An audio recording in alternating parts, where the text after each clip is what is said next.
This is Audible.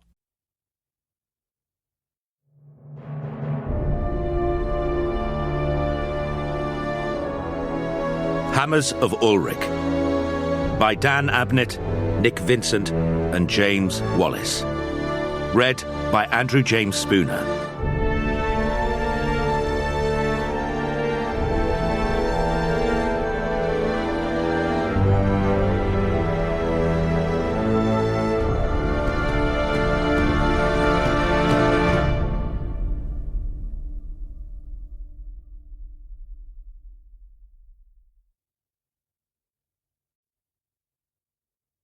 Yardrung. A company of wolves. It was, to no one's great surprise, raining in Middenheim that day. Spring rain, fresh as ice needles, spattered down on the vast old city which sat brooding atop its granite crag, gazing down across the dismal forests around it. Another long winter season was slowly thawing, and the city, and everyone in it, was cold and wet and miserable to the bone. In a puddled yard behind the Spread Eagle Tavern, Morgenstern carefully adjusted a line of plump turnips he had arranged along the flagstones. Each one sat on an upturned pail.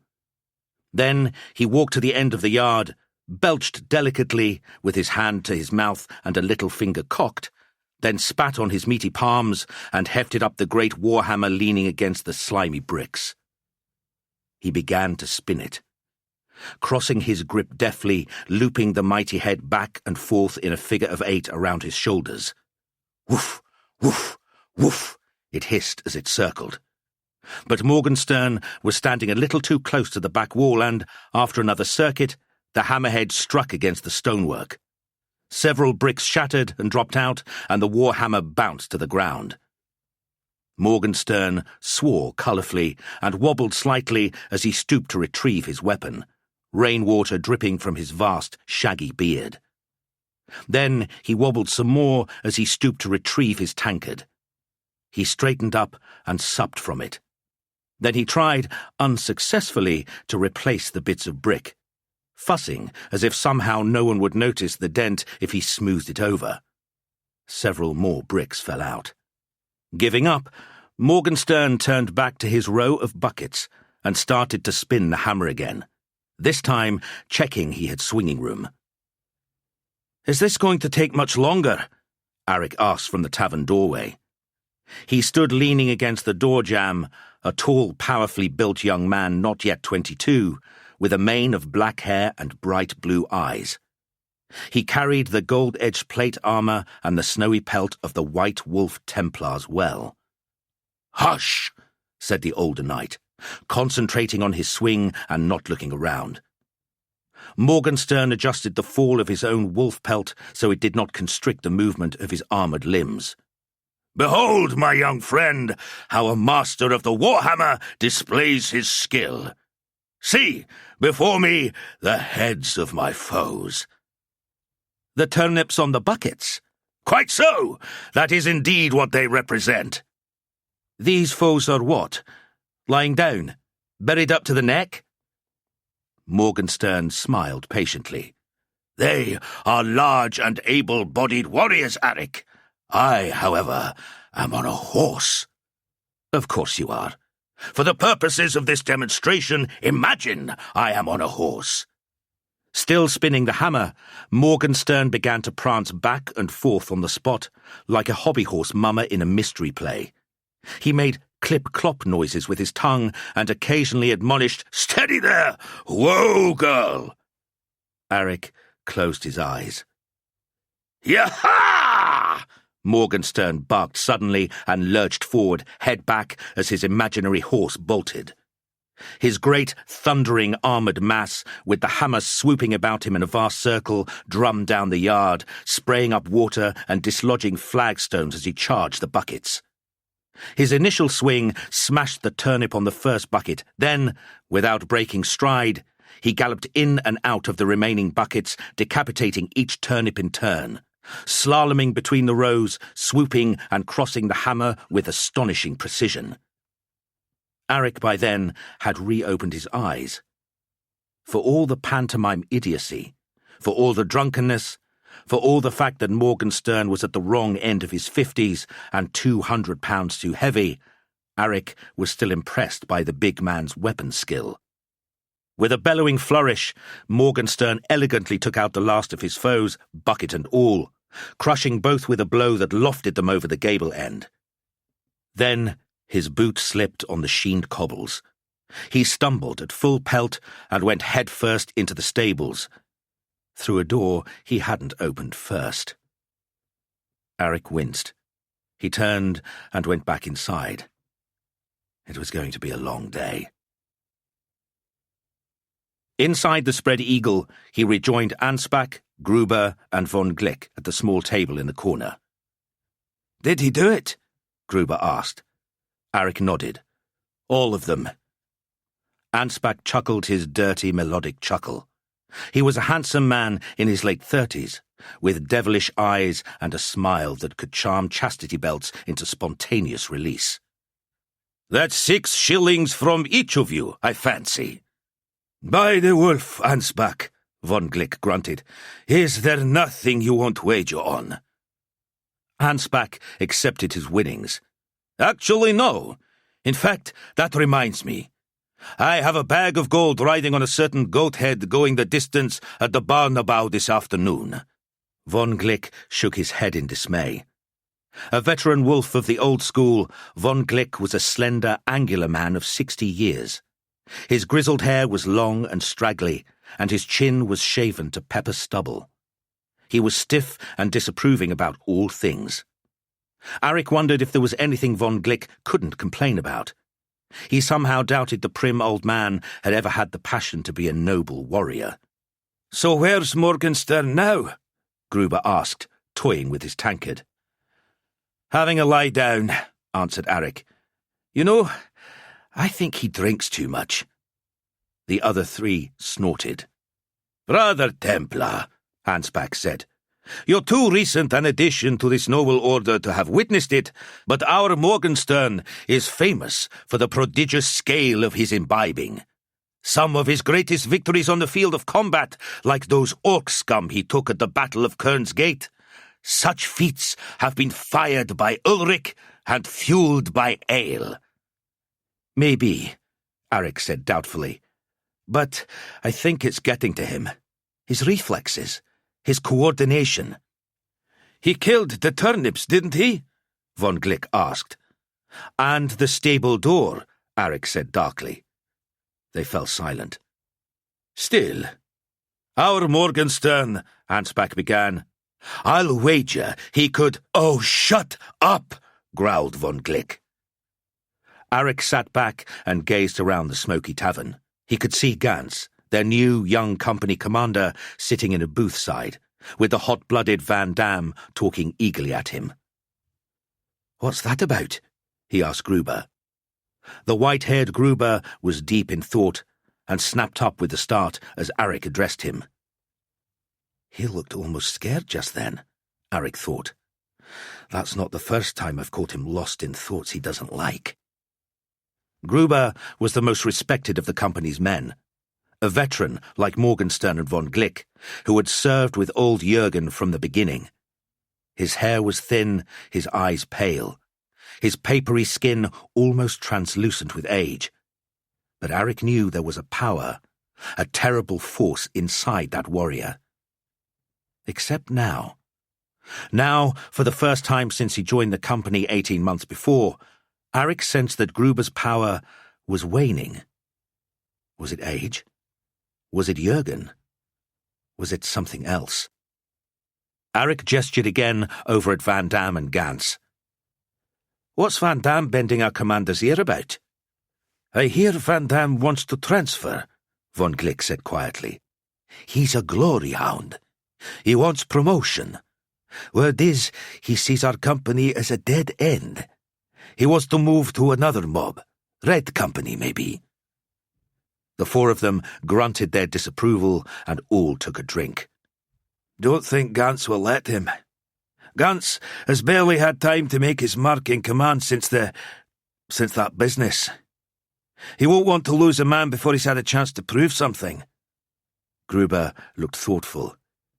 "If they ever let us prove anything again." "It's not long till Mitterfrühl," Ansbach said. "Then the campaign season really starts. We'll get something.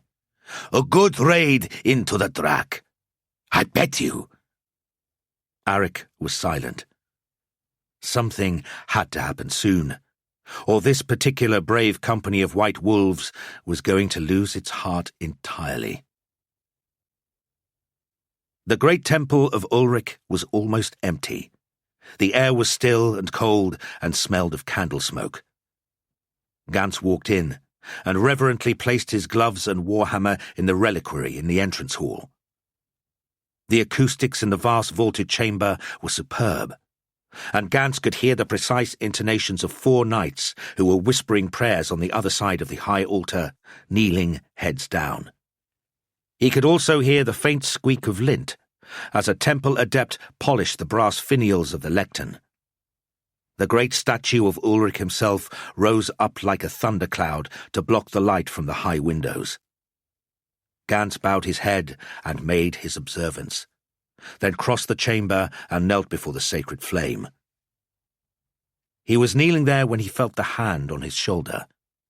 Gans looked up into the face of Ulric, the high priest himself, his craggy, bearded features catching the flamelight. "We should talk, Gans. I'm glad you came by. Walk with me to the regimental chapel." Gans got up and fell into step beside the venerable warrior. He saw the 4 knights were leaving, casting curious glances in his direction. "I came to seek guidance, High One," Gans began. "This season will be my first as a commander of men, and already Do you lack confidence, Gans?" "No, Lord. But I lack experience, and the men are listless." They walked down a short flight of steps and reached an iron-caged door, where a Templar of Grey Company stood watch. He saluted the high priest respectfully and undid the padlock so that the cage door could swing open. Gans followed Ulric through, and they entered the smaller, warmer interior of the temple's regimental chapel, decorated with standards, banners, trophies, and the honor roll of memorial slabs. Both men bowed briefly to the great wolfskin pelt on the wall, and to the snarling, silver-inlaid treasure on a raised plinth beneath it. The jaws of the wolf, the temple's most precious icon. The high priest bent before it for a moment, murmured a blessing to Ulric and to Artur, then rose and turned to Gans. His eyes twinkled, like the first frost of a hard yardrung. "Your company is more than listless, Gans.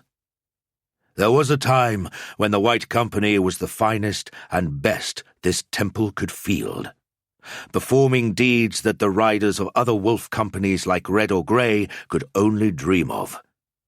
But now it is weak. It has lost its way. This whole winter they have idled here in the city, wasting their health and money and time. Several have become noted drunkards, especially Morgenstern. It is easy to exaggerate. He relieved himself in the font in the temple of Verena," the high priest said, with great and sad certainty. "During High Mass. And then he suggested to the priest that the goddess herself was a piece of all right, who could really do with a good... What was it again?" Gans sighed. "Man in her life, High Priest." The High Priest nodded. It seemed to Gans he was almost smiling, but that could not be so, and his tone confirmed it. "Morgenstern is a disgrace. And Ansbach. You know about his gambling? He owes a large amount to the stadium brokers and to various less official wager-takers. And I have had audiences with that hot-blood Van Damme twice now, to hear him petition me for a transfer to Red Company, or Gold, or anywhere." Gans hung his head. "There are others with problems too. Each to his own. I don't pretend your job is easy, Gans, taking command of a demoralized mob like this. And I know everything stems from that one incident last summer in the Drakvald. That beast pack got the better of you. They were strong. Sometimes, Ulric save us, the evil ones do win. It was a tragedy White Company lost so many good men. And to lose Jürgen, it can't be easy for you to take his place. What can I do, High Priest? I don't command the respect Jürgen did. How can I rally White Company?" The High Priest crossed to the far wall and lifted down the standard of Ves. It was old and tattered and stained with ancient noble blood. It was one of the oldest and most revered battle standards of the Wolf Companies, carried at some of the Templars' greatest victories. You will take your company out into the forests beneath this old and venerable standard, and you will destroy the beast pack that broke your honor. Gans took the shaft of the standard with amazement. He looked up and met the steely gaze of his old commander, Jürgen, the newest of the graven memorials on the wall. For a long while, Gans stared into that marble face, remembering the long white beard, the hawkish look, the famous studded eye patch. Gans knew the High Priest was right. It was the only way. It was a cold dawn, and raining once again. The 14 brothers of White Company assembled in the stable block behind the temple, adjusting the harnesses of their war steeds, grumbling in low voices, their breath steaming the air. "A raiding party? Before Mitterfool?" Morgenstern complained, swigging from a flask in his saddlebags as he pretended to check them. "A drink? Before breakfast?" Von Glick sneered quietly. Morgenstern laughed at this, booming and hard. But Arik knew it was sham good humor. He could see the pale strain in Morgenstern's pallid face, see the way his great hands shook. Arik looked about. Van Damme was resplendent, his face flushed with determination. His white wolf pelt hung just so across the shoulders of his gold-chased plate armor. Gruber looked far away, distant and preoccupied as he fumbled with the harness straps of his stamping steed. Einhold, the old, bald warrior with the facial scar and the milky eye, looked tired, as if he hadn't slept well.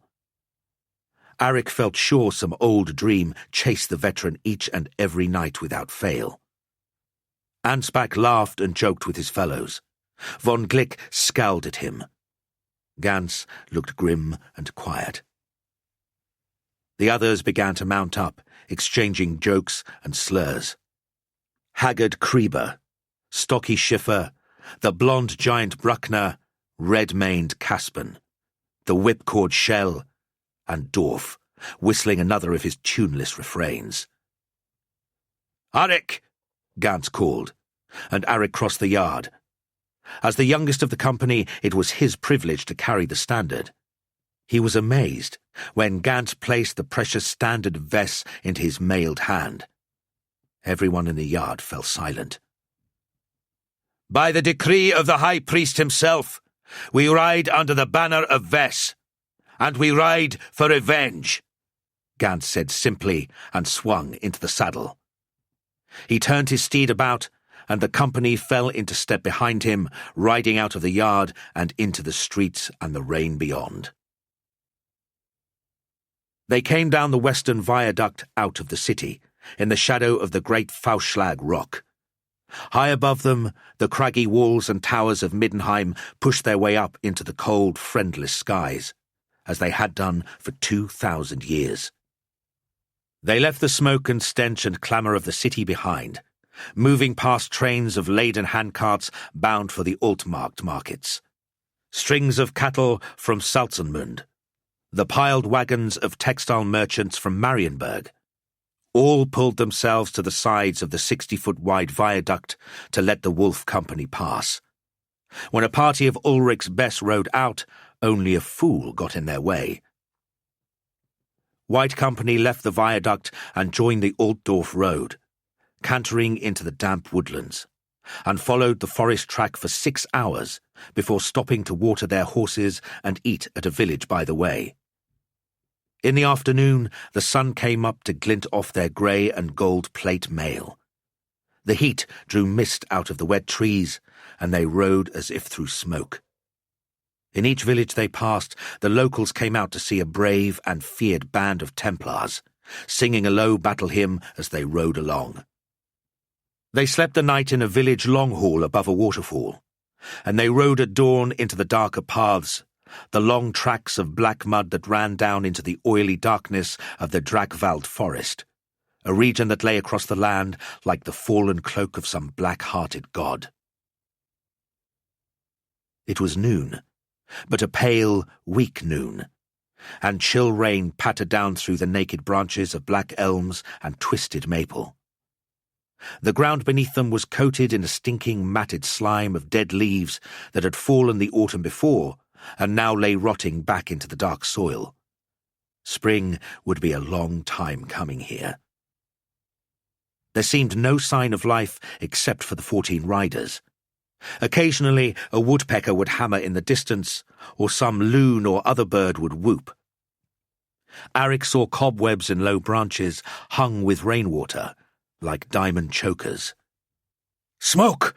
Von Glick called suddenly, and they reined up, sniffing the air. "He's right," Van Damme said eagerly, sliding the long haft of his warhammer out of his saddle loop. Gantz held up a hand. "Steady, Van Damme. If we move as a company or not at all. Arik, raise the standard." Arik edged alongside the leader and pulled the old banner upright. With a nod, Gantz led off, and the column moved 2 abreast through the trees in the direction of the smoke, hooves splashing through the leaf slush and rot. The clearing was wide and open. Trees had been cleared for it, and now the wood was being burnt on a stone slab set before a crude statue.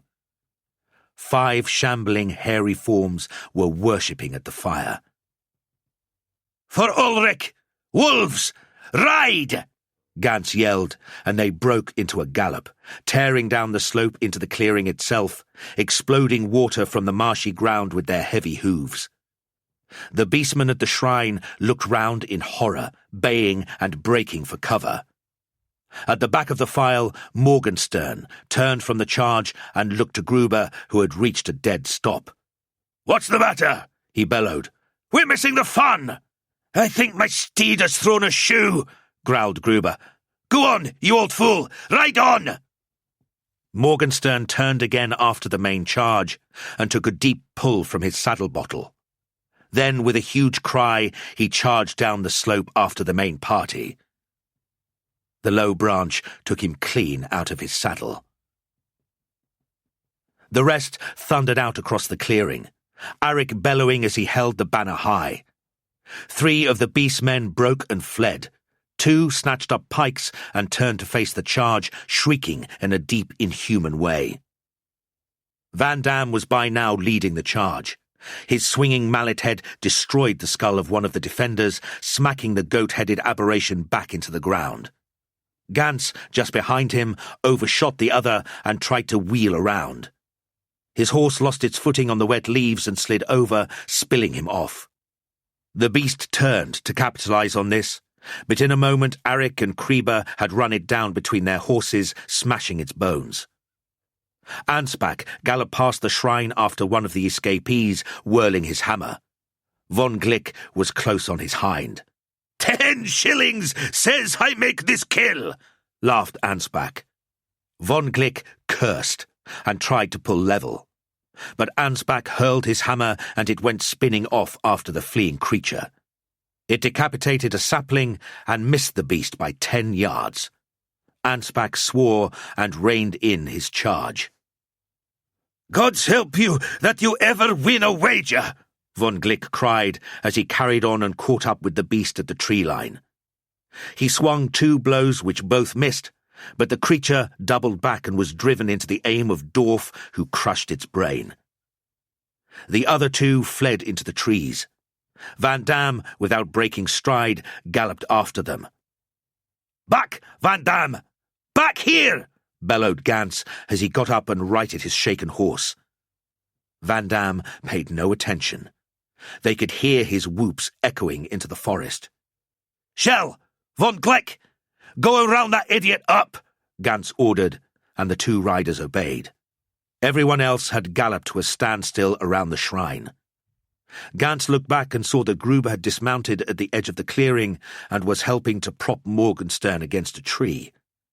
Morgenstern's horse was trotting around with its reins trailing. Gans shook his head and spat an oath. He strode up to the shrine and gazed for a moment at the crude statue. Then he swung his hammer and smashed it to splinters. Gans turned back and looked at his men. "Now they know we're here. Now they will come looking for us, and our job will be easier." "Van Dam! Where are you, you idiot?" bawled Von Glick as he rode slowly through the dark glades beyond the clearing. Dark meres stood stagnant between the filthy trees, and brackish water trickled down the slate outcrops. Through the trees and the mist, Von Glick could make out Shell, riding a parallel course, yelling out, "Van Dam! Come around the back, or we'll leave you out here!" Von Glick heard movement in the trees nearby and raised his hammer ready. Van Dam rode out of the trees. "Trust you to come looking for me, Von Glick," he snorted. "You mother hen the whole company. You're so stiff you wouldn't know valour if it came knocking." Von Glick shook his head wearily. He knew too well his own reputation with the younger members of White Company. Stiff, inflexible, an old boar who nagged and complained. Jürgen had once told him he was the backbone of the company, but Von Glick had a suspicion the commander had been trying to make light of Von Glick's attitudes. Von Glick hated himself for it, but he couldn't help himself. There was no discipline these days. The young Templars were reckless bravos, and Van Dam the very worst of them. "Gans ordered me to find you," Von Glick said sharply, trying to hold his anger. "What sense is it to ride off alone like that? There's no glory in it." "Isn't there now?" Van Dam smirked. "I ran one to ground, broke his back. The other slipped away, though." That was the worst of it. Van Dam's arrogance was matched only by his skill as a warrior. Damn his eyes, thought Von Glick. "We'll ride back now," he instructed Van Dam, who shrugged mildly and turned his horse around. "Shell!" Von Glick called. "I found him! Shell!" Von Glick could still make out the other rider, but the mist and trees were deadening his voice. "Go on," Von Glick told Van Dam. "I'll fetch him." He spurred up along the edge of a mere in the direction of Shell, who saw him at last and began to ride over. Von Glick turned his horse back. The beast man came out of the bushes with a feral scream. Driven, hounded by Van Dam, it had hidden, but Von Glick had passed close by its hiding place, and panic had galvanized it into fierce action. The iron barb of the spear took the old wolf through the right hip. He bellowed in pain, and the horse reared. The beast man clung on, shaking his weapon, which was wedged fast in the bone and meat and armour. Von Glick screamed, hooked like a fish, pushed back in the saddle by the spear so far he couldn't reach his warhammer. Shell bellowed in dismay and galloped in. Van Dam, hearing the commotion, turned and looked in horror. "Ulric's bloody fists!" he gasped. "Oh, Lord, no!" The spear broke. Freed, Von Glick tumbled from the saddle and landed in the shallows of the mere. The beast man lunged forward. Shell's horse leapt the mere at the narrowest point, and the warrior swung the hammer spike down on the creature, killing it instantly. He leapt off his horse and ran to von Glick, who lay on his side in the pool, his face pale with pain. It looked like his red and gold armour was leaking into the black water. Van Damme raced up. Shell looked up at him with fierce, angry eyes that blazed from his lean face. "He's alive!" he hissed. Gantz strode across the shrine clearing to where Morgenstern was picking himself up. "Let's talk," he said. "Away from the others. I'm sure you don't want them hearing what I'm going to say to you." Morgenstern, who had had 20 years more service to the temple than Gantz, looked sour, but he did not disobey. Talking low, they moved away across the clearing. Arik joined Gruber, who sat to one side on a fallen log. "You okay?" he asked. "My horse was wrong-footed. Thrown a shoe, I thought." "Looks fine to me," said Arik. Gruber looked up at the young man, his lean, lined face hard but not angry. "What's that supposed to mean?" Arik shrugged. With his long dark hair and trimmed black goatee, he reminded Gruber of the young Jürgen himself. "Anything you want it to mean," he said. Gruber steepled his hands and thought for a moment. Arik had something, a quality. One day he would be a leader, a lot more effortlessly than poor Gantz, who tried so hard and was liked so little. Arik had natural command. He would be a great warrior for the temple in time. Gruber began. "I seem to lack the fire I once had. At Jürgen's side, courage was easy." Arik sat next to him. "You're the most respected man in the troop, Gruber. Everyone acknowledges that.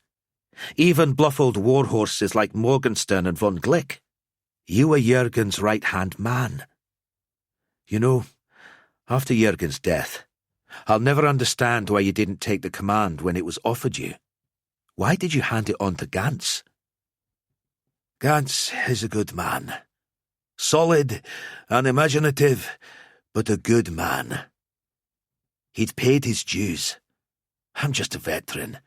I'd be a poor commander." "I don't think so," Arik said with a shake of his head. Gruber sighed.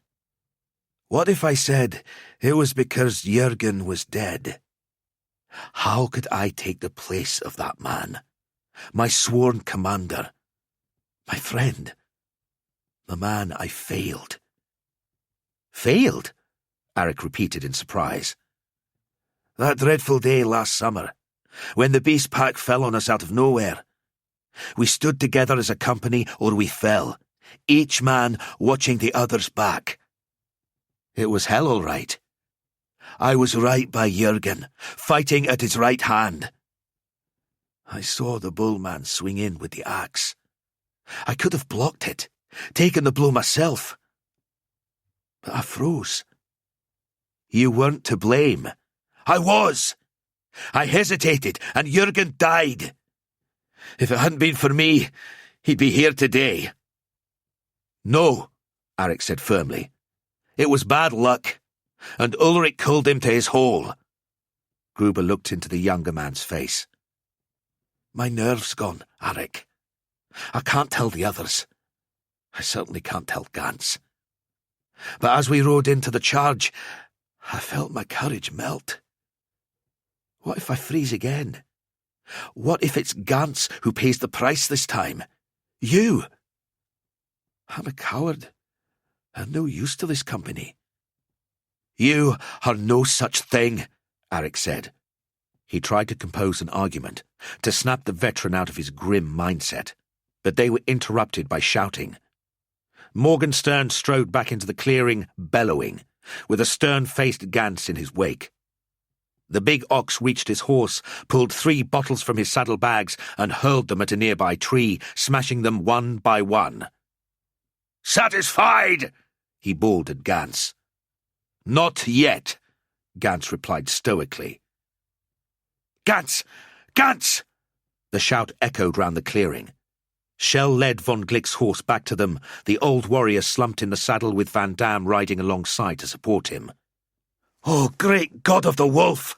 Gruber cried, leaping up. "Von Glick!" shouted Morgenstern, pushing past the dismayed Gans. They lowered the wounded man down, and the company stood around as Caspen, who had studied with a barber surgeon and an apothecary, treated the ugly wound. "He needs a proper surgeon," said the thick-set, flame-haired man, wiping blood from his hands. "Wounds deep and filthy, and he's lost blood." Gans looked up at the sky. Evening was slipping down on them. "We'll return to Middenheim tomorrow. First light. The fastest will ride ahead and fetch a surgeon and a cart. We will not," von Glick said, his voice thin and bitter. "We will not go back on my account. This mission, this undertaking, is a holy cause to refound the strength of this company and avenge our fallen leader. We will not abandon that task. I will not let you abandon this. But—" Von Glick pulled himself up to a sitting position, wincing. "Promise me, Gans. Promise me we'll go on." Gans faltered. He did not know what to say. He wheeled on Van Dam, who stood to one side. "You bloody fool! This is your fault! If you hadn't been so impetuous, you'd never have led von Glick into that." Van Dam began. "Shut up! The company stands together or it falls. You betrayed the very foundation of this brotherhood." "He's not to blame," von Glick said. His eyes were glittering with strength born out of pain. "Oh, he shouldn't have broken from the pack and ridden off alone. But I did this to myself. I should have been wary. I should have been looking. I dropped my guard like any old fool and paid the price." Silence. Gans looked from one man to another. Most looked uncomfortable, awkward, disconcerted. The company spirit had never seemed so deflated, not even after Jürgen's death. At least then there was anger. Now there was just disillusion, a loss of faith and comradeship. "We'll make camp here," Gans said finally. "With luck, the beasts will come for us tonight, and we can finish this." Dawn came, cold and pale. The last shift of watchmen, Shell, Aric, and Bruckner, roused the others. Morgenstern poked the fire into life, and Caspen redressed von Glick's wound. The old warrior was as pale and cold as the morning, shivering with pain. "Don't tell Gans how bad I am," he hissed to Caspen. "On your life, swear it." Ansbach was going to water the horses when he found Kreber. At some time in the night, a black-fletched arrow had skewered his neck where he lay sleeping. The Templar was dead. They stood around in silent mourning, more sombre than ever before. Gans boiled with rage. He strode away from the group. At the tree line, Gruber joined him. "It's bad luck, Gans. Bad luck on us. Bad luck on poor Kreber. Ulric take his soul. We didn't deserve it, and he deserved a better end than this." Gans wheeled round. "What do I have to do, Gruber? For Ulric's sake! How can I lead this company to glory if we don't get a chance?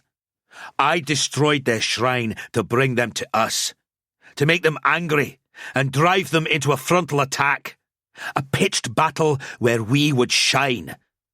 But no, they come back all right, and with typical beast cunning they harry us and kill us in our sleep. So, we change our tactics," Gruber said. Gans shrugged. "I don't know how. I don't know what to suggest. I keep thinking about Jürgen, and how he kept command. I keep trying to think the way he did, to remember all the tricks and inspiration. And you know, I can't remember a thing. All those great victories we shared, and I can't recall the plan behind a single one of them. Calm down and think, Gantz, Gruber said, sighing. What about Kern's Gate? Remember? The winning stroke there was to swing around behind the orcs. Yes, I remember it. Sound tactics. Exactly, Gruber said. But that was Morgenstern's idea, wasn't it? Not Jürgen's. You're right, Gantz said, his face brightening. And it was the same with the siege at Aldobard. There it was von Glick who suggested a two-pronged attack. Yes, Gruber agreed. Jürgen was a good leader, all right. He knew a good idea when he heard it. He knew how to listen to his men. The company is strength, Gantz. We stand together, or we fall. And if one of us has a good plan, a good leader knows not to be too proud to adopt it. So, Gantz said, trying to sound lighter than he felt. Any ideas? Late winter wind sighed through the elms. The company coughed and shuffled. I bet I know, Ansbach began. There was a general groan. Let's hear him out, Gantz said, hoping he was doing the right thing. Well, myself, I like a wager, Ansbach said, as if this were news, getting up to address them. So do many folk. The chance to win something important and valuable, something more than you normally get a chance at. These beastmen are no different. They want revenge for this smashed shrine, but not so much they're going to risk their stinking hides in a frontal assault on armored cavalry. Who would give them good odds on that? They'd rather live. But if we tempted them with something more, something they might feel was worth risking their necks for, we could lure them out. That's my plan. A tempting wager for them. And I'll bet it works. There was some nodding, a few sneers. Dorf whistled aimlessly. Morgenstern turned a belch into an approving chuckle. Gantz smiled. For the first time, there seemed to be a slight sense of union, of all their minds working as one. But what do we offer them? Caspin asked. Ansbach shrugged. I'm working on that. We carry gold and silver, between us probably quite a lot. Maybe a pot of coins. Van Damme laughed. You think they'd care? The beasts don't value gold much. Well, what else have we got? Asked Shell, scratching his sinewy cheek thoughtfully. I have this, Arik said, and lifted the standard of Vess. You're mad, cried Einhold. A quiet, reserved warrior, he seldom said anything. This outburst startled them all. Arik wavered, looking into Einhold's scarred face, wishing he could read anything except scorn in the man's one good eye. Think of the prestige, the glory they would achieve amidst their foul kind to capture this. Think of the victory it would represent, Arik said at last. Think of the disgrace if we lose the bloody thing, scoffed Van Damme. We won't, Arik said. That's the point. It's precious enough to lure them out en masse, and precious enough to make damn sure we fight to the last to keep it, von Glick finished for him. A good plan. Gantz nodded. So, Dorf asked, do we just leave it out in the open for them? Too obvious, Gantz said. And I won't leave it, Arik said flatly. It's my duty. I cannot abandon the standard. Gantz paced the circle of men.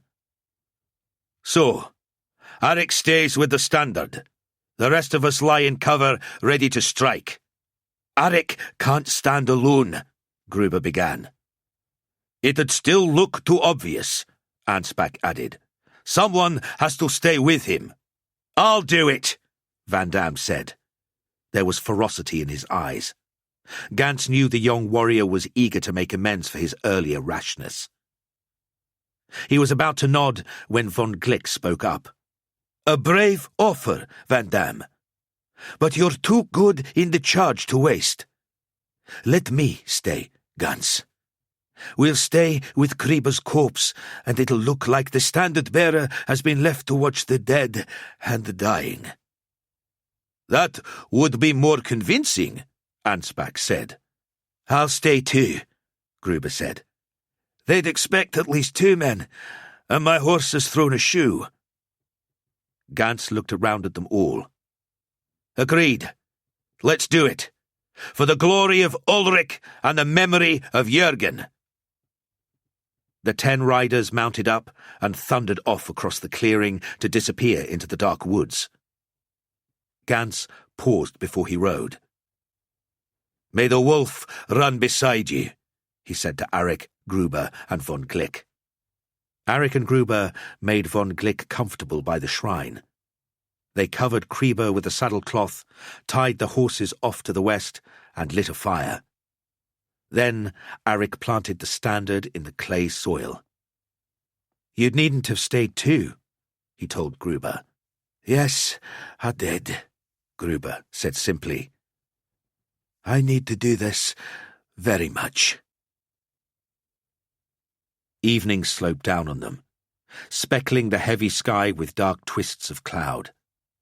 Rain lanced down slantwise, and a wind picked up, lifting the ragged hem of the old standard and swishing through the miserable forest. The 4 remained by the fire, the 2 living warriors, the dead man, and the man halfway between. Von Glick's eyes were clouded as dark as the heavens. "Ulric," he murmured, gazing up at the cold sky. "Let them come." Gruber reached out and pulled at Arik's arm. This message needed no words. Stiff from the cold, the 2 men lifted their warhammers and rose, standing by the guttering ashes of the fire, looking across the clearing. "By the sacred flame, Arik, my brother," said Gruber, "now we'll see a fight." The beastmen attacked. There were perhaps 80 of them, more than Arik remembered from the pitched battle the previous season when the beastmen had caught them by surprise and Jürgen fell. The misshapen monsters were clad in reeking pelts, their animalistic heads crowned by all manner of horns and tusks and antlers, their skins scaled and haired and furred, bald and muscular, diseased and slack.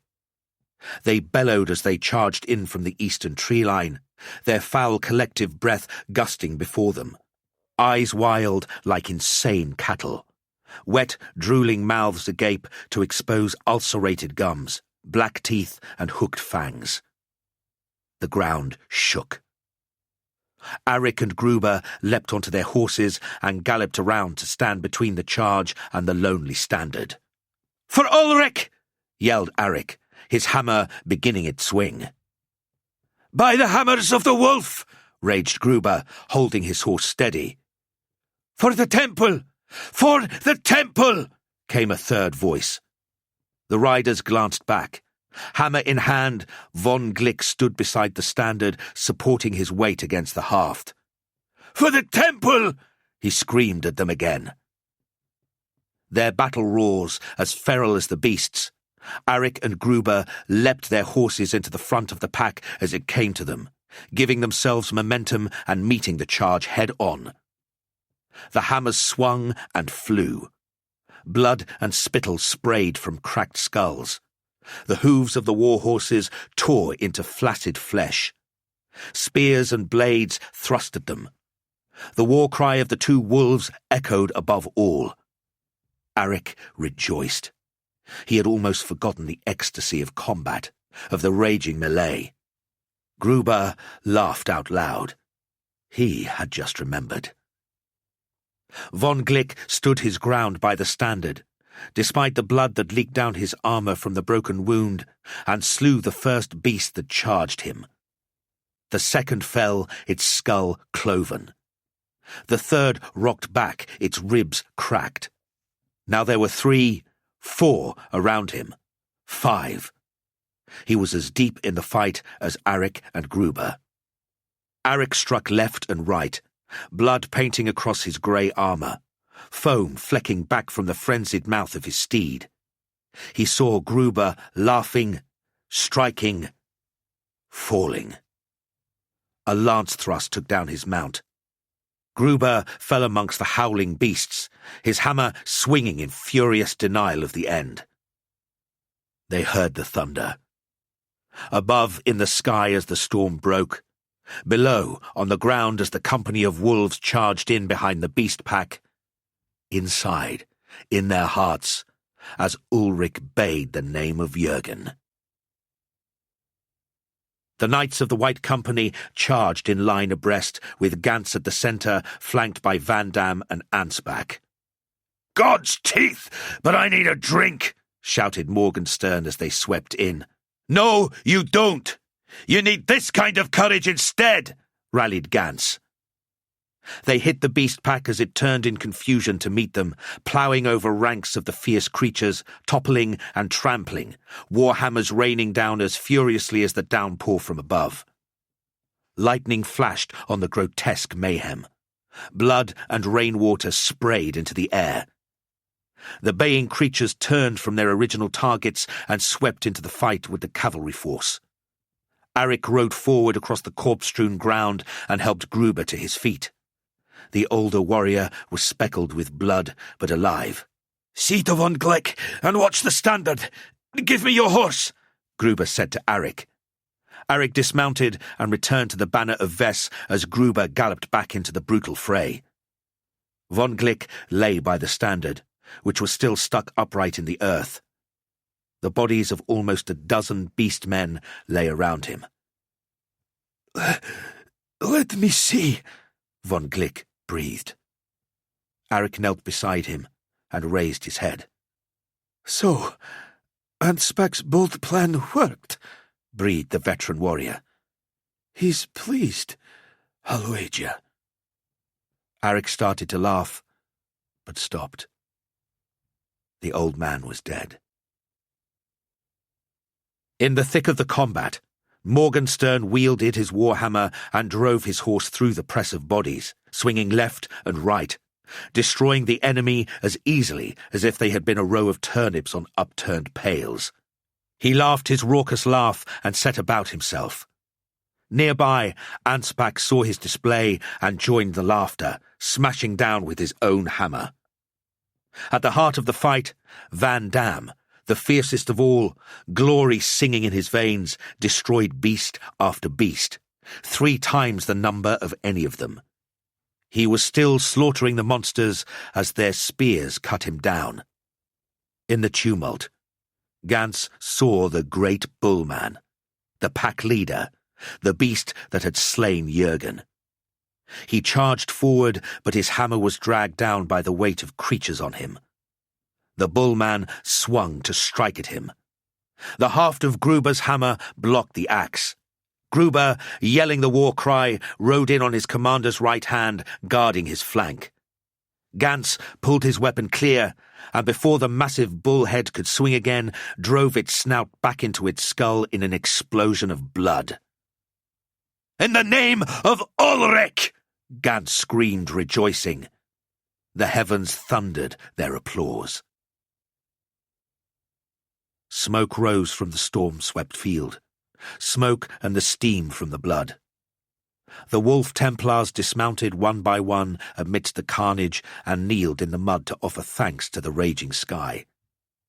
Fierce rain washed the blood off their armour as prayer cleansed their spirits. Of the beastman horde, not one had survived. Gantz walked quietly to view the fallen. Von Glick at Arik's feet. Gantz was sure Arik was guarding the old man's body more than he was guarding the fluttering banner.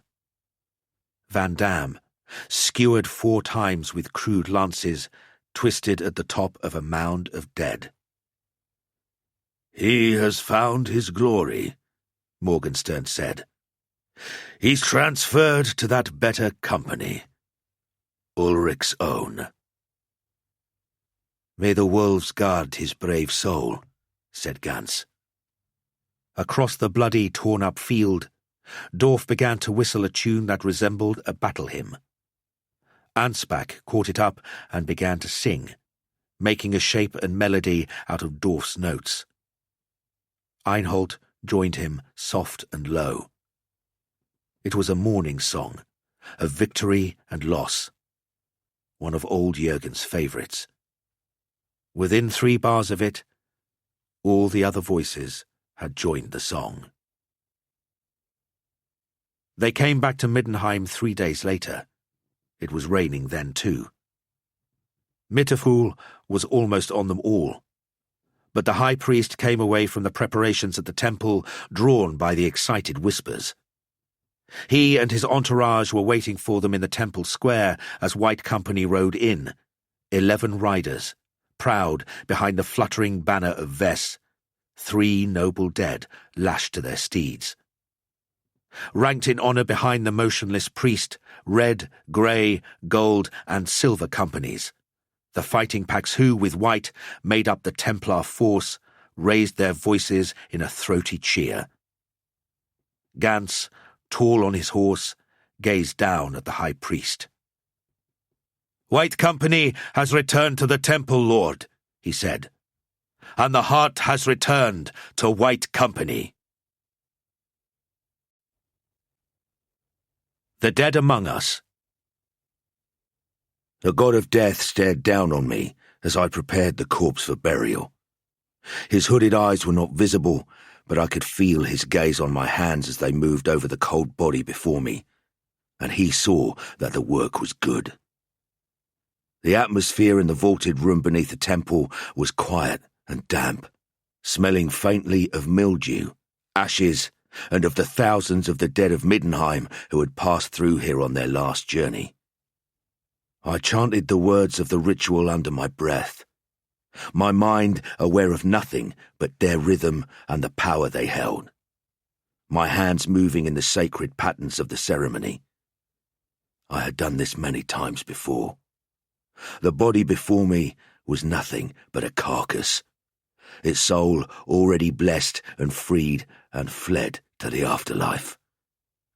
My job now was to seal the corpse, to make sure that no other entity could move in and take possession of this empty shell. A footfall on the stone steps intruded upon my concentration and broke the spell. Morr was no longer watching. The carving of the patron deity above the altar was just a carving again. The footsteps stopped for a moment, then came on down into the factorum. The tall, well-aged frame of Brother Gilbertus blocked out the faint light for a moment as he passed through the doorway. I knew it would be him. "I'm not disturbing you, am I?" he asked. "Yes," I said plainly. "You are. That's the 3rd funeral rite incantation you've interrupted this month, brother. And as penance, you will take my place to perform it. This body goes out to be buried in the forest at noon today, so I suggest you start the ritual as soon as you finish telling me why you're here." He didn't protest. Instead, he said, "They've found a body. If you hadn't noticed, brother, this is the temple of Morr, who is the god of death. We are priests of Morr. Bodies are what we deal with. One Morr corpse is hardly a reason to barge into the factorum while another priest is performing a ceremony. Clearly your apprenticeship in Talabheim has taught you little. I may have to give you more lessons." He stared at me blankly, my sarcastic tone unnoticed or not understood. I stared back at his greying forelock and the furrows of age around his eyes, and I thought for a moment how old he was to be a new priest. But then, I had joined the temple late in life as well. Many did. "It's a woman," he said. "Murdered. I thought you'd want to know." I blinked. "Where?" "Through the heart. With a knife. Where in the city, dolt? Oh, the alleyway behind the drowned rat, in the Ostwald. I'm going out. I pulled off my ritual robes and flung them to the corner of the room. Start that funeral right now, and you will be finished by the time I get back. A cold, yard-rung wind whistled over the slated rooftops and between the bleak stone buildings of Middenheim. If there had been any leaves on the few trees that grew on the heights of this rock, the pinnacle in the air that men called the City of the White Wolf, they would have been ripped off and hurled into the sky. But it was the last days of winter. The festival of Middenheim was not past, and the spring buds were not yet beginning to show. There would be no new life here for some time. The wind cut through my thin robe as I strode up across Morr's Park, the frosted grass crunching under my feet, and out into the streets, which grew narrower and less well kept as they led southwest into the Ostwald district, crowded with early morning bustle. It was bitterly cold. I cursed myself for not putting on a cloak before leaving the temple. But haste was more important than my comfort. Rumours and falsehoods spread fast in a city as compact and tight-knit as Middenheim. And where an unexplained death was concerned, anybody speaking ill of the dead would only hinder my work. The alley behind the drowned rat was narrow and sloping, stinking and crowded. A couple of members of the City Watch were trying to keep onlookers away and not doing a good job of it, but the Gorpers drew back slightly as I approached. The dark robes of a priest of Morr will do that, and it's not out of respect. Nobody likes being reminded of their own mortality. As the crowd moved apart to let me pass, I saw the bald pate of Watch Captain Stutt standing beside the corpse. He looked up and saw me and smiled in recognition. His face creased by middle age and good living. We'd known each other for years, but I didn't smile back. He started to say something by way of a greeting, but I had already crouched down by the body. It was a woman, or it had been. Probably turned 20, probably beautiful. Dark brown hair with a wave to it. Something about her face said she had Norse blood, although, with one eye and most of a cheek missing, it was hard to tell for sure. She had the most delicate ears. Her clothes, gaudy but cheap, had been slashed always with a blade of some kind. A hunting knife, or dagger, I guessed, before the fatal blow had slipped between her ribs and into her heart. This had been a competent murder, and someone had tried hard to make it look like something less polished. Her left arm was missing, and someone had thrown a rough brown blanket over an object a couple of feet from her. Blood from the cobbles had begun to seep into its fabric. She wasn't Philomena. Philomena had been blonde. I remembered where I was and looked up at Stutt. "What's under the blanket?" He muttered, "Don't lift it," and there was something nervous in his voice. Then he turned to the pack of vultures and gossip seekers and spoke loudly. "All right, bugger off, the lot of you. Nothing more to see. Constable, get him out of here. Give the priest of Morr room to do his magic." I wasn't planning any magic, but the suggestion of it, together with the taint of death in this narrow place, was enough to clear most of the crowd away quickly. Good old Stutt. He looked down at me for a second, his expression filled with some stress I couldn't identify, then bent down and raised one corner of the blanket. Underneath was something not human. A limb, maybe 4 feet long. It had no hand or bones, but large cup-like suckers along the underside. It smelled of decay and something bitter and sharp like wormwood and stale wine. It startled me. I felt Stutt's gaze on my back and that of the other watchmen too. Were they looking at the thing under the blanket or watching to see how I'd react to it? I realized I was breathing fast and steadied myself. Deep breath. Priests of Morr don't panic. They must not. They cannot be seen to. Right, I said, and stood up. Be firm. Decisive. We need a cart to get all this back to the temple. High-sided if possible. I saw a soil collector's wagon on the way here, one of the watch suggested. That'll suit. Go and fetch it. I waited until he had gone, then gestured down at the blanket. How many saw this? 2 or 3? Make sure they don't talk about it. Harass them, put the fear of Ulric in them. Anything short of cutting out their tongues. The last thing we need is a panic about a mutant in the city. Mutant, Stutt said.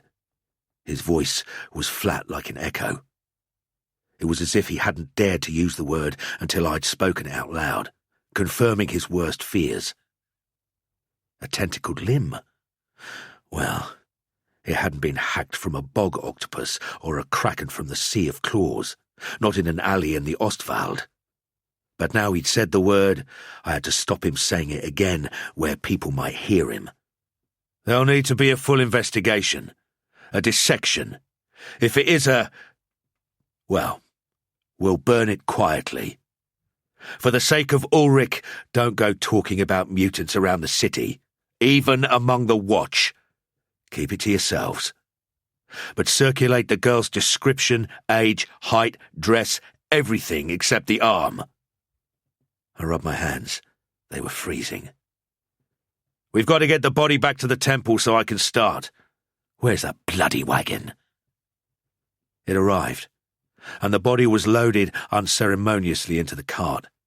The soil collectors not too happy about having their work interrupted. Nobody wanted to touch the thing under the blanket.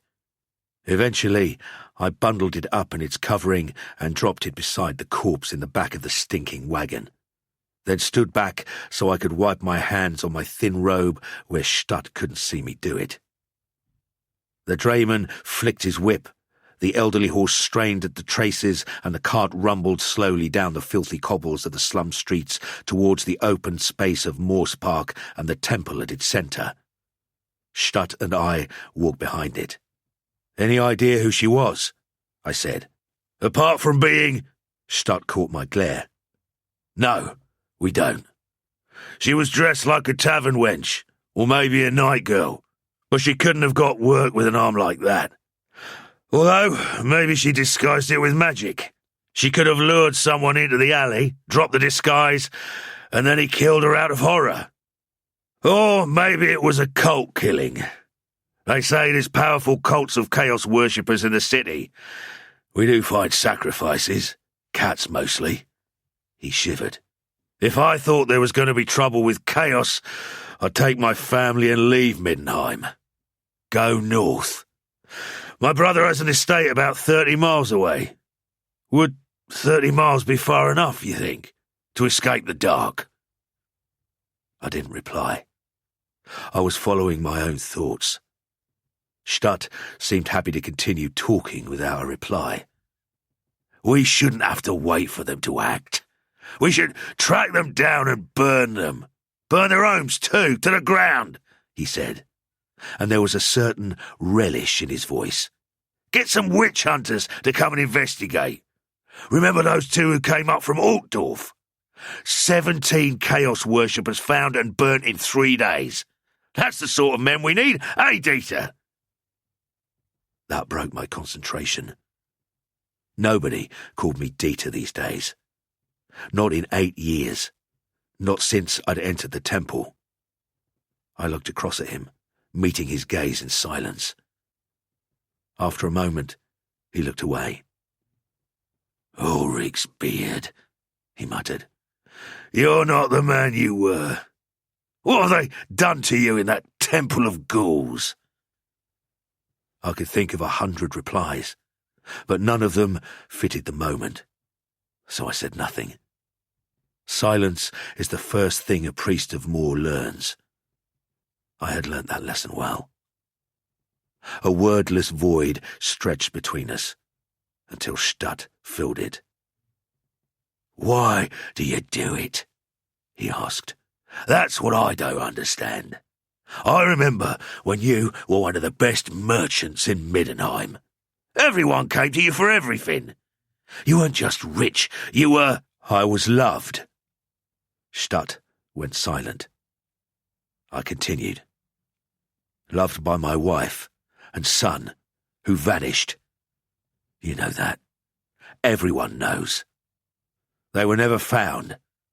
I spent hundreds of crowns, thousands, looking for them. And I neglected my trading, and my business failed, so I gave it away and I joined the Temple of Morr and became a priest." "But why, Dieter?" That name again. Not mine. Not now. "You can't find them there." "I will," I said. "Sooner or later, their souls will come to Morr and be received by his hands. And I will know it. It's the only certainty I have anymore. It was the not knowing that was killing me." "Is that why you do it?" he asked. "Investigating the unexplained deaths, in case it's them?" "No," I said. "No, it just passes the time." But I knew I was lying. The cart trundled across the hard earth of Morr's Park, still too solid for burials, and stopped outside the temple. The dark stone of the building and the bare branches of the high trees around it was silhouetted against a sky that was grey and heavy with snow yet to come, like outstretched hands offering a closed box to an unseen god. Stutt and his deputy carried the body down the stone steps into the vaulted gloom of the factorum while I followed, the blanket and its unpleasant contents in my arms. There was no sign of Gilbertus, or the corpse he had been preparing for burial. Good. The girl's body was laid on one of the grey granite slabs, and I placed the tentacle next to it, still wrapped in its blanket. The stench of the soil wagon clung to the corpse's clothes. But there was another odour, bitter and unpleasant. In the quiet and the semi-darkness, she could almost have been any beautiful woman lying asleep. I stared at her still form. Who was she? Why had she been killed so deliberately, so coldly, and the deed disguised to look like something else? Did she have a powerful enemy? Or was she dead for another reason? Was she more important dead than alive? The arm. Stutt shuffled his feet and coughed. I could sense his uneasiness. The bodies on the other slabs could have had something to do with it. "We'd best be going," he said. "Yes," I said abruptly. I wanted to be alone with the body, to try to get some feel for who or what had killed her.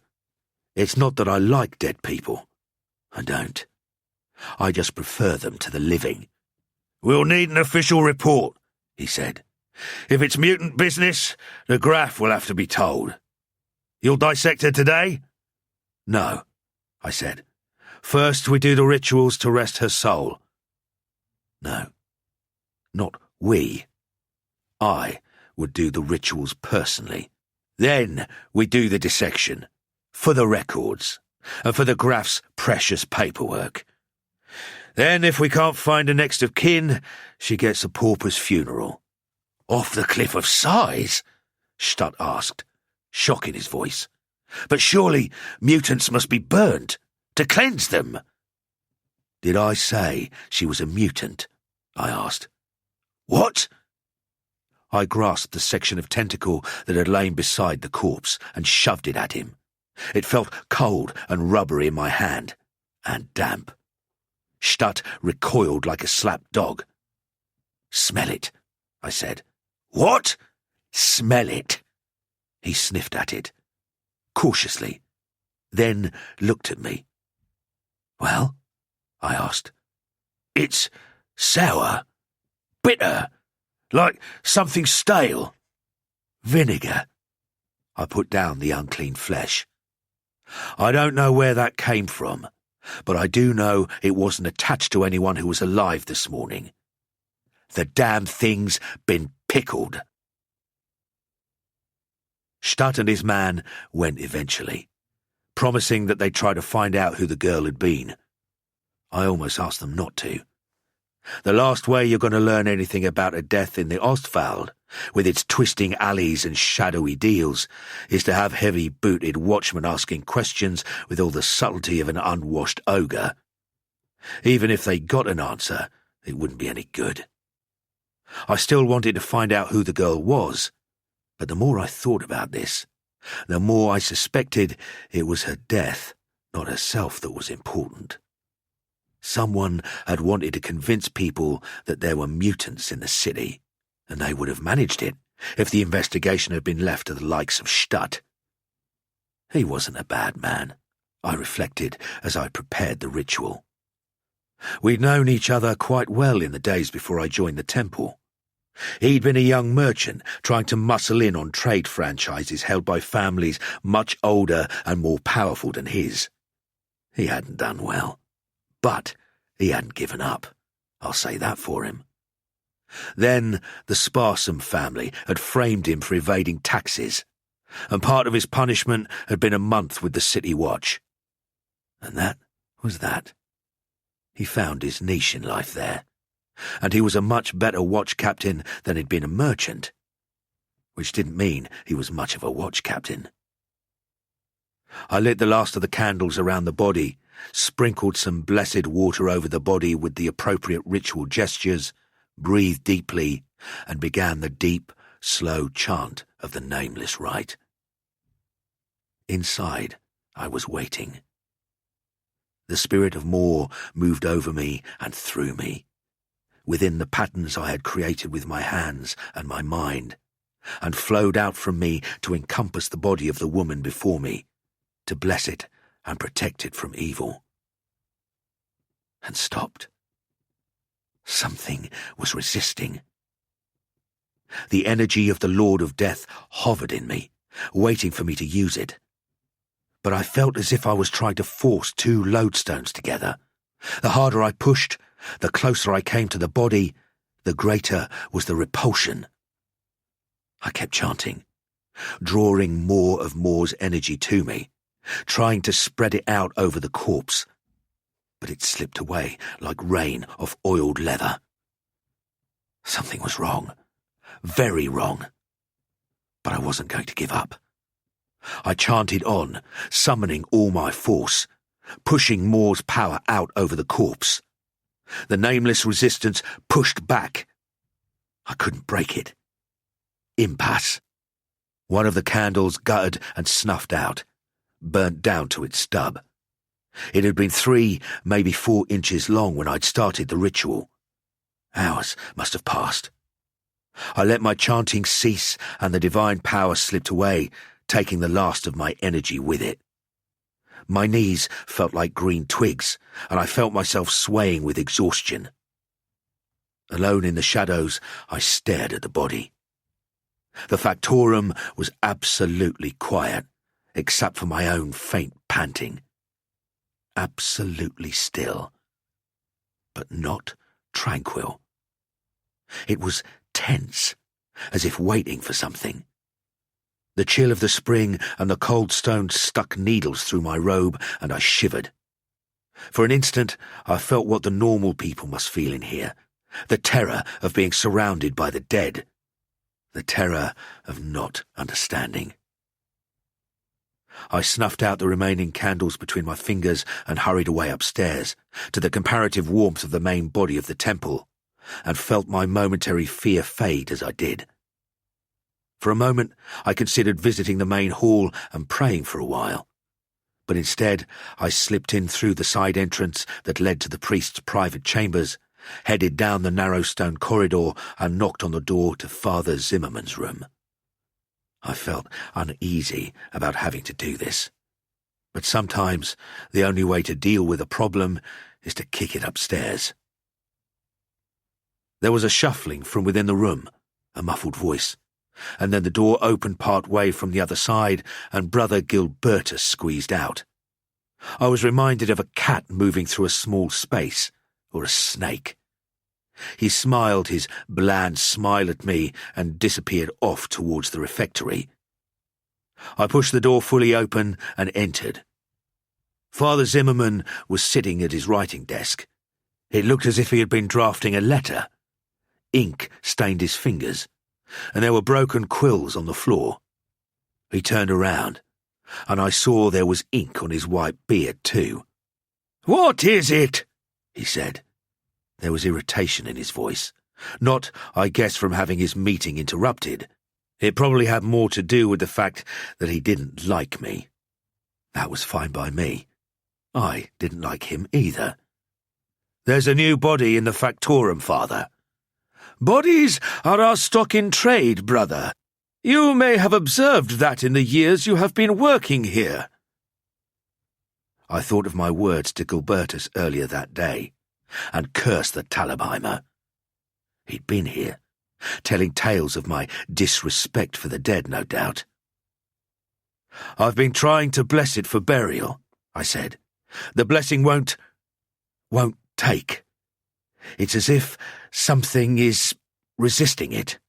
This would be the mutant girl." Bugger the Talabheimer, and bugger him again. "Yes, but she's not. You waste too much time with street scum and the dregs of life, brother. It is not a good attitude for a temple such as ours, with a certain standing in the community. You should think of other things, and spend more of your time on the good works I have suggested you pursue." "I don't work for you. I work for Morr." "Perhaps you would be happier working for him with a solo ministry.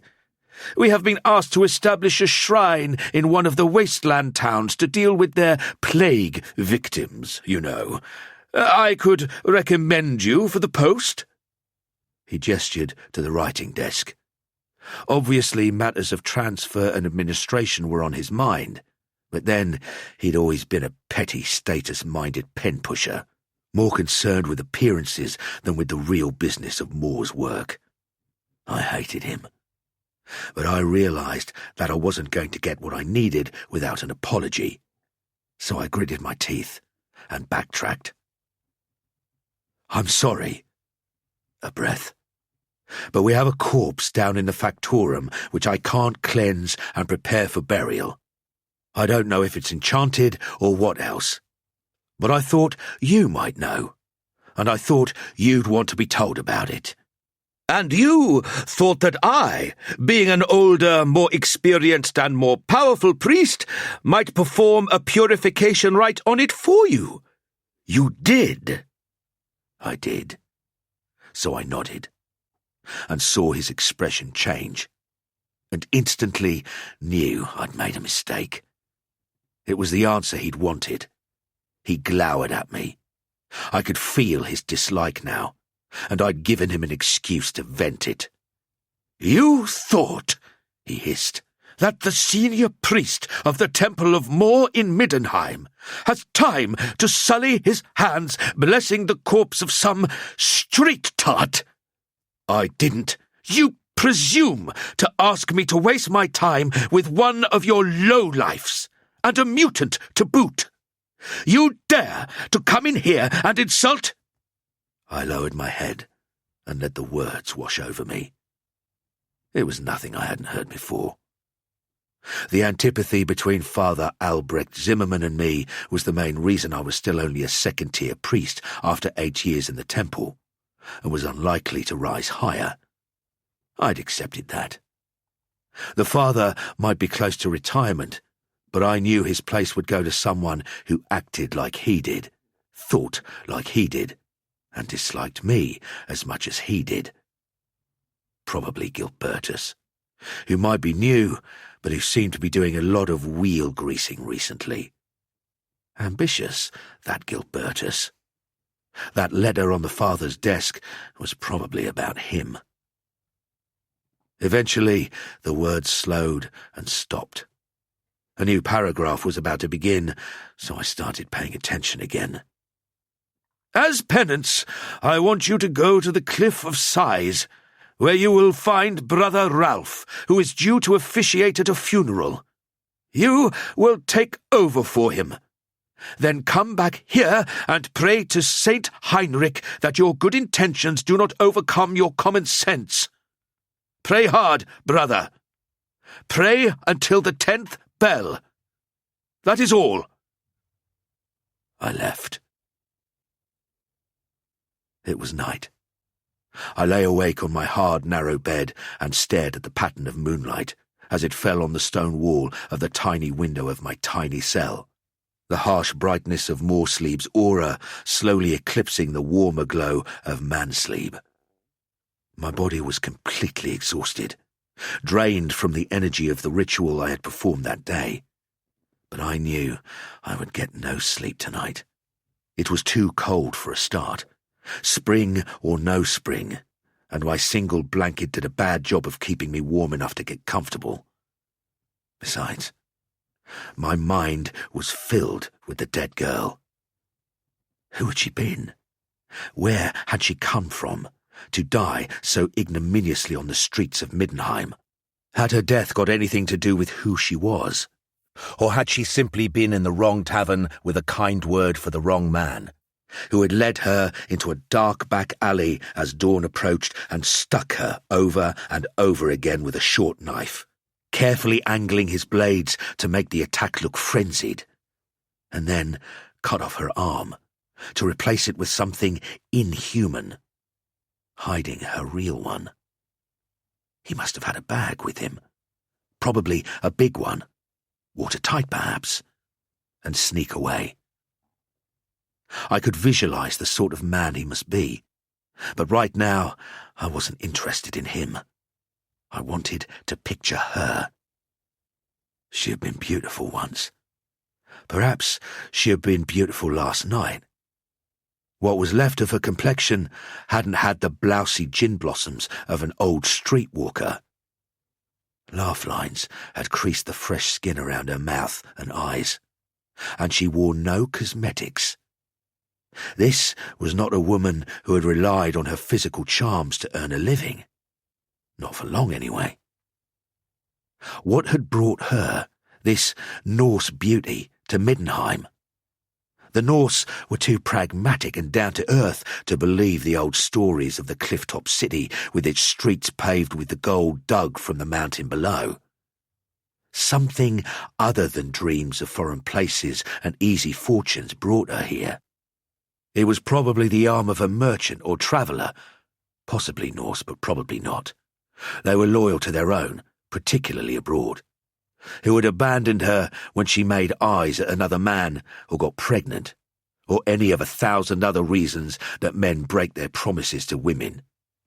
How long had it been since the stability and love she had thought were hers had been revealed as a hollow joke? Her clothes had seemed quite new, and probably too expensive for the sort of woman who drank in the Drowned Rat. So she probably hadn't been on the streets too long, unless she had robbed someone recently. No. People can disguise themselves in life, but a dead face reveals the true character behind it, and I had seen nothing of the petty criminal in what remained of her features. There was nothing of the ground-down, hardened streetwalker there either. She'd been new to the idea of having to rely on her charms and a low-cut dress to earn a living, or knew enough that she didn't yet know how to spot the sort who would be good to her, or the sort who hated her kind and wanted nothing but ill for them. Someone in the city had to know who she was, and I wanted to bless her with her real name when I buried her. Someone knew. It might be the person who had killed her, and that meant I had to find him. Nobody at the Drowned Rat would admit to remembering a thing about last night. It was that kind of place, and not even the fear of Morr would persuade them to talk. There was a faint sound, a sudden vibration that seemed to run through the temple building. It came again a few seconds later, then a pause, and a third. From somewhere further down the corridor came a scrape of wood and the thud of a thrown-open door. Running footsteps. I thought briefly about getting up to investigate, decided that I was still too tired from the failed ritual, and rolled over. Let Zimmerman sort it out. If he was so protective of his status as head of the temple, let him take some of the responsibility that came with the position. I went back to my thoughts. That arm. The arm that wasn't hers. It all came down to that. There were easier ways to spread the fear of chaos and mutation around a city like Middenheim than faking the murder of a mutant in an alley. So why? The only other reason I could think of was that a dead mutant would spark an official inquiry. Lots of paperwork. Probably a promotion for someone in the watch. Maybe a witch hunt, and a couple of old women burnt. And the temple would be involved, because we'd have to dissect the body and make the official report, which meant that the first place the corpse would have to be brought was here. But why? And why the corpse of a tall, fair-skinned Norse beauty, as nameless as me, instead of some local good-time girl? There was a scream, and I jolted to full consciousness. I must have dozed off. Someone pelted down the corridor outside my room, shouting something. There was a distant crash. Trouble. I dashed outside, tugging on my robe as I went. It was dark and I couldn't see anyone in the faint moonlight, but there was a lot of noise coming from the main hall of the temple, so I headed that way. Unsteady light and shouting told me I was going in the right direction. The connecting door was open. No, it was ripped off its hinges and lying on the floor. I jumped over it and arrived in the main hall. It was mayhem. A tempest had been here. Everything was smashed. The flames eternal had gone out again, but in the faint light from the night lamps on the pillars, I could see 3 priests, 2 with makeshift weapons, a broom, a rod of office, circling but keeping well back from someone. It was her. It was her. The face I'd been imagining as I lay in bed smiled dully, deadly. She looked like hell, as you would if you'd been murdered a day ago. Her movements were jerky, abrupt, and there seemed to be no sight in her eyes or expression on her face except a blank grin. With her one arm, she clasped the torso of Brother Rickard. The rest of him lay a few yards away. As I watched, she dropped the body and began to cast her head from side to side, as if trying to feel for something with some strange inhuman sense. It was like... I didn't know what it was like. "Stay back!" It was Father Zimmerman. I doubted that any of us had had any intention of getting any closer. He struck a stance and began to chant. From the sound of his syllables, it was a ritual, but not one I recognized. The dead woman's head snapped upright, as if she had found what she was searching for. Then she took a slow, stiff step towards him. "Father, move!" I yelled, as I looked desperately for a weapon to defend myself. The cult of Morr has never been big on armaments, and its temples aren't exactly prepared for battle. The corpse took another step towards the father. He kept chanting, faster now, and there was panic on his face. I could have run in to pull him to safety, but I didn't. Instead, I ran away, up towards the high altar. The flattened disc of the great bowl lay there, its gold plate and the heavy liquid in it gleaming slickly in the low light. Behind me there was a scream, high like an old woman. I reached around the rim of the bowl and lifted it with both hands. It was heavy with the liquid, which sloshed between the shallow rims. As I turned with it, I heard the snap, and an instant too late saw Father Zimmerman die, his spine broken like an autumn twig. The dead woman dropped his body and it hit the floor, twitching. I took measured paces across the marble tiles. The liquid slopped in the great bowl, a little spilling out with each step. The puppet corpse was casting its head around, looking for a target as I drew closer to it. The other two priests backed away from us both. She was 15 feet away. 10. Her head turned in my direction, and her slashed face bared its teeth at me in a dead smile. I flung the great bowl at her, its contents flying outwards in a wild shower. Not holy water, but oil, blessed for the anointing of mourners. It covered her, soaking the remains of her once fancy clothes. The bowl hit the floor edge-on with a clang and spun away. I leapt backwards, grabbed a night lamp from its niche in the nearest pillar, and flung it at the sodden abomination. It was like a flower blossoming, or the sun breaking through clouds. The temple was filled with the light from the burning woman. She blazed. Something in her must have sensed what was happening as she slowly began to flail against the flames. She fell over. Her body crackled. There was a smell of roasting. The other two priests, Ralph, I could see now, and Pieter, stood in shock and watched as the body and the temple burned. I didn't have time for that. I headed for the main doors and outside into the fierce chill of the night, my mind working furiously as I went. Dead Norse woman, missing arms, animated corpses. On the steps I saw Gilbertus coming up. "Where are you going?" he said.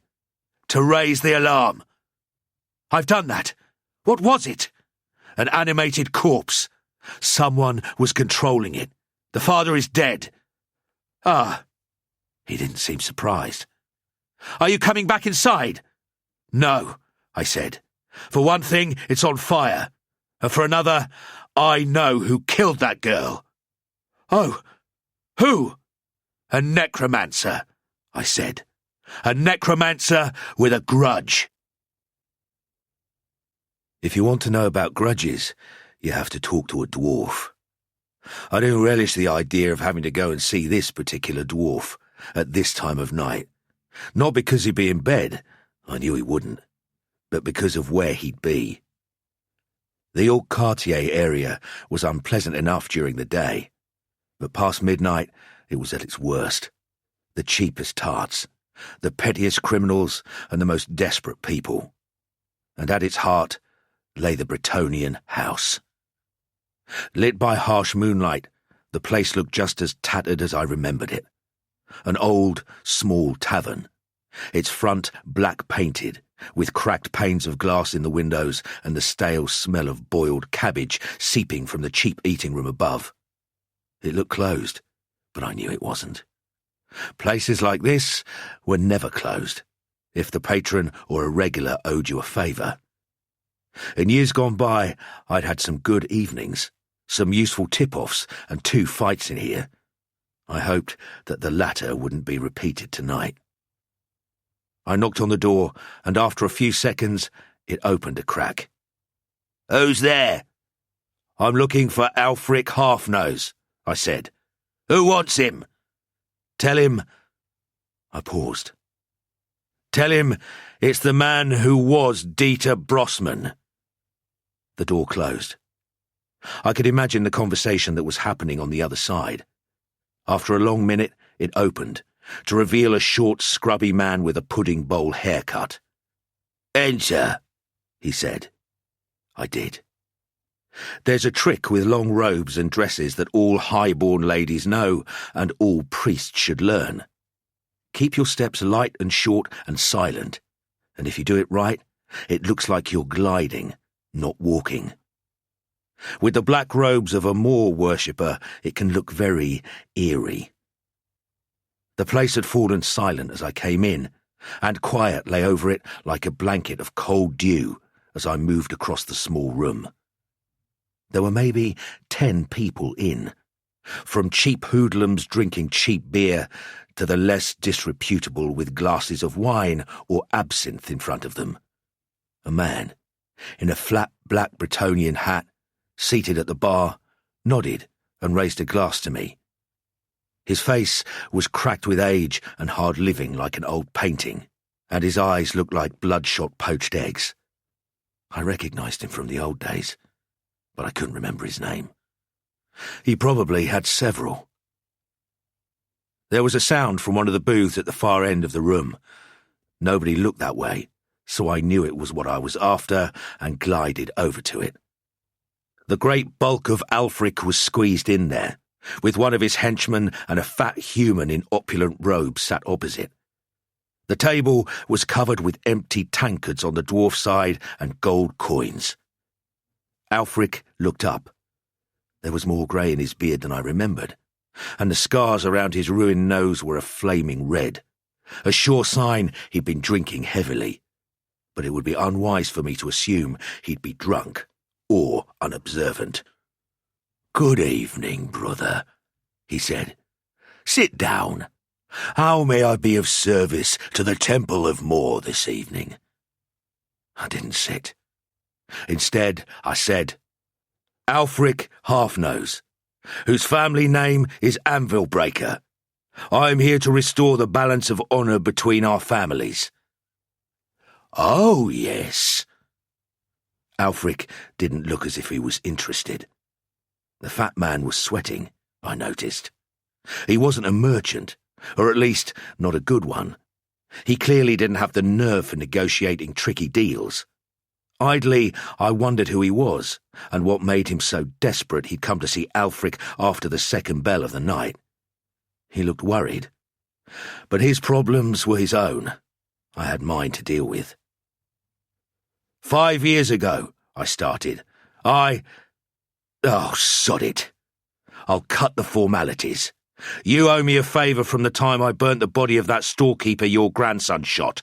I'm calling it in. So I do. So you can. Ulric took a swig from his tankard.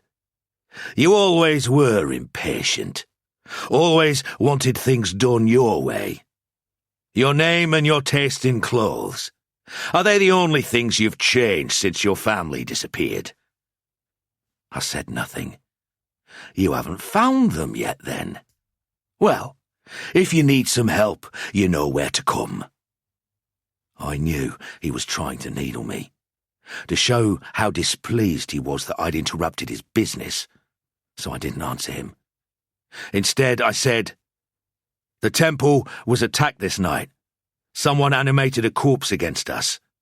It looked like it was sent to kill people, not do damage, but it did a lot anyway. And Father Zimmerman is dead." It was the second time I'd said that, but the first time I understood it. Suddenly, I felt very tired. There was a spare place on the bench next to the merchant, and I sat down. Ulric watched me, his dark eyes glinting like wet stones in the faint lamplight. "Sounds like a necromancer's work." I thought so. A pause. "Are there any of such a calling in the city?" "None that I know of, and that means probably not." He paused for another swig. I trusted his word. Ulric's eyes and ears were everywhere in Middenheim.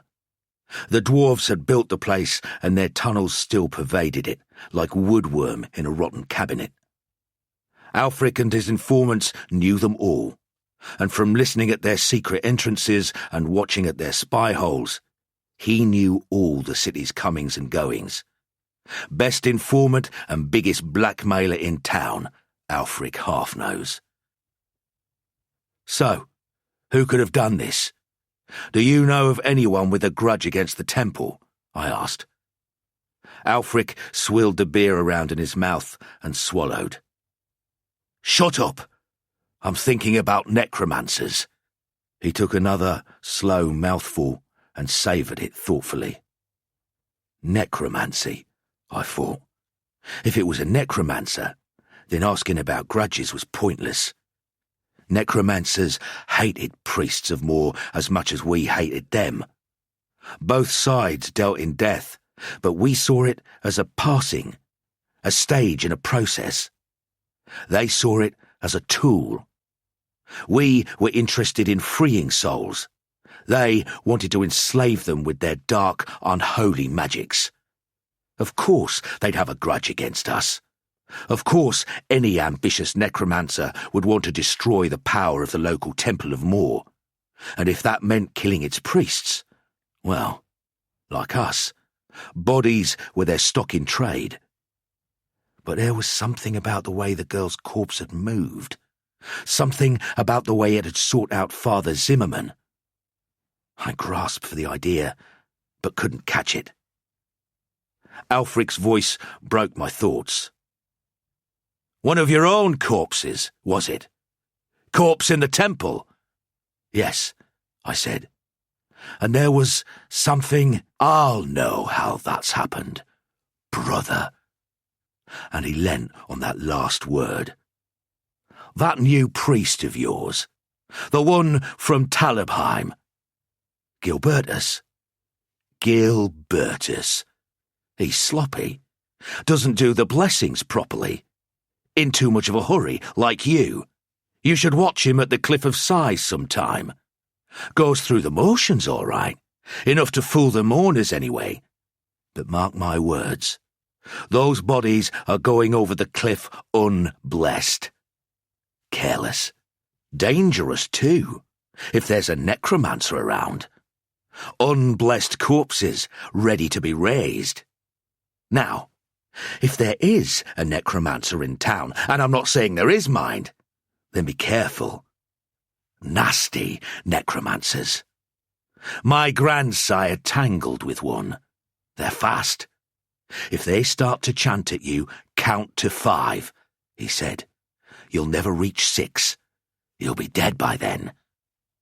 Some idea about necromancers and the temple was forming itself in my mind, trying to push its way through the day's exhaustion.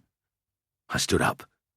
The thoughts would take a while to clarify, and it'd be morning before I'd know if I had heard the answer I needed, but the long, cold walk back to the temple would help. "Thanks, Ulric. The debt is cleared. I'll leave you to your business." He looked surprised for a moment, but it took more than that to ruffle his scarred composure. "Good seeing ye again, Dieter," he said, and turned back to his sweating customer without another word. I walked to the door and out into the cold night. It had started to snow, and I pulled my robe closely around myself. It was only as I turned the corner away from the Bretonnian house that I realized he'd called me Dieter, and that I'd forgotten to ask him anything about the dead girl. A brief image of her burning face with its dead smile flickered in my mind. Somehow, her identity didn't seem so important now. The Cliff of Sighs is a place where contradictions meet. From its edge, you could see the whole of the Middenland, stretching away as far as the Middle Mountains. Hills, tiny towns, and the vast green carpet of the Drakvold forest with the Talabheim road winding its way through it. In the days when I could still appreciate beauty, I thought it the most romantic and lovely place in the city. Step closer to the edge, look down, and you see the shattered ruins of the coffins, the shrouded bodies spread across the rocks or hanging in the branches of the trees after being dropped, and sometimes the unconsecrated corpse of a suicide or murder victim as well. Or you could have done, if it wasn't snowing so damned hard. I wrapped my cloak more tightly around me and watched the mid-morning funeral party. Gilbertus's voice was muffled by the snow, but I knew the sombre incantation he was chanting so well that I would have noticed the slightest error. So far, he hadn't put a syllable wrong. Around him, the mourners huddled to protect themselves against the cold, and against their mutual grief and the fear of death. The bare pine coffin sat on its bier at the edge of the cliff. This was not an opulent affair. Gilbertus turned slightly, and I pulled my head back out of sight around the corner of the building. It was bloody cold, and the sharp wind was turning my feet and fingers numb. But to move too much would give away my presence. Instead, I stood, a silent, shivering statue, and listened to the chant. There. He'd missed something. Nothing as obvious as a dropped word or missing line. Just a subtle change to the rhythm of the incantation. 2 lines later, again. And quickly, again. Then a whole section I didn't recognize. This wasn't some misremembered lesson. He was changing things. I didn't understand the language of the sacred chants. Almost nobody did. We just learnt them by rote. But I could tell that there was something wrong here. Fear crawled slowly up my spine, and I would have sweated if it wasn't for the cold. A final blessing was said. The bier was pushed to the edge of the rock and tipped. The coffin slid off it and into space, and the mourners were ushered away from the cliffside before the crash echoed up from below. They didn't hang around. The party dispersing quickly, eager to get away from this place of death into the warm, to console each other and start on the funeral meets, I guessed. Gilbertus lingered a moment, and I stepped out to meet him. "Well met, brother," I said. "Aye, brother. Cold." He stamped his feet. "Are you here for a funeral?" "In a way," I said. "But I want to talk to you about the attack last night." "Yes," he said. "Unpleasant affair. You've been told there's a meeting after supper to discuss who's to be acting head of the temple?" Something in his tone, his whole stance had changed. His voice wasn't the voice of an apprentice anymore. Yesterday he had spoken to me with respect. Today it was arrogance. He paused and turned away, and I wondered if he didn't want me to see his face as he spoke again. "Last night, you said you thought you knew who was behind the attack. Do you still know?" "I was wrong last night," I said. "Oh, yes?" "Yes," I said. "I thought it was a necromancer with a grudge.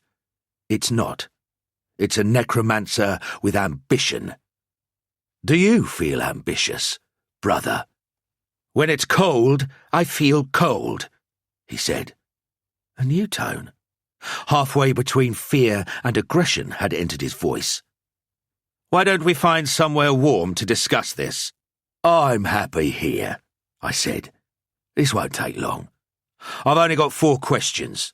First, if you'd gone to raise the alarm last night, why didn't I see your footprints across the frost in the park? Because I went a different way to you, clearly. What's the second question? How did you know that the dead girl had been stabbed through the heart? A watchman told me. Next, where did you get the tentacle?" He whirled to face me, and I thought he was about to cast a spell. I did nothing. For a moment he paused, then let his arms drop slowly to his side. He was frightened, I could tell. Frightened, but still confident. "What do you know?" he asked. "That you're not going to leave this cliff without killing me?" I stepped towards him, my hands slightly raised, palms and wrists exposed. Merchant's trick. Makes you look vulnerable, unthreatening. He didn't react, or at least he didn't try to move away, which was good. Instead, he said, "Apart from that. You arrived here 6 months ago, disguised as a junior priest from Talabheim," I said. "We were expecting a brother Gilbertus to come from there. So, I imagine you killed him and took his place. You've spent 6 months making sure that there are a lot of unblessed corpses buried around the city, which you could use your magic to reanimate later. Yesterday morning, you killed a girl behind the drowned rat, enchanted the corpse, and then made it look like a mutant so it would have to be brought back to the temple for an investigation, and so there wouldn't be too much surprise when I couldn't perform the ceremony of nameless rite on it. You also persuaded Father Zimmerman that I was wasting the temple's time, so the corpse would lie in the factorum all night, unblessed, ready for you to reanimate. When I met you outside the temple, you'd been there all along, controlling the dead thing. You know all that, he said. I moved closer to him. Only a few feet separated us. Behind him, the edge of the cliff dropped away into eternity. It's mostly guesswork, I admitted. So much guessing. For a ruined merchant still obsessed by the loss of his family, I am impressed. The disguise had dropped completely now. He wasn't Gilbertus anymore. He'd never been Gilbertus at all, except in the minds of some 2 trusting priests. If any of them had been around, they wouldn't have recognized this sarcastic arrogant who dared to taunt me with my grief. But there was no one else. The Cliff of Sighs was deserted. Just us and the swirling snow. He with his plan and his magic, I with a new kindled memory of Philomena and the sadness and anger that it brought. He smiled again. So, brother, why would a priest of Morr, or even a necromancer, do what you've described? Because, I said, and I didn't try to keep the bile out of my voice, because you're ambitious. Because there would be no more powerful position for a necromancer than leading a temple of Morr. All the corpses you need, brought to your doorstep by the good citizens of Middenheim. You probably have some scheme for taking over the city in a couple of years. Perhaps. He was close to me now, and he wasn't smiling anymore. His face was set cold and hard against me. Snowflakes whirled in the space between us. And your last question. I was going to ask you who the girl was, I said, but it's not important anymore. She was young, strong, susceptible to my magic. A potential tool. We're alike, you and I, brother. I had no interest in the girl when she was alive, and neither did you.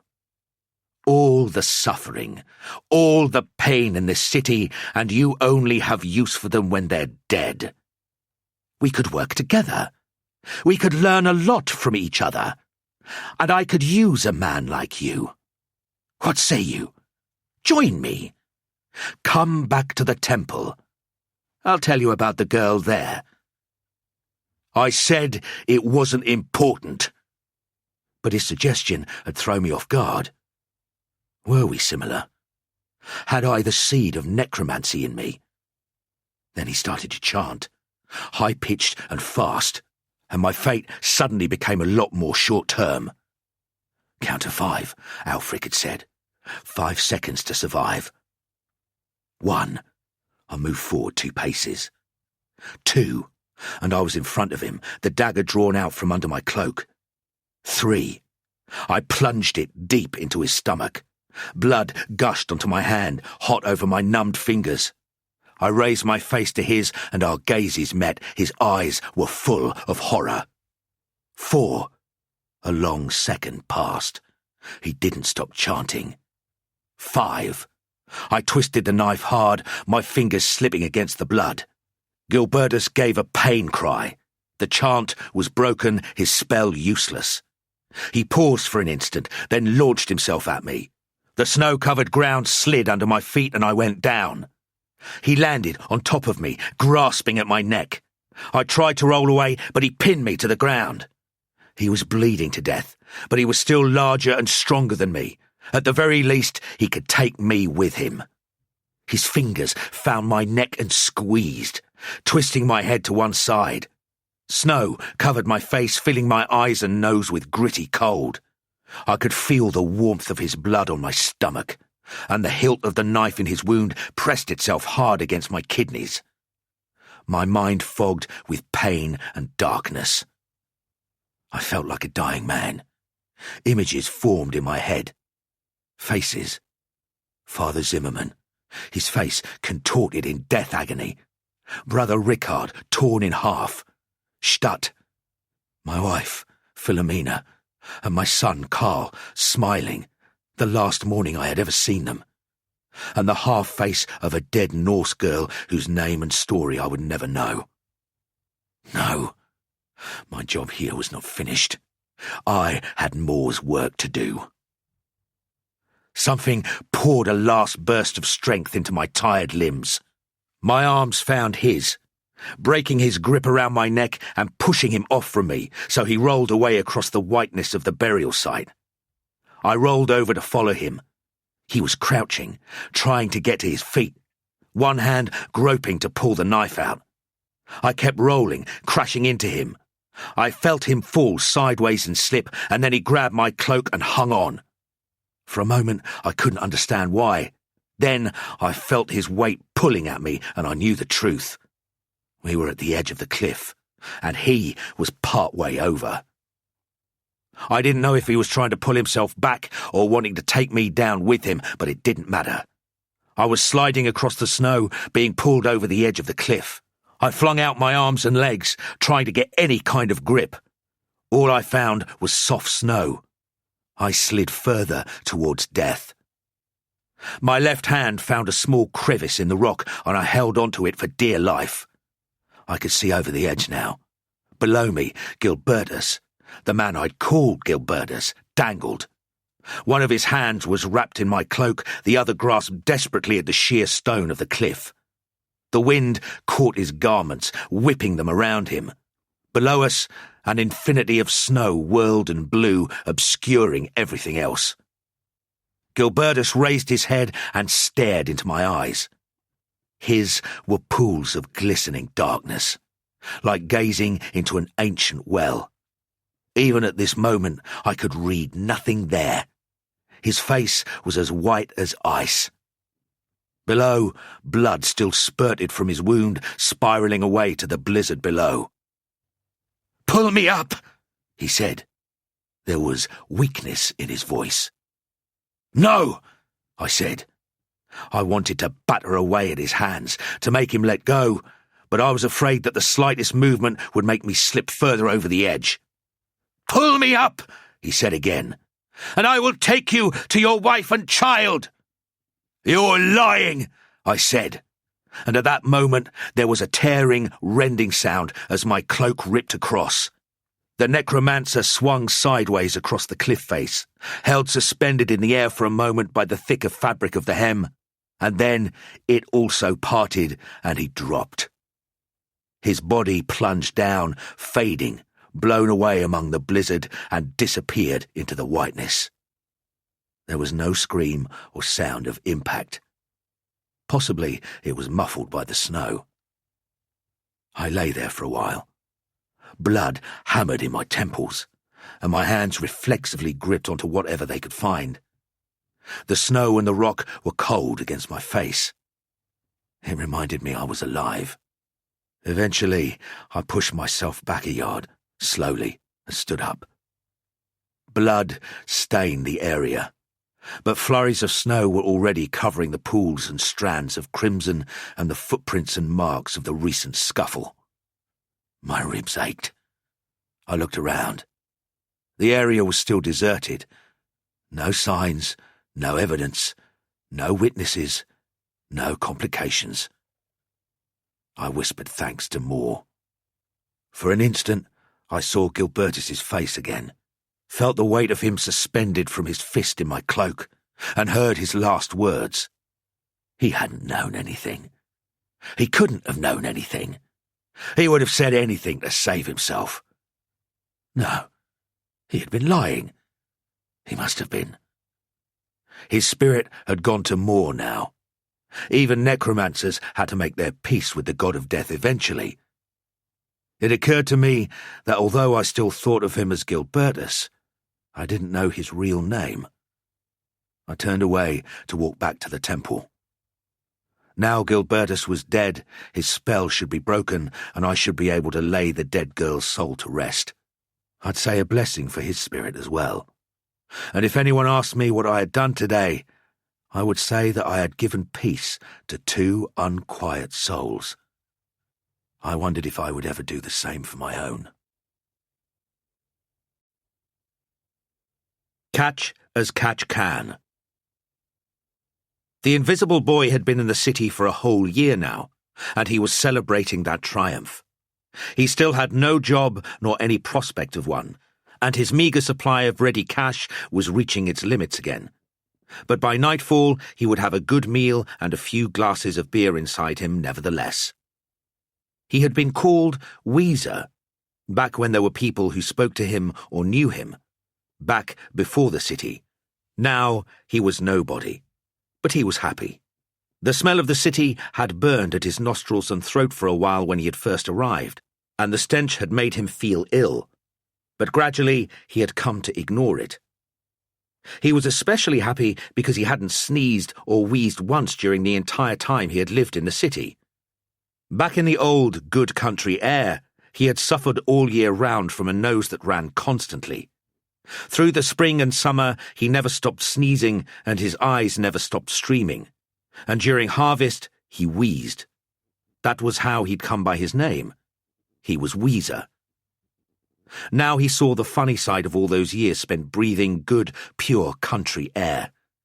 Bless the city's filthy, smoggy atmosphere, where summer or winter he felt better and better.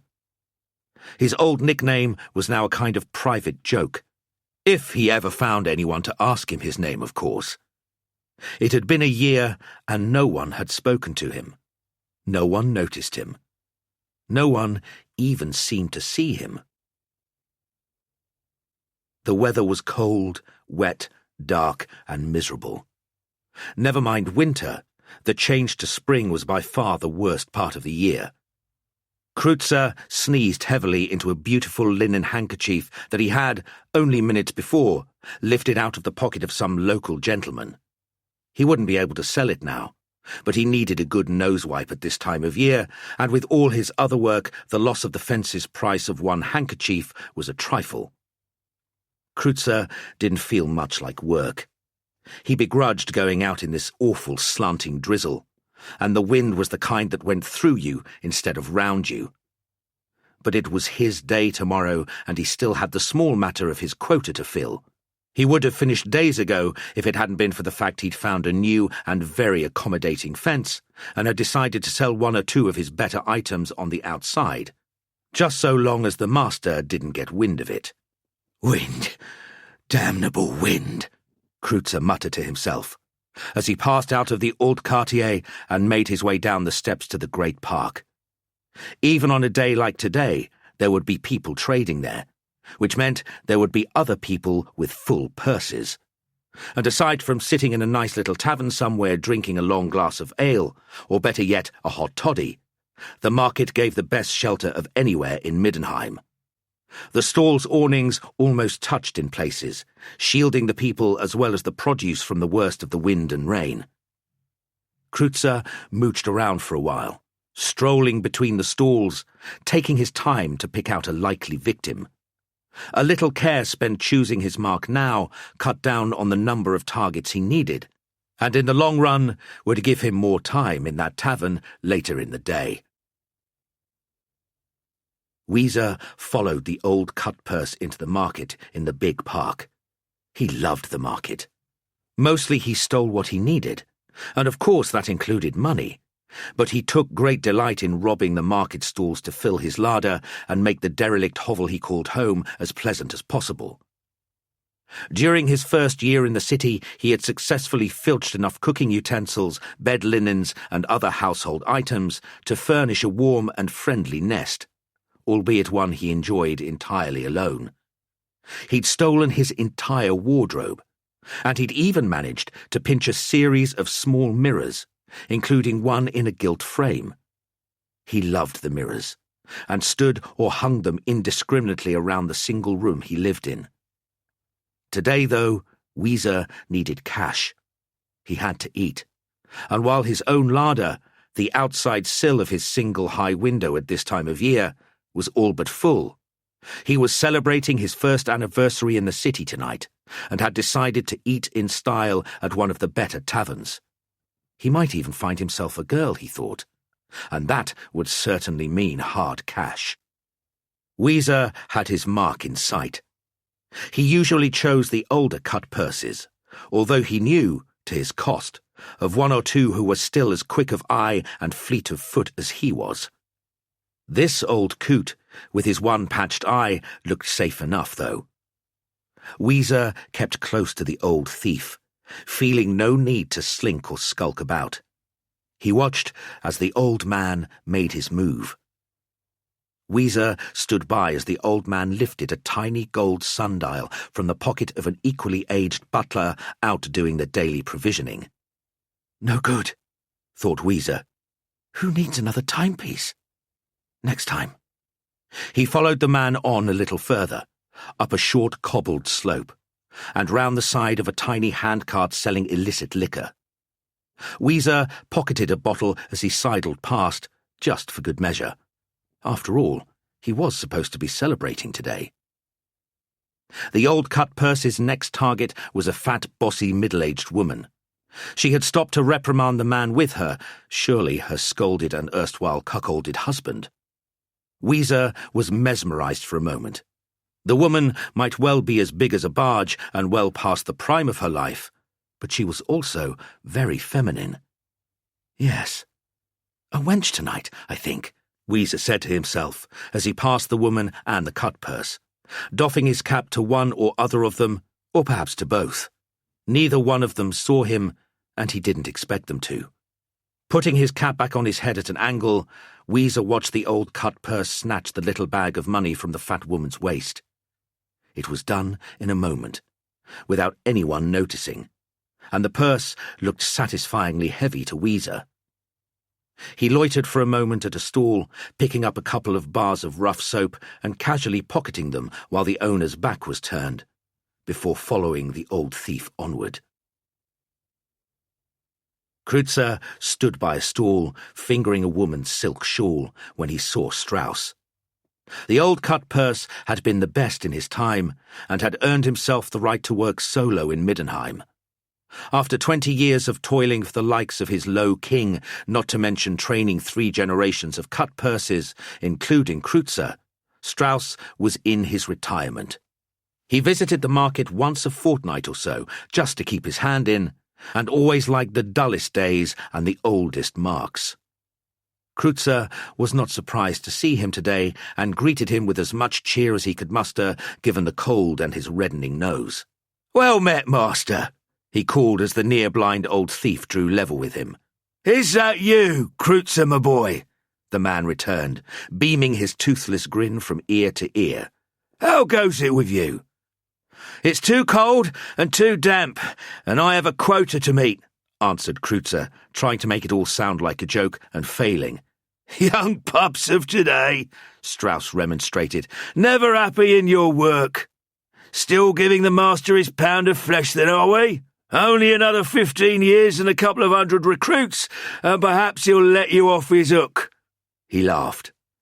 "Only if he or I live that long," Kreutzer said.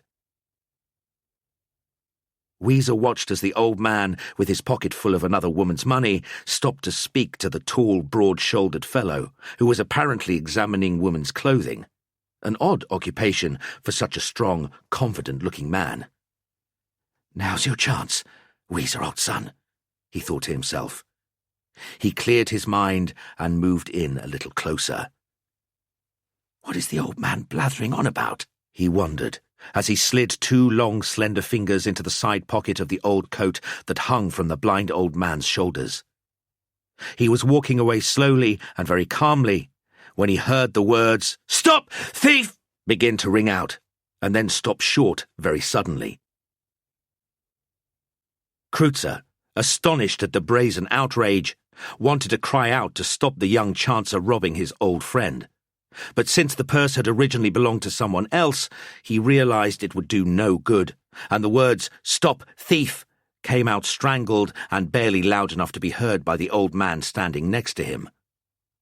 "I'll get him," he said firmly but very quietly to Strauss, and walked away purposefully towards the young man in the cap. He wondered why he couldn't remember what the boy looked like, except for the vaguest impression of a teenage kid with fair hair. Kreutzer prided himself that he never forgot a face. Not the face of a mark, not the face of a fellow cutpurse, and especially not the face of an enemy. There was something odd about this one. He realized at once that he would have to stay close to the boy. If he let him out of his sight, he would not know him again. Weezer left the park by the northeast gate and worked his way up the winding steps and slopes toward the north part of the Old Quartier. He had made his home in a derelict building in the far north of the quarter, where life was rough, but not so bad as it was further south in the heart of the district. He had stumbled upon the place. Back then, little more than tile-patched rafters open to the sky with rotting attic boards. Late one night, only a few days after he had arrived in the city. It had been cold and wet then, as it was now, and he had needed to find shelter fast. It had taken Weezer only a matter of days in the city to get the lay of the land, even though some of Middenheim's native citizens knew only the streets and byways of their own local quarters despite a lifetime of city dwelling. It had taken him a little longer to find a permanent place to sleep, but not too long. Weezer's room was the only occupied part of the ramshackle old building and was towards the top on the third floor. His one window looked down into a narrow courtyard and the windowless backs of other buildings, so no one overlooked him. The front of the building was barred and boarded, but there was a cellar window at the side that served as a convenient front door where Weezer could not be seen entering. The room was as solitary and isolated as he was himself, but it suited him well, and he had no desire to spread himself out among the other rooms that must exist in the building, but which Weezer had never explored. There was honor amongst thieves, even in Middenheim, and so if it took Kreutzer all afternoon to track down the brazen knave who had robbed venerable Strauss, he would do it. Discreetly, Kreutzer followed the cocky young cutpurse out of the great park and watched him as he climbed in through the cellar window of the tall, narrow, crumbling building. 2 minutes later, as the clatter of shod feet on old wooden stairs died away, Kreutzer slid his body shoulder first through the cellar window and looked around to get his bearings. In no time he had found new scuff marks on the dusty floor and followed the ragged footprints up 3 flights of rickety, creaking stairs. He took his time, moving silently, as he didn't want to warn the young thug of his arrival. 5 minutes later, Kreutzer was leaning nonchalantly in the doorframe of a cluttered, low-lit room, watching the scrawny kid take off his cap and coat, utterly oblivious to the fact that Kreutzer was there. Kreutzer gently ran his thumb down the length of his short sword, reassuring himself of its cutting edge. He looked on as the small, slender boy took soap and liquor from where he had secreted them in his pockets, along with the heavy purse that Strauss had lifted. Then Kreutzer began to take in the room properly for the first time. It was extraordinary. The floor was thick with rugs and carpets, and there was a low couch covered in a colourful array of fabrics and cushions. Clean clothes and spare shoes were neatly arranged in one corner, half shielded from the room by an elegant foreign-looking screen of pale wood. There was a deep bowl and ornate pitcher of Eastern design gracing a low oval table, and a large sheet of thick, coarse material hung on a hook nearby. Then there were the mirrors. Kreutzer didn't believe he had ever encountered so many mirrors in one room, nor so much opulence in a room of a petty scoundrel. Yet despite the mirrors, the young thief was obviously used to being alone, since he had still not noticed his intruder. Kreutzer had planned to surprise him. He had wanted the young thief to turn and catch him standing in the doorway, preferably running his thumb along the blade of his short sword. But the boy just hadn't noticed him, though Kreutzer had held the relaxed, menacing pose and repeated the gesture several times. Kreutzer began to feel rather silly, repeating the theatrical threat. Eventually, bored with looking into the remarkable room, Kreutzer was beginning to want to take a seat on that inviting couch. Then the tickle started, and he knew that introductions were imminent. He had no choice in the matter, so he raised his short sword in an aggressive stance. The sneeze came in a torrent of wet snot and doubled Kreutzer over with its force, his sword hand still pointing the gleaming weapon at the thief's back. The young man, standing in the middle of the room with his back to the door, clutched his chest suddenly and fell to his knees. Kreutzer thought for a moment that he'd killed his foe without even waving his sword, and cautiously entered the room to assess the situation. The lad was white, dark circles of fright ringing his wide grey eyes. Kreutzer realized that the thief was little more than a child, and he almost felt sorry for him. Kreutzer didn't want to kill him like this. He didn't want the lad to die without knowing what he'd done. He tucked his sword in the back of his belt for easy access and knelt on one knee beside Weezer, pulling him up. "Don't faint on me, you little runt," Kreutzer said. "I don't plan to have to carry you over to that couch. I'd sooner kill you right here." "You already scared me half to death," replied the pale-faced, quivering youth. "It was just a sneeze," Kreutzer said. "Be thankful. At least it saved you from a full frontal short-sword attack." Weezer flopped down on the couch. Kreutzer stood over him, his hands on his hips, leaning in so that he was looking down directly into Weezer's face. "Now listen to me," he began, putting one hand squarely on the pommel of his sword, ready to draw it at any moment. "What do you mean by stealing from old Strauss? There's honour amongst thieves in this city. Has your boss never told you the rules?" "Strauss? Boss? I have no idea what you're talking about." "Strauss," Kreutzer explained impatiently. "It's the name of the man you robbed this afternoon in the market." "But he was a thief," Weezer said, matter of fact. His voice had an unusual inflection, almost as if he was not used to talking. "You can't steal from a thief when what you're taking doesn't belong to him." "What about the stall holders on the market? You stole from them?" "Hardly," Weezer said. "When one man has more soap or liquor than he can use or sell, that's not stealing either. I never take from an empty stall or a busy one." Kreutzer looked down at him quizzically. "Did your boss teach you nothing?" "What boss?" Weezer asked innocently. "Ulric, take me. You know," Kreutzer was becoming impatient. "The man you work for. The man you sell merchandise to." "I don't have a boss," Weezer answered. "Then who do you sell your stolen goods to? Who's your fence?" Weezer shook his head, as if the street thief was suddenly speaking Bretonian. "Do you want a drink?" he asked suddenly. "What?" "A drink. I'm celebrating today. And you know, you're the first visitor I've had here, so it's only right." Kreutzer blinked. Had he missed something? The kid was strange. "Look, who do you sell your merchandise to?" he repeated slowly and carefully.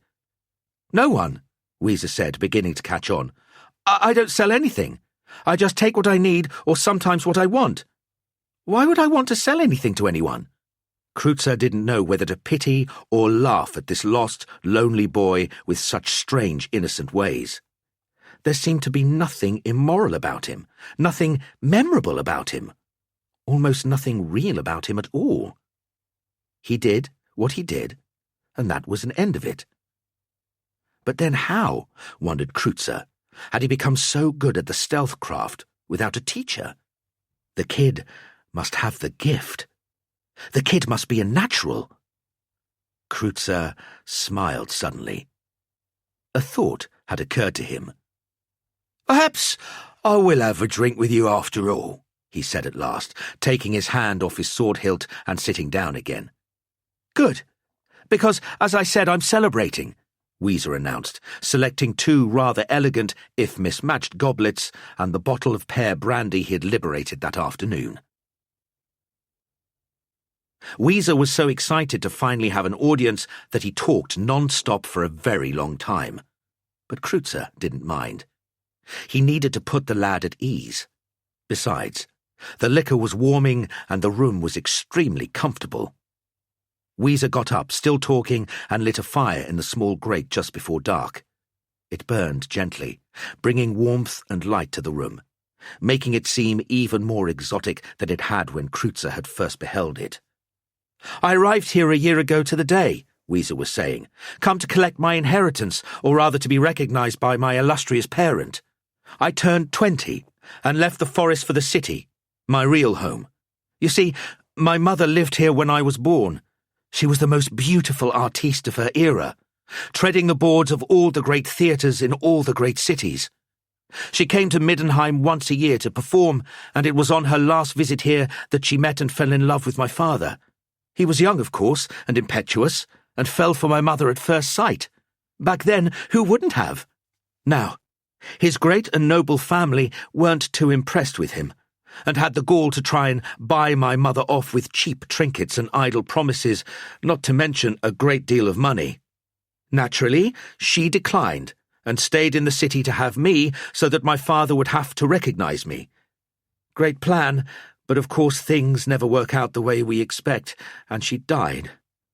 A horrible death, really. She died 3 days after I was born. She bled to death. So, off I went. Actually, I didn't go away. I was taken away by an old wet nurse who worked for my grandfather. She was paid to take me to the forest and, well, kill me? She didn't have the heart to do it, of course. Instead, she stayed with me, and then her sister came to live with us too. Wonderful women. We never wanted for anything. They're both dead now, and I wonder if they were witches. 'Cause though we never went without, neither of them did anything practical. We didn't raise pigs or keep a garden, but there was always meat and greens and good bread. Kreutzer let the story wash over him as it rattled on. He was beginning to feel that the story and the kid were just part of some elaborate fever dream brought on by his infernal ague. So I became a man, and before she died, my aunt, who must have been over 70 before she took to her deathbed, told me everything. After I buried her and her sister, they died right there in the same bed on the same day, I set out to the city from the forest that had been my home my whole life. And that's it. Well, most of it. I can't mention my father's name, of course, not before he recognizes me officially, so to speak, but I can tell you he runs a great city, lives in a great palace, and doesn't live 1,000,000 miles from here. In fact, on a clear night, I can see the top of his palace roofs from my little window. Kreutzer's head was floating about the room with all the good strong liquor he had drunk, but he knew when he was listening to an outrageous fairy tale, or several woven together. Still, it was no business of his. He wanted the boy to relax and trust him. Kreutzer left late. Remembering he still had a quota to fill, he secreted a little gilt mirror as he left, sliding it beneath his jacket. "It's all right," Weezer said, having noticed. "You have it. I took it from a thief. It doesn't belong to anyone now, so take it by all means." Kreutzer felt guilty for the first time since he was a child. "Look, what's your name?" he asked. "Oh, I don't have one," the lad replied cheerily. "Being a bastard and everything, and my mother didn't live long enough to give me a name. When I was big enough to need a name, my aunts called me Weezer.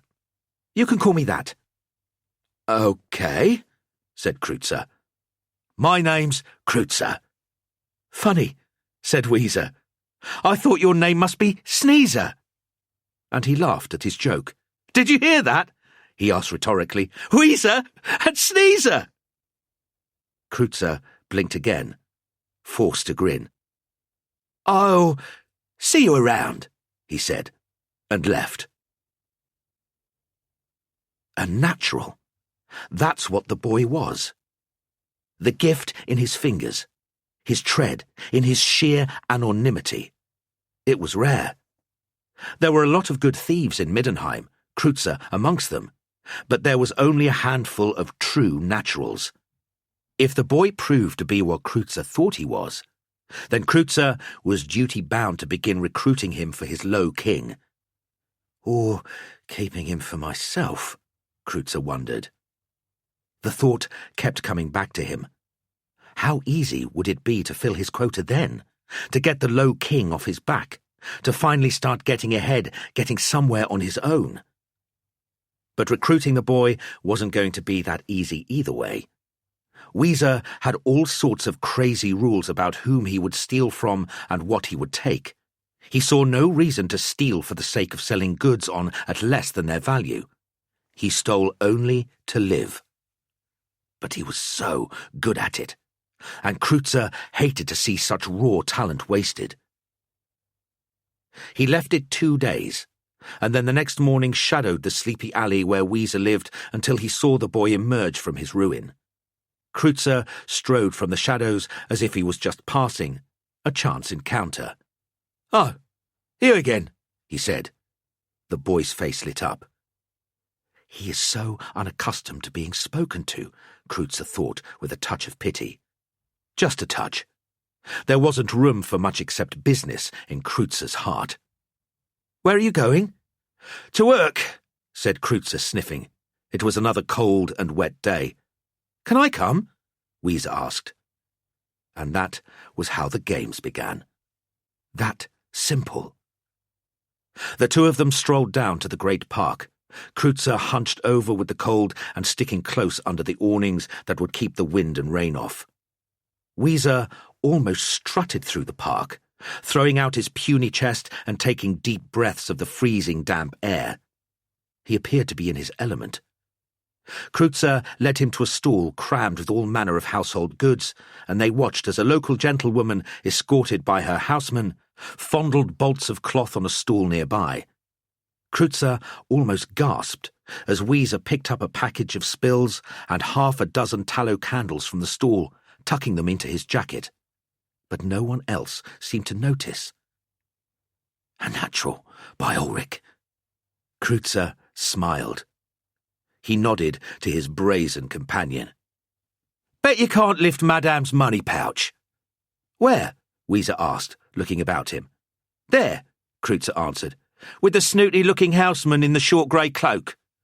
"No problem," Weezer said, a cockeyed smile across his face. He walked off past the affluent woman with the heavy pouch at her waist and nipped it off without even touching her. Kreutzer watched, only feet away, amazed at the speed and skill with which Weezer performed the dare. He had been ready to step in and cause a little confusion to cover Weezer when he got caught, which had seemed inevitable with the houseman standing guard. But it never happened. Weezer walked around the next stall and came back behind Kreutzer. "Good, good," Kreutzer murmured as they walked on together. "Where is it then?" "Where's what?" Weezer asked innocently. "The pouch, you dolt," Kreutzer replied. "How much was in it?" "No idea," Weezer said. "But it was heavy enough. You can check it if you like. It's in your jerkin pocket." Kreutzer looked wide-eyed at Weezer and slid 2 fingers into the pocket, drawing out the full pouch. His bottom jaw dropped so far, so fast, he almost dislocated it. He hadn't felt a thing, and he was one of the best. The kid was amazing. Invisible. Weezer seemed to like the game, and would take any dare. As the day went on, Kreutzer became more and more intrigued by what the young, untrained cutpurse could do. Kreutzer didn't need to recruit Weezer. The kid would give him anything and do anything for him as long as it was prefixed with, "I'll bet you can't." Kreutzer was looking at a meal ticket. Weezer stole lunch for them from a stallholder while having a conversation with him at the same time. They sat and ate the fresh sausage, a small earthenware jar of pickles, and 2 small loaves of good bread, sitting on an empty, covered handcart behind one of the clothing stalls. Kreutzer's tall, athletic frame perched next to Weezer's small, compact one. Kreutzer was a grown man of 24, only a few years older than the other, but sitting next to him, Weezer looked like a child from the slums. Kreutzer's mood had improved dramatically. It was worth coming out in the cold and wet to watch Weezer at work, especially when Weezer was working for him. During the afternoon, the lad lifted 2 timepieces from the inside pockets of gentlemen whose outerwear looked completely impenetrable, and completed the hat trick by removing a barely visible necklace from a middle-aged gentlewoman whose cloak was buttoned high to her throat. Together, the conspirators then liberated a total of 7 items from one young dandy, who they tripped and then saved from an undignified fall down a steeply stepped lane. While dusting the man down, Weezer managed to empty 3 of his outer pockets and 2 that were concealed beneath. He had also taken the short dagger that the dandy kept in the top of one of his long boots. He was a marvel.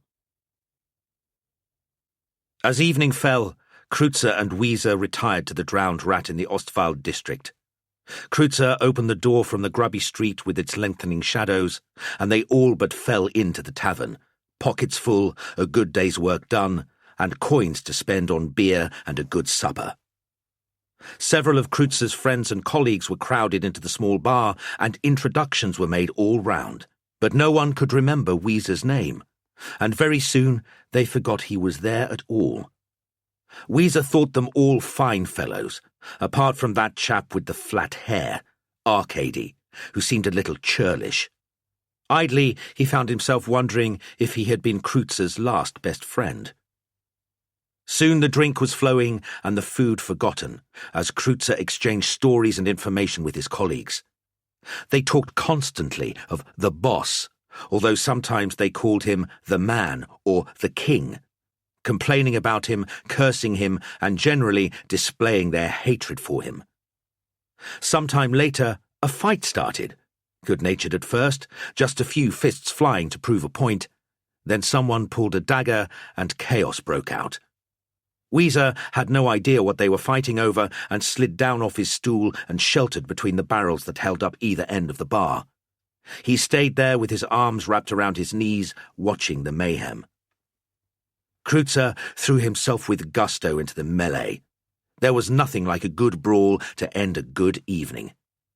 Eventually, the fight broke up when the landlord began arbitrarily swinging a club around his bar, screaming that enough damage had been done and he would call the guard.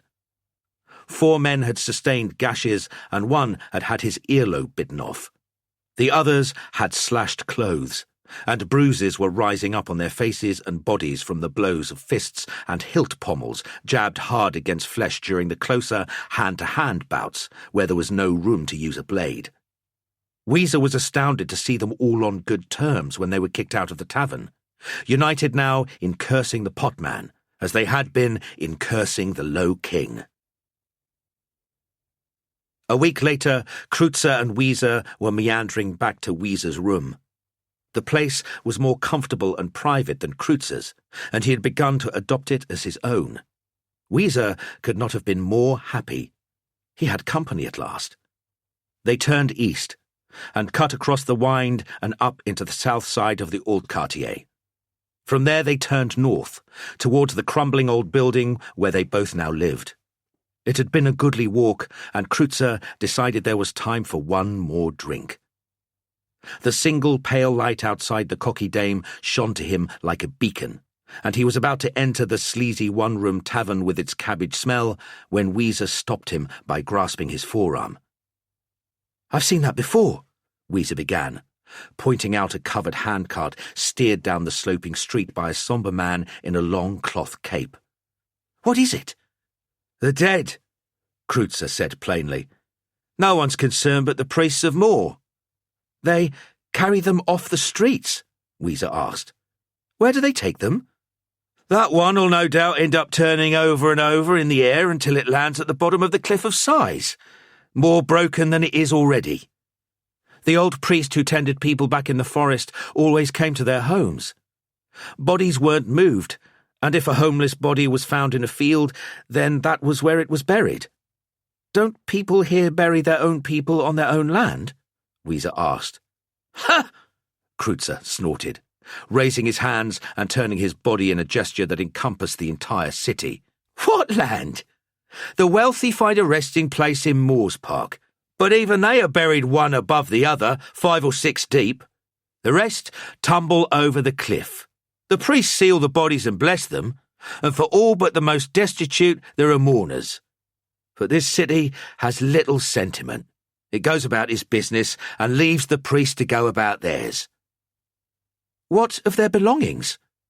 Weezer was full of questions tonight, and Kreutzer was still only 3 parts full of good ale. They are priests. They have few belongings. Weezer interrupted. Not the priests, he exclaimed. The dead. Kreutzer pushed through the tavern door, dragging Weezer behind him. You're far too ghoulish for my liking. Come and have a drink with me and let's have an end to this talk of corpses. But the talk of corpses did not end. It began again later that night when Kreutzer was settled on the couch in Weezer's room and Weezer himself was lying on a pile of cushions on the floor. Kreutzer was now full of ale and more tolerant of Weezer's questions. Up to a point. The dead people, began Weezer. Where do their possessions go? I don't know, Kreutzer said. Some are robbed before they're cold. Those who die quietly among their families are relieved of their possessions by their loved ones. And the rest? The other asked innocently. The rest, Kreutzer replied. I suppose the priests of Morr collect their belongings and return them to their mourners. Perhaps if there is no one to pass the possessions on to, then they go to the coffers of the temple, or perhaps to the Graf himself. Or, should I say, your illustrious parent? He added, and laughed so much he had to stagger off his couch and take a leak out of the room's single window. When he returned to the couch, he was asleep and snoring a ragged, drunken snore before Weezer could form his next question. In the morning, however, Kreutzer remembered enough of the previous night's conversation to give Weezer a word of warning. If you're thinking of robbing the dead, think again, he said firmly. The dead are respected by all but the lowest of the low scum in this city, which has its share of grave robbers, friendless, perverted men. Sure, Weezer said. Friendless, Weezer, Kreutzer reiterated. If I get wind that you have robbed a corpse, I shall cut you off, and I'm sure you don't want that. Weezer looked at his feet. It's just that a corpse can't own any, he began, but was interrupted with a glare. Friendless, Weezer, Kreutzer said between gritted teeth, holding the much shorter man by the front of his jerkin and lifting him to his toe tips. Friendless. Kreutzer continued his work, and his manipulation of Weezer's talents continued to make him prosper. It had been a very good month. 2 or 3 days out of every week the two would pair up and visit the markets and crowded areas of the city. By night they would eat and drink in various seedy taverns. One night Kreutzer took Weezer to the baiting pit, but the youth didn't like it much and they left. I saw bears in the forest where I lived with my aunts, Weezer explained. They were beasts of the wild, and harmless enough if you respected them. Kreutzer shook his head. The kid was from another world. Weezer had promised Kreutzer that he would not rob the dead, even though he didn't understand how it could be called stealing at all, let alone the lowest of low crimes. He wasn't going to rob the corpses, of that he was convinced. But he had become fascinated by the biers and carts that were wheeled around the streets with their dead cargo. Sometimes he would see an important-looking man in temple robes, calming the bereaved or asking questions or leaning over biers. Often the biers were steered through the streets wheeled by one man, or sometimes 2 in long drab cloaks. Other times he saw corpses being tossed onto any available vehicle and being driven off by one of the city watch. And once he saw a body being removed by a white wolf Templar, splendid in his plate armour. Weezer became quite fond of a good funeral, witnessing grand burials in Morr's Park and simple ones at the Cliff of Sighs. No one seemed to mind him being there. In fact, no one ever noticed that he was there, except for one time. He had climbed up to the cliff about a fortnight after his conversation with Kreutzer and watched a lone priest performing a ceremony. The priest had stood over a rough plank coffin, going through the necessary rituals and chanting the prayers that were almost familiar to Weezer by now. Weezer expected nothing, and was ready to turn away and make his way back into the city, when the strangest thing happened. The priest stopped and spoke to him, just briefly, pitying his loss, saying something about the corpse being at peace. Weezer didn't hear the actual words. This was only the second person to speak to him voluntarily since his arrival in the city more than a year before. Kreutzer had been the first. "The dead of Middenheim," Weezer began out of nowhere, one night as they made their way to a tavern. "They're not all taken away by priests, are they?" "No, not all," Kreutzer said. "Since the Temple of Morr burnt down, there aren't really enough of them to do all the burial work, without having to go out to collect every single body in the city." "I saw they were working on the temple," Weezer said. "So, can anyone take a body away?" "There are the men in the long grey cloaks," Kreutzer answered. "I don't know who they are, but the priests use them a lot to carry bodies. They also ask the city watch or anyone else who is considered more or less trustworthy." "Like the white wolf I saw?" Weezer asked rhetorically. "You said before that the bodies were taken to the temple, Morr's Park and the Cliff of Sighs. But what about the other place?" "What other place?" Kreutzer asked. "Where else would they take them?" He was becoming impatient now, Weezer could tell, and he didn't want to make his mentor angry, so he said no more. But there was another place. Hungover and groaning on the couch the next morning, Kreutzer didn't notice Weezer sneaking out. Or if he did, he didn't care. Weezer rose early and went into the city to watch for carts.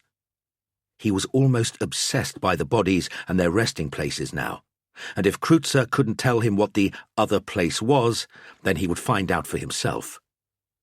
Weezer quickly spotted his first body of the day, some old man who had died in the night, perhaps violently, since this was the Haute-Quartier, but maybe just quietly in his bed. His body was carried the short distance between where he had died and the nearest place the vehicle could get to the corpse, across a courtyard and down a short alley. Then it was heaved onto one of the narrow hand carts and wheeled away by a guard who had recently been relieved from his night watch. The middle-aged, thick-set man was disgruntled at having been given the task when he was due home for his breakfast, and he manhandled the body as though it were a sack of grain. Weezer followed the guard and his cargo until he realized they were heading towards the temple and not that other place. He let them go and began to look around for the next body. Leaving the Haute-Quartier and following the Garten Ring around the eastern side of the park, Weezer detected a commotion on the other side of the wall. A cut-purse had been careless and was being attacked by his mark. The cut-purse, a man who reminded Weezer of Kreutzer, what with his height and square shoulders and casual style of dress, won the fight shortly after producing a dagger from his boot, and a woman was now lamenting the loss of the bold, stout man in his 30s, who that day had decided not to be a victim of robbery and was now lying on the mossy slope a victim of murder. Weezer stayed close, as first the city watch and then the priest of Morr appeared. It was half an hour before a pair of constables was dispatched with the body, and it was soon apparent to Weezer that they, too, were heading for the Temple of Morr. It was almost noon, and Weezer was prepared to give up his corpse chasing for the day when a tall man in a long, drab cloak crossed in front of him, hauling a long body-shaped barrow with two large wheels at its centre. A second man, similarly dressed, brought up the rear of the vehicle, clutching a pair of handles on the back of the makeshift bier and following his colleague. Weezer decided he would try one last time to follow a corpse to the other place. Weezer followed the cart, without much expectation of success. He had already failed twice today. He was delighted when the cart's course turned west and then north. Weezer had been in this part of the city before, with its wide streets and grand houses. He had dressed carefully that morning in clean, anonymous clothes, so that he could walk about unmolested by the city watch, who never seemed happier than when they were ousting some wretch or urchin from the better parts of the city. Weezer had thrown a tatty old cloak over his neat ensemble for his walk through the poorer regions, but discarded it now as the cloaked men with their cart turned left at the Temple of Shalya. Weezer could hear the orphans inside chanting prayers by rote, accompanied by the sporadic coughs and pained cries of the patients in the infirmary next door. He had gone there once himself when he had torn his hand open, fortunate to have the money to pay for his treatment. The physician who had attended him there had neither looked at nor spoken to Weezer while he cleaned and dressed the wound. Now Weezer was in the Nordgarten district, amongst the homes of merchants and gentlemen. He did not hide in the shadows or skulk in doorways. He thrust his shoulders back and marched down wide cobbled streets within sight of his quarry. He passed errand boys and visiting shopkeepers in the street, but it was a damp day and cold, and the local residents were happy enough to stay in the warmth and comfort of their opulent homes. Weezer began to get excited. He would find out something that Kreutzer did not know, perhaps something new about the dead and their belongings. The other place. Weezer saw the house ahead. It was taller and narrower than those around, giving it an imposing air. He did not know what it might once have been, but it didn't look much like the other houses in the area. Perhaps it had been a minor temple once. It was a tall, slender tower, with narrow windows and a strangely curvaceous spire which rose up in soft waves to a tiny dome at its crown. Under the base of the spire was a deep gallery of arrow slits. A second circular tower was fixed to the side of the main building, the breadth of perhaps 2 men passing, but with its own tiny dome and more of the unusual slits for windows. Weezer drew level with the makeshift bier as the 2 men worked it between the pair of narrow doors on the alley side of the building. It was darker in the alley, and these doors could not be seen from the street. Standing to one side of the double doors, slightly in view of the cloaked men, if they had cared to see him, Weezer casually slid a hand out and lifted the rough, ragged-edged tarpaulin that covered the wagon. He lifted it a little higher, as the 2 men continued to struggle with the bier, which was almost as wide as the doors. His first glimpse suggested to Weezer that this was no body, and his second, longer look confirmed it. On the wagon were all manner of objects, most of which Weezer did not recognize at all, although he suspected that some of the odd-shaped glass vessels had come from an alchemist's shop. There were other things which he did recognize, and, since there was no corpse to be robbed, he thrust his hand at the nearest shiny metallic object under the tarpaulin. He pulled it out and tucked it into his jerkin. Then he stepped out entirely from behind the doorpost, doffed his cap at the cloaked men, who still did not seem to see him, and walked out of the alleyway and back towards the Temple of Shalya, where he had left his cloak. Having retrieved it, Weezer wanted to get back and confront the skeptical, dismissive Kreutzer with his findings. But there was something else he needed to do first. Weezer crossed back into the great park by its southwest gate and headed towards the herbalist and apothecary stands that huddled together in their own tiny enclave, shielded on one side by a bank and on the other by the east wall of the park itself. Trade in this part of the market was thin, but Weezer had no problem picking up the bits and pieces he wanted and was soon on his way home. In his pockets, he now carried a small, scented beeswax candle, 2 bundles of herbs, and a couple of rough crystals hewn from different types of rock. He wasn't quite sure what all the things under the tarpaulin had been, but it couldn't hurt to take a few simple precautions. "Kreutzer!" he called, almost before he had reached the 3rd flight of stairs, and ran up them, stretching his legs to make them climb 2 stairs at a time. "Kreutzer!" He found the cut purse sitting on the edge of the couch in only his shirt, which spilled to his knees. His head was in his hands and almost between his knees as he leant forward, the weight of his head almost unbearable with the attendant hangover. "Shh!" exclaimed Kreutzer and winced. Weezer wanted to laugh, but instead he crossed to the small segmented wooden box that sat in a corner where the gilt mirror had once lived. He lifted the lid and drew out a clutch of dried herbs. He took the ever-simmering kettle from its frame high over the fire, lest it dry up, and made a tea from the twigs and dry leaves. He handed it to Kreutzer, who balked at the smell of it, but downed it when pressed. Weezer left Kreutzer alone for half an hour, but the older cut-purse felt better surprisingly quickly, and no sooner felt ravenously hungry than Weezer had provided him with a plate of cold meat, pickles, and bread. "Now that you feel better," Weezer said, excited, "I have something for you." He lifted the object that he had stolen from under the tarpaulin, taking it out of his jerkin at the collar button and holding it out at arm's length in front of him. It swung in small circles before their eyes.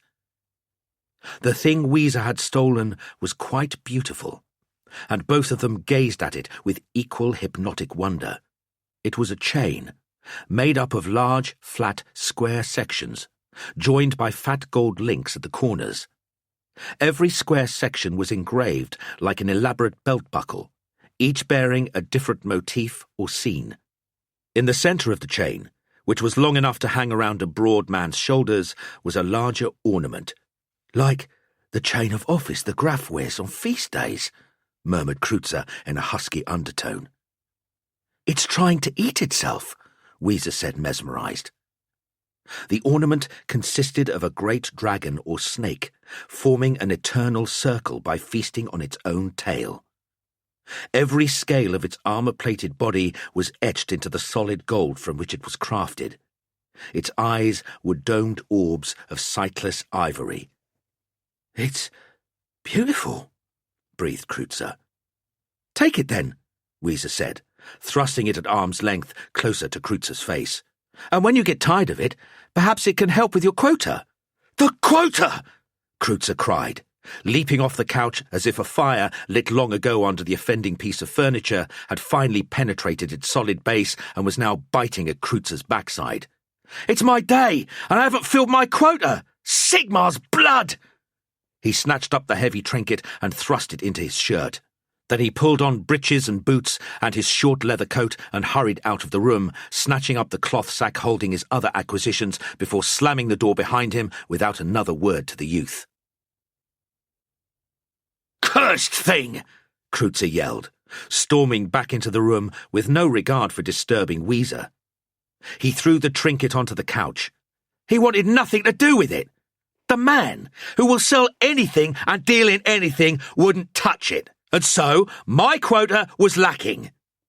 "Oh? Do you know what my penalty is for being short of my quota?"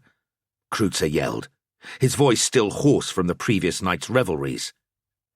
"Take your trinket and may it bring you good fortune." Weezer thought Kreutzer would leave, but instead of turning for the door, the cut-purse slumped down on the couch. Weezer had failed, as the month had gone on, to realize that Kreutzer needed him more and more with every day that passed. While the cut-purse used the skills of the young invisible thief, his own stealth craft had become dull with lack of use and too much good living. He slouched on the couch, fingering the flat square plates of the unacceptable ornament, trying to read the story etched and carved there. "Where did you get this, anyway? It must be tainted or horribly important for the master to turn it down flat with such an odd expression on his face. Come to think of it, I don't think my quota was doubled for any reason other than the insult of offering him this particular piece of merchandise." "I got it from the other place," Weezer said, disinterested now, trying to work out how he could repay Kreutzer for his faux pas. "What other place?" Kreutzer asked, and then recognition dawned. "Ulric, damn you, if you stole this from a corpse!" "No, no!" Weezer exclaimed, backing away. He didn't care to feel the tip of that short sword at his throat again. "That's just the point. There was no body on the bier that went to the other place." "Don't talk in riddles, boy," Kreutzer returned. His mood was dark and furious, and he felt like lashing out. "I followed a corpse barrow. Well, more of a covered handcart, really. Anyway, I followed it to the other place. The place I told you about. The place where the cloaked men take the bodies when they don't take them to the Temple of Morr. Only they don't take bodies at all. I lifted the cover on the wagon. There were so many things there. I snatched that thing off it, he said, pointing to the chain. But I swear I wasn't robbing a body. There was no body. Smugglers, Kreutzer said to himself. What? Weezer asked. It has to be smugglers. They dress like servants of the priests of Morr so that they can move merchandise around Middenheim. The only people never stopped by citizens or the watch in this city are the dead, and bearers of the dead. Realizing at last what his companion had said, Kreutzer leapt off the couch and grabbed Weezer by the arm. Take me there, he said. Now! Weezer managed to persuade Kreutzer to wash and shave and tidy up his dress before taking him into the Nordgarten, a district that Kreutzer seldom visited. The pickings might be rich, but the risks were high. The watch would be on him quicker than Alt-Cartier rats on a dog's corpse if they suspected the smallest misdemeanor. Kreutzer had little confidence walking the broad, curving streets of the better districts of Middenheim, and he unconsciously copied Weezer's upright stance and confident gait as they passed the Temple of Shalya. The orphans were still chanting. Weezer walked straight up to the strange tower building and around into the adjoining alley. He was ready to enter without a qualm, but Kreutzer was more cautious. Let's take a look about first, he suggested. There may be people. The cloaked smugglers you saw before. But inside himself, Kreutzer was itching to get on. He could smell riches in there, riches that his low king would accept. One swift robbery with his silent partner in tow could shorten his working week by several days and lengthen his leisure time by the same. They exited the alley, back out onto the main street, and followed the building round to the tall, slender, curved tower on its other side. The tower was sheathed in gloom and shadow, and Kreutzer began to feel rather more at home. There was no effort involved in finding the squat door in the side of the tower below the line of glassless slit windows. It was low and black and smelled oddly of pitch. Weezer opened the door, and Kreutzer took a deep breath before ducking his head and shoulders to follow the lad in. They stood together on the small square landing that signalled the ground floor level, and looked up and then down at the winding spiral staircase. Looking directly up through the shaft of the stairs, they could see shafts of light coming in through the west-facing windows. Looking directly down, they could see nothing. Down, hissed Kreutzer, turning from the lit upper floors. Unlike Weezer, he was only invisible in the dark. Weezer trotted happily down the stairs, looking back to his comrade, who took every step slowly and carefully, so as to make as little noise as possible. He realized for the first time that Weezer could be as soundless as he was invisible.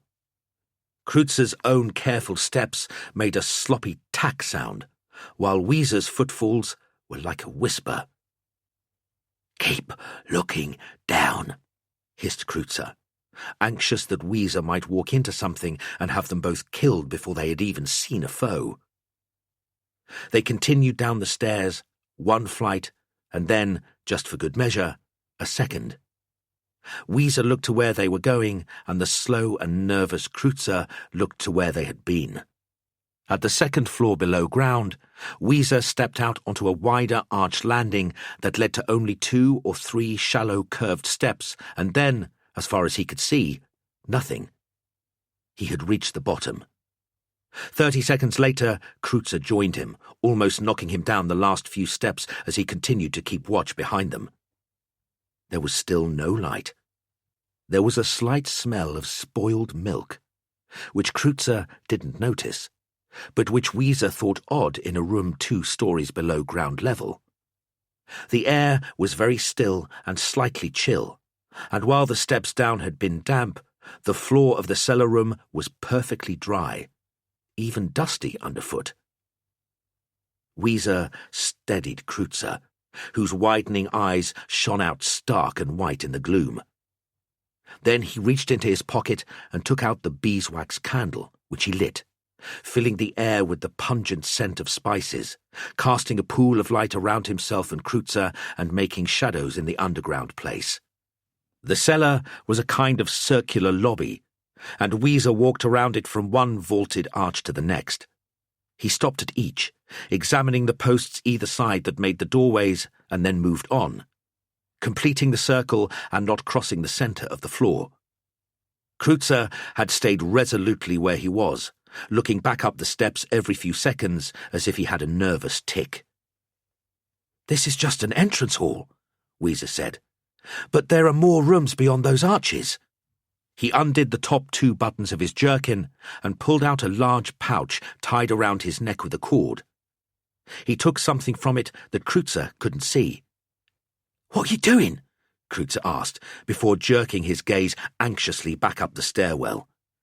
"It's all right," Weezer answered, beginning to work his way back around the circle of arches slowly. "Someone scrawled glyphs all over the doorways, but a little country magic will soon cancel them out." "Glyphs!" Kreutzer exclaimed as loudly as he dared, his voice still little more than a hoarse whisper. "Magic! Right, this is all starting to spook me out. Bodies, jewels that even a filthy fence won't buy, and now glyphs!" What had seemed like such a good idea now was rapidly turning sour. "What are you doing? What do you mean by country magic?" he hissed, as Weezer began to brush an arch support with a bundle of dry old leaves and twigs, holding his candle up to each glyph in turn and murmuring what sounded like old rhymes. "You know the kind of thing? Herbs, spider webs, rabbit droppings, all good fodder for simple country magic. Just as good as your fancy town stuff any time. And these glyphs are pretty basic," Weezer said, moving to the next arch support. "Is there no end to this kid's weirdness?" thought Kreutzer. "Or was he really raised by witches?" Down here, the half-remembered details of that nonsense story seemed so much more believable. It began to get lighter as Weezer entered each side room for just long enough to light a lamp and then on to the next. Somehow, it didn't seem quite so cold to Kreutzer now, or so menacing. So when Weezer reached the 4th archway, Kreutzer crossed the floor to watch him weave his little bit of country magic, kicking up dust as he went. Weezer heard him and turned, seeing what Kreutzer had not. The tall, athletic cut-purse ordinarily had a long stride, but now he was creeping and cautious. Any other time, Kreutzer would have stepped over the thing on the floor. Now, he shuffled through it. "Do!" Weezer started to scream out, but it was too late. Kreutzer looked up at the scream, standing squarely in the confusion of sandy dust around his feet. He saw Weezer's mouth wide in full scream, and he felt the tension in the kid's body. "Ulric, damn me!" he thought very quietly to himself. Weezer's candle went out, and the soft glow the oil lamps were giving out turned to a hard white light.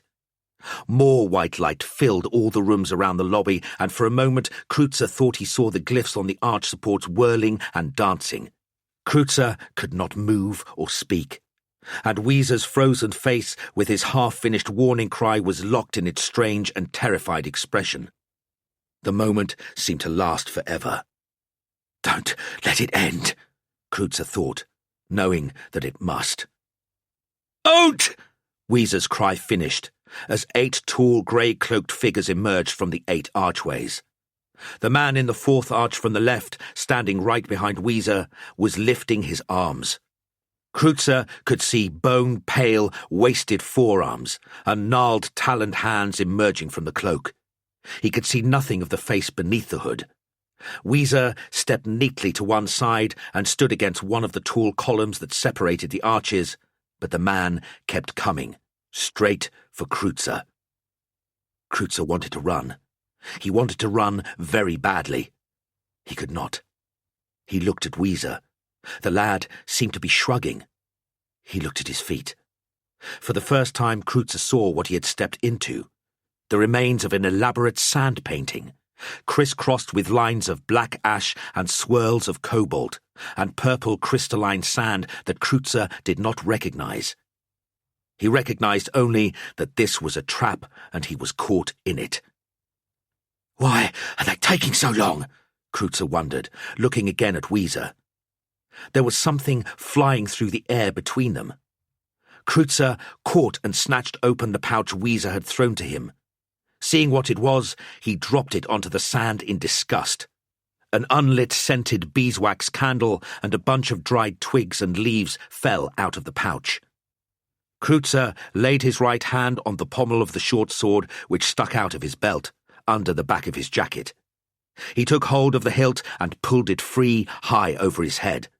His left hand came to join his right, and he stood with his feet shoulder-width apart, knees slightly bent, foursquare in front of the cloaked man who was still walking towards him. "I have all the time in the world," he thought as he bent his arms, bringing the short sword up at an angle to shoulder height. "Attack," his mind told him. He waited just a moment. Kreutzer brought his sword down at the very moment the cloaked figure reached his hands out as if to strangle Kreutzer. The sound the sword made as it sliced into the side of the cloaked figure's neck was one of a blunt knife through a sheaf of dry paper. Nevertheless, there was blood.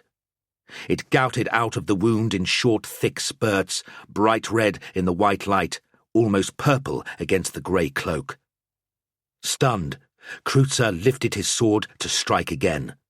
Adjusting his stance, he realized he had taken a step outside the sand trap. He was free of it. The bleeding man stood, his arms still in front of him, apparently unaware of the deep wide slash that had taken his head half off his body and ripped partway down into his torso. Then he sank slowly to his knees and his hands came down towards the sand. "Kreutzer!" Weezer screamed. Kreutzer looked up at the lad, who was pointing to the single foot that remained inside the edge of the sand painting. Kreutzer skipped to one side as the bleeding figure's taloned hands landed in the sand and it began to whirl with colour, coming to rest in its original pattern. The body of the cloaked figure was gone. So was the pouch and its spilled contents. 7 remained. The remaining cloaked men began to emerge from their archways in a kind of staggered formation. None of them saw Weezer. They all saw Kreutzer. He stepped forward again, looked once at Weezer, who remained pressed against the pillar, and once at his short sword. The blood was gone, but the blade gleamed a promise to Kreutzer. The cut-purse didn't know if time had really slowed, or whether it was the strange vitality in his body. Whichever it was, it seemed to be working in his favour for the moment. With the next 2 swings, one high and sloping, the second low and slicing, he took out 2 more of the grey men. He heard the paper sound again, but this time the blood remained on his sword. There was a path now between the men emerging from the right and left. Weezer was standing right in front of him, flanked by 2 empty archways. Kreutzer looked once behind him, but the circle of men was too complete. They could not get out the way they had come. Facing front, he made a break for it, catching hold of Weezer's arm as he went and spinning him into one of the antechambers. Bathed for a moment in bright white light, the pair were confused. Then Weezer saw another archway, and they ran off through a series of underground chambers, which must have covered a large area beneath this part of the city. "We need to get out of here!" Kreutzer managed to speak with confidence, and at full volume for the first time since entering the cellar. "We need to get back to the steps!" But Weezer had already sprinted on, down a long wide corridor with a high vaulted ceiling. It could almost have been a room if it wasn't for the fact that every few yards a wide archway, or sometimes a door, led to other places that dwarfed the connecting corridor. Weezer stopped, eyes wide, looking into a great circular room isolated on one side of the corridor. There were no other doorways and no windows in the large open space. But there was much more. A series of small carts and stretcher wagons littered the room, some covered in tarpaulins, some brimming over with their contents spilling and scattering randomly across the room. There was also a large pile of clothes, some ragged and worn, but others quite respectable and even elegant. If these people were smugglers, they were smuggling a very strange array and variety of goods. Kreutzer had not thought for a long time that they might be smugglers. Something much bigger was going on here. Kreutzer did not know what it was, and Weezer seemed completely oblivious. The youth was working his way over the piles, picking out the things he could carry easily, mostly jewellery, of which there was a great deal, and smaller household items that he could tuck into various pockets in his clothes. Weezer began to pull the tarpaulins off the carts, first one at a time, and then in a great flurry of activity. He went round the whole lot, tearing covers dramatically from carts to reveal all manner of riches beneath. Kreutzer stood and stared, impressed that the kid could be so single-minded, so confident, or perhaps just terminally oblivious to his situation. Then Kreutzer remembered the cellar lobby and the cloaked men that had attacked him there, and realized the fact that essentially Weezer was invisible and that consequently Weezer was safe. He, on the other hand, was not. "Weezer, come on! We have to get out of here!" "Look at all this stuff!" the other exclaimed eagerly. "There's weeks' worth of quota here, and we may not get the chance to come back." Kreutzer thought he would never come back here even if he ever did get the chance. This had turned into a dangerous fool's errand, and one he swore he would never repeat. "Come on, Kreutzer! It's there to be taken!" Weezer turned and lifted the last tarpaulin from the last pile of goods. The biggest pile, wider and higher than a man, closest to the doorway on the opposite side. Kreutzer, who only stood in the doorway and watched, could not see this corner. The tarpaulin slid off in a fluid motion like silk on highly polished wood. It had no right to do that. The tarpaulin almost rippled as it fell on the floor with a whisper. It had no right, Kreutzer thought afterwards. Weezer stood back from the smuggler's great pile of goods so that Kreutzer could see the look on his face. It had never looked whiter. His eyes were great grey vacant orbs. Kreutzer strode across, grasping Weezer by the elbow for fear the lad would faint, and looked to the corner where the tarpaulin lay. On the floor was a pile of bodies, strewn into a corner, stacked as a farmer might stack hay with a pitchfork. To begin with, Kreutzer did not know what he was looking at. Then he began to make out arms and legs and torsos and one or two swollen heads. The bodies had no natural angles. They were so broken that they had no form. The pile might have been old clothes filled with sawdust that had spilled out. No one was left in these bodies. No life. They were like scarecrows. But they had been alive once. Weezer saw it, but Kreutzer felt it. Some little thing caught Kreutzer's eye, and he moved gingerly towards the mountain of human debris. Grasped in the hand of a dead arm that appeared not to be attached to any other dead thing in the heap was a long, broad chain, made up of flat sections joined together with links at the corners. Hanging from the chain, which was big enough to go around a broad man's shoulders, was a talisman. A great scaled snake or dragon eating its own tail. Kreutzer could not bear to look at it.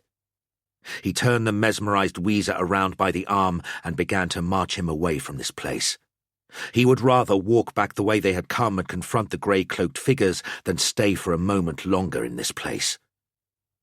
They strode back up the arterial tunnel, both taking firm steps, feigning the confidence that Kreutzer knew he, for one, did not feel.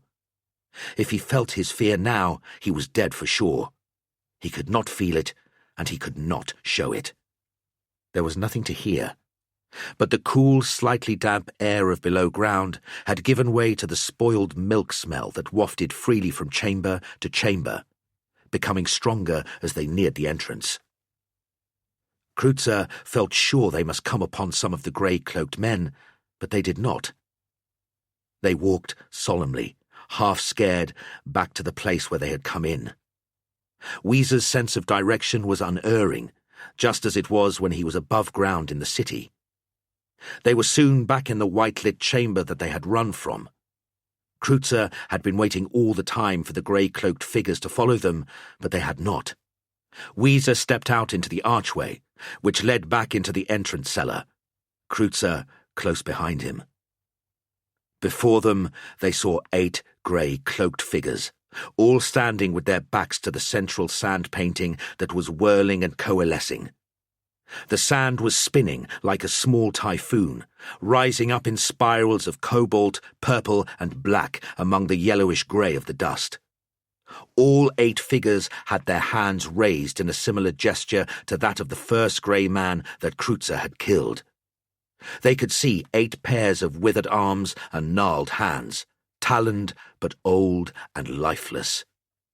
These were not smugglers. Kreutzer believed now that these were not even men.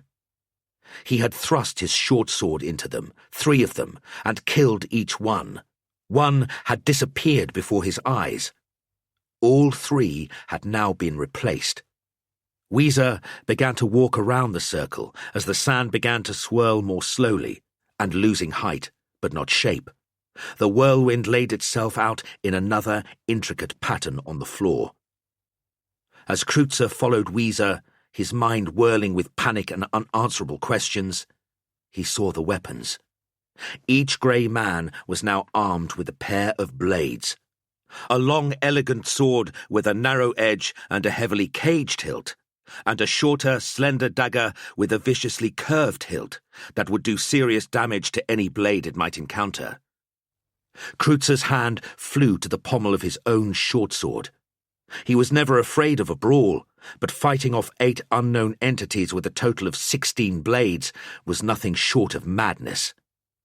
He would pull his own weapon only if attacked. Otherwise, he did not wish to provoke, only to leave. Weezer tried to shield Kreutzer from the cloaked men. He had become confident in his ability to remain so anonymous that he was virtually invisible. But Kreutzer was nervous. His adrenaline was pumping, and he smelled of fear. Weezer didn't know how long he could protect his friend and mentor, but he had got him into this. The circle that was formed by the grey men began to change formation, always facing outward. The circle divided at the furthest point from Weezer and Kreutzer, and the figures at the 2 ends swung around, forming an arc that threatened to cut them off from their escape route. Weezer stood very still. Beads of sweat formed on Kreutzer's forehead, despite the chill that had fallen over the room, and he could feel his hair pasted to his head in sweat. It trickled down his back and dripped down his sides and the insides of his thighs. Kreutzer knew he had to wait for the attack, but felt panic rising with the gorge in his throat. White light from the surrounding rooms glowed more strongly, and the pattern at the centre of the room appeared to be giving off its own multicoloured light, like a rainbow, rising straight and vertical from the floor. The grey men had completed their arc. They lifted their arms away from their sides, straight out, parallel to the floor. When their blade tips touched, they took a small step backward, widening the arc. Then all 16 blades came forward together, pointing straight at Kreutzer. He knew they could not all attack at once, not without killing each other, although perhaps that did not matter to them. The room was silent, except for the sound of Kreutzer's breathing and the cold swish of blades in the air. He did not know whether his own body smell was worse, more acrid than the smell of old, spoiled milk that was so intense now that it burned in his nostrils. His senses were heightened. He could feel every dink and dent in the pommel of his old short sword. He moved his hand down and felt the cold hilt of the weapon. It was rough and beginning to flake, but it fit his hand now like nothing else could. Weezer stepped forward. They did not see him. He was not armed. Kreutzer took one small sideways step, his back firmly against the wall. A grey-cloaked figure took a step toward him. Kreutzer had unsheathed his sword and swung it round, sending sparks from the wall behind him as the tip of the blade came into contact with stone. The sparks held in the air, vermilion for a moment, and then died. Swung hard, the short sword disarmed the first assailant of his longer blade, leaving only the dagger. The grey-cloaked figure chopped at the air, hoping to catch the blade of the short sword and twist it, break it off. Kreutzer thought he had never moved so fast. The short sword came swinging low, below the line of the dagger. Its superior reach sliced superficially across his bizarre attacker's midriff, bearing the flesh under the cloak, which stood out pale and unreal against the blood which oozed from it. Startled, the grey man looked down as Kreutzer swept his blade up through the figure from navel to sternum and beyond. The dagger dropped and the figure crawled away, his place taken instantly by another. Kreutzer killed 3 of the men in grey. They were like automata, cold-blooded, thoughtless of risk, and they fought with one style. Kreutzer began to catch the rhythm of their attack and was more confident, dispatching the third villain with a single shoulder-high sideswipe. It was the only blow in the bout, and it was deadly. Kreutzer heard the torn paper sound and turned to rebut a new onslaught. Weezer watched the battle, unarmed and unregarded. Kreutzer forgot he was there. The next 3 grey men, seeing their colleagues fall at the hand of the intruder, attacked together. 6 blades moved close, weaving between each other, thrusting, parrying, and rallying to attack again. Kreutzer fought hard and fast, his short sword in 3 places at once, but he knew he was defeated. First came the long slash down his arm, his blood pouring down his sleeve and onto his free hand. He held the arm across his body, lest it become a weak point, and thrust with renewed vigour. Then came the slash to his head, curving down in an arc over his face, missing his eye, which was soon filling with blood from the long gash. Weezer looked on. No longer silent, he was shouting instructions and warnings to his friend and stamping in the sand. Kreutzer was blind on one side, and still he hadn't harmed any of his current assailants. He thrashed harder and stronger, turning to his blind side and fighting on. But the grey men were advancing and were close to ending the fray. The blow came soon and was almost welcome. He was struck in the shoulder. A long blade thrust high and straight made its way into his body through his leather jerkin and out again through the back. There was little blood. The sword was steaming hot and cauterized the wound as it was withdrawn. Kreutzer fell to his knees, his short sword still gripped in his hand. His grasp had locked around it when his shoulder was opened and he could not let it go. He dropped his head, waiting for the fatal blow. Weezer stamped and screamed, but the 5 remaining figures did not flinch or turn.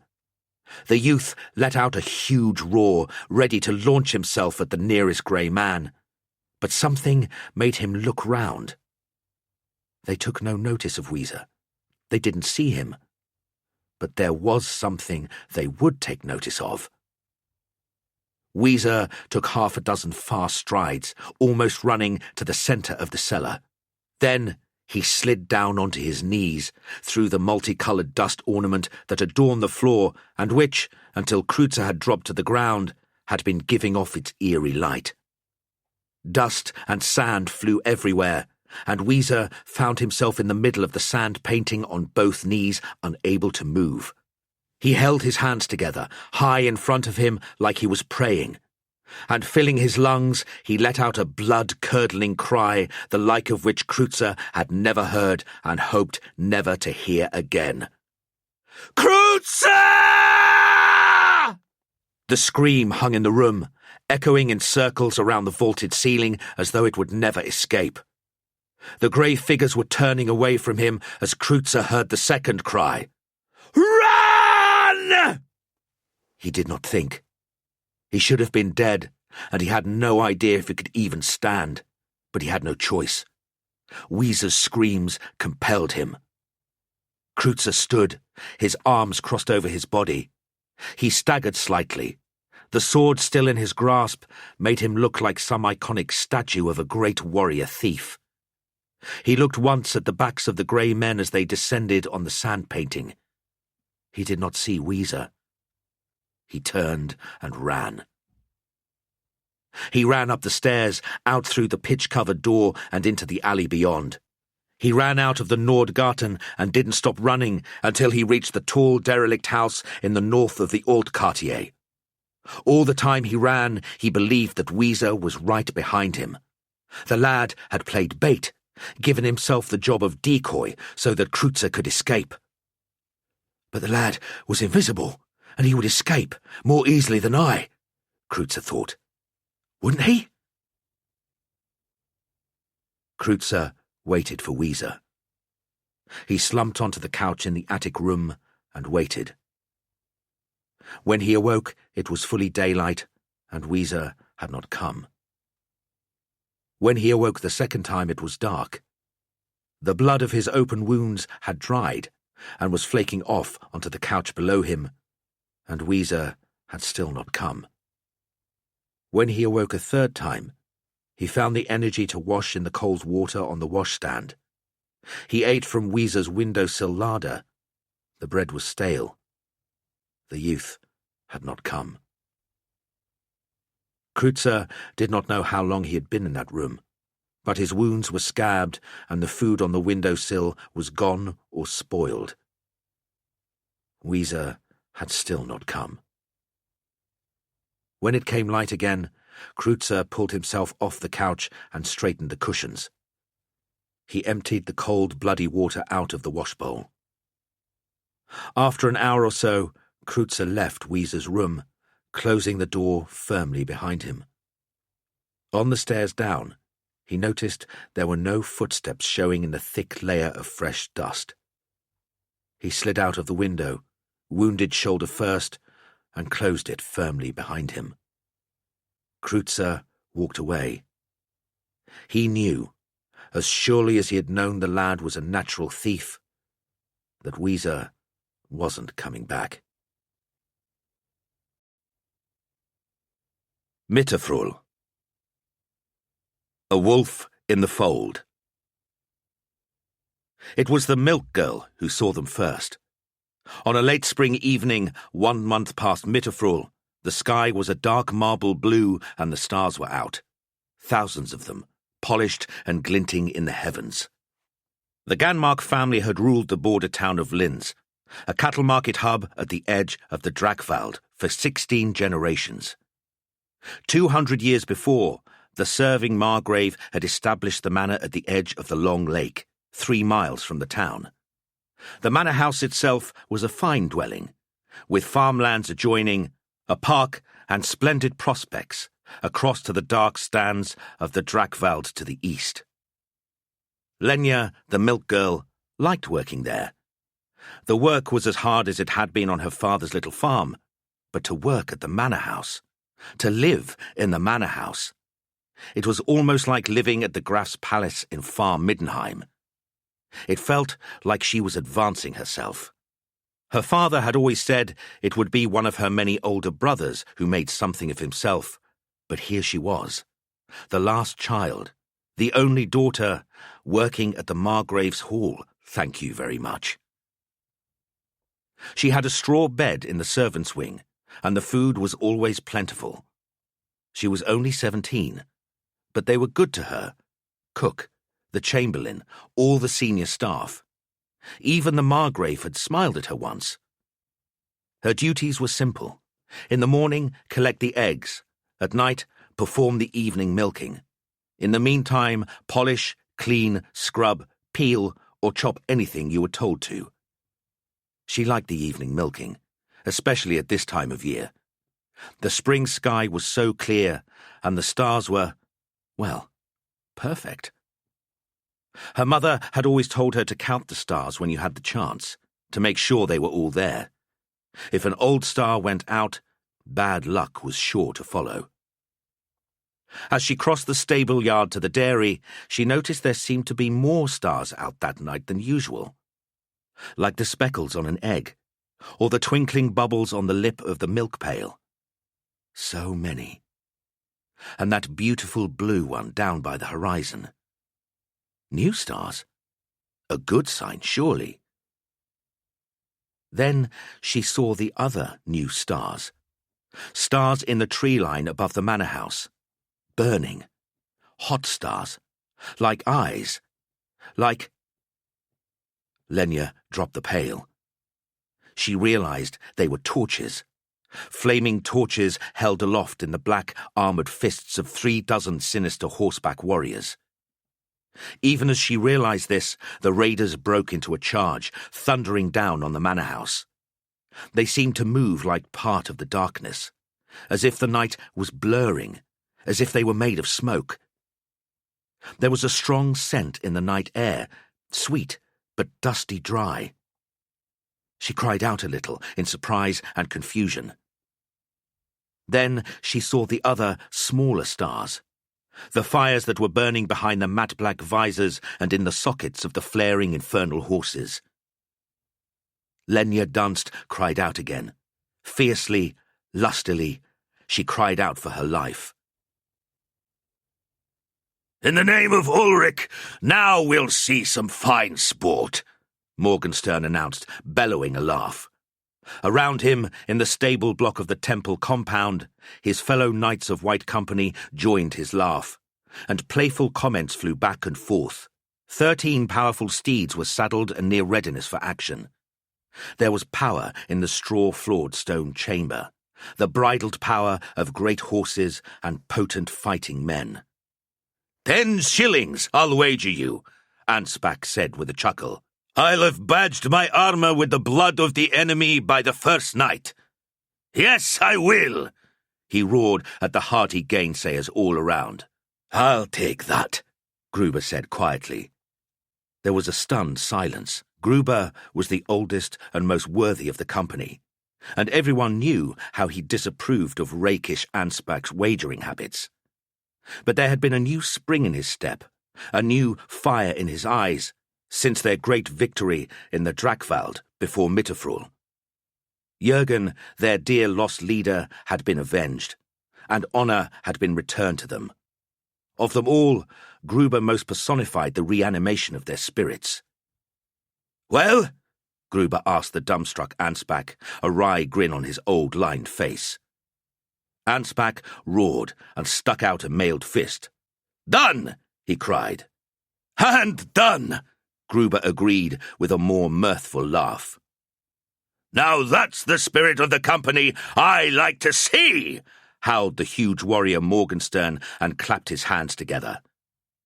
Off to his right, the company's young standard-bearer, Arik, smiled and made a final check of his mount's saddle. Straightening up amidst the hubbub, he caught the eye of youthful Draken. Draken was barely 20. Just a wolf cub, really, transferred into their company to replace one of the brave souls they had lost in the Drakvald raid. He was a short, yet powerful, stocky young man, and Arik had seen his skill with the horse and hammer in practice. But he was completely inexperienced, and was certainly overawed by the boisterous, oathing company. Arik crossed to him. "All ready?" he asked, good-naturedly. Draken quickly set to his saddle again, trying to look efficient.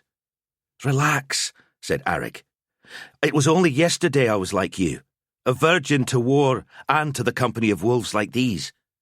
Go with it and you'll find your place." Draken gave him a nervous grin. "Thanks. I just feel like an outsider in this family." Arik smirked and nodded. "Yes, this is a family. A family who lives and dies together. Trust us and we'll trust you back." He cast a glance round the room and picked out a few of the rowdy company for Drakken's benefit. Each of the warriors wore the gold-edged grey plate armour and white wolf pelt of the temple. Morgenstern there. He's a prize-winning ox, and he'll drink you under any table anywhere. But he's got a good heart and a heavy hammer. Gruber, stick close by him. No one has the experience or sheer courage of that man.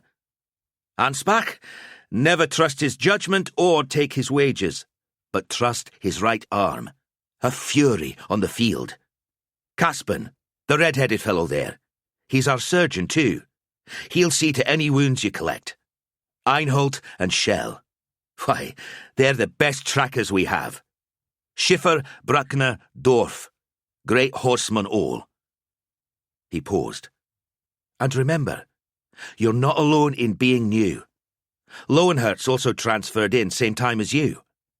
Their eyes wandered across to the last knight, who was alone in the stable corner checking his horse's shoeing.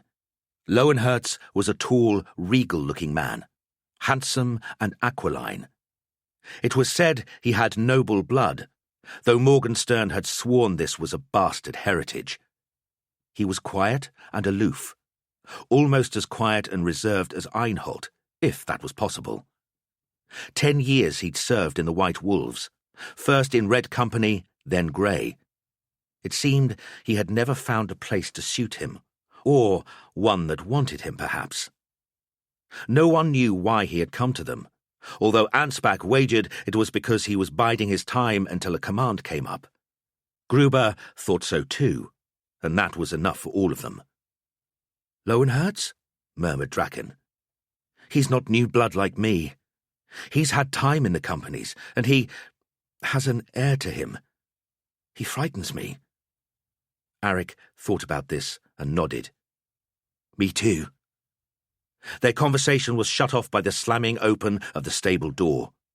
Gans, the young company commander, resplendent in full plate and wolfskin, strode in. "This is it," Caspin murmured. "Moment of truth," Schell agreed, his whipcord face tense with anticipation. Dorf broke off from a wavering, tuneless whistle. "Well, sir?" Ansbach asked. Gans faced them. "We ride for Linz at once."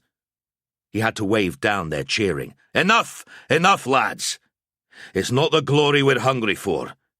I've just had our orders conveyed by the High Priest himself." "And? What does the old fart have to say?" Morgenstern asked raucously. "Respect, please, Morgenstern," Gruber yelled. "My apologies, old friend. I should have said, what does His Highness, the old fart, have to say?" Gans looked sad and tired.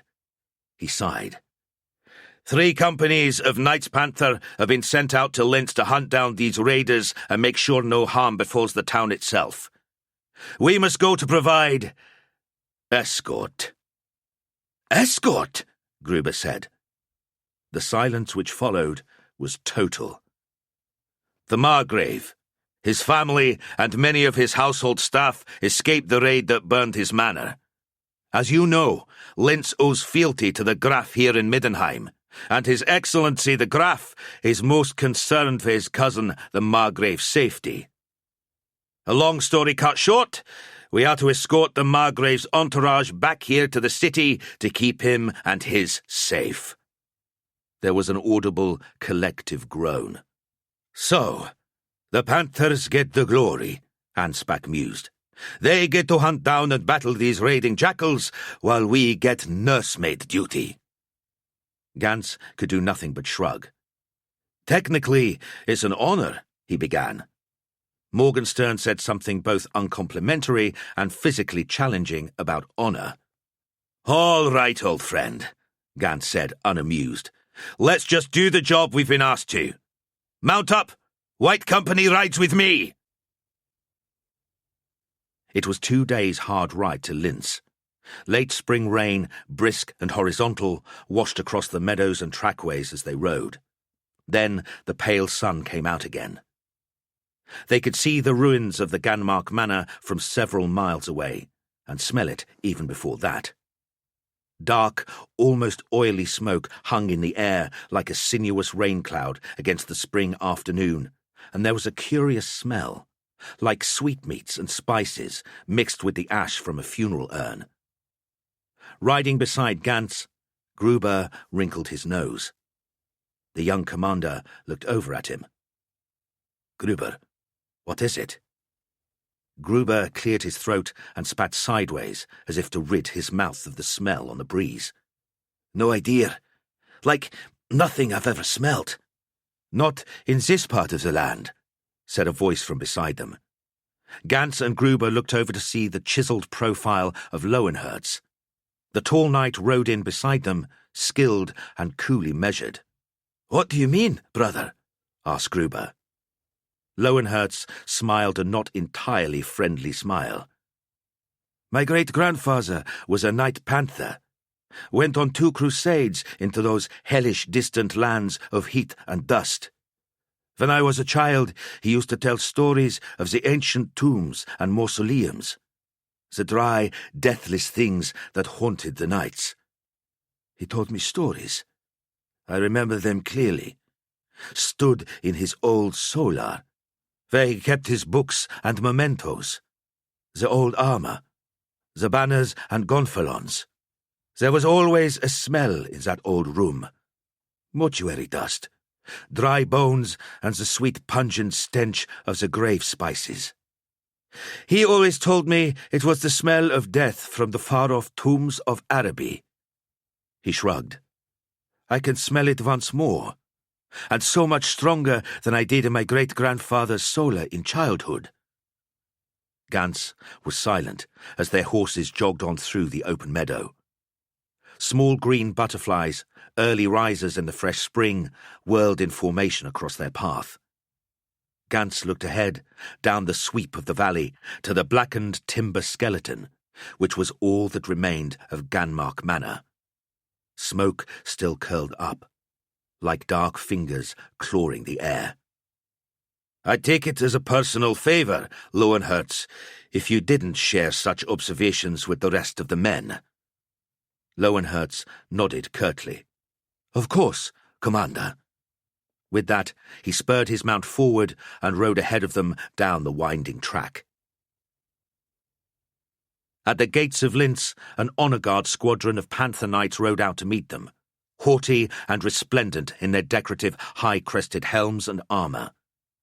Their captain saluted Gantz stiffly, and the White Wolf returned the greeting. There was little love lost between the Templars of Ulric and the regal warriors of the Graf's household bodyguard. "Sigmar bring you safe. Captain von Volk, Knight Panther, Graf's first royal household. Ulric, look to you. Gantz, Commander, White Company. Welcome to Linz, Commander. I stand relieved." The Panther captain fell in beside Gantz, and his men rode around in a precision display until they were perfectly flanking the wolf formation as an escort. The Panthers were in precise line, and even the light hoofbeats of their graceful steeds was in perfect time, compared to the powerful, tired syncopation of the straggled and dusty wolves. Gantz felt someone was showing off. "Glad you're finally here, Commander Gantz," von Volk said curtly. "We've been chafing to get off after these creatures, but of course we couldn't leave the Margrave and his entourage undefended." Gantz nodded. "You've sent scouting parties out?" "Of course. 4 field groups. They've had no success. But I feel confident that once I field my entire force, I'll have these raiding scum good and proper." From behind them, Gruber snorted with quiet derision. Von Volk turned in his saddle. He was a tall, thin, fierce man with bright, flitting eyes. They lustered behind the golden grill of his ceremonial visor. "What's that, soldier?" "Oh, I'm sorry, old man. Were you just talking in your sleep?" Gruber did not rise to it. "Nothing, sir. Just clearing my throat." Von Volk turned away without a care.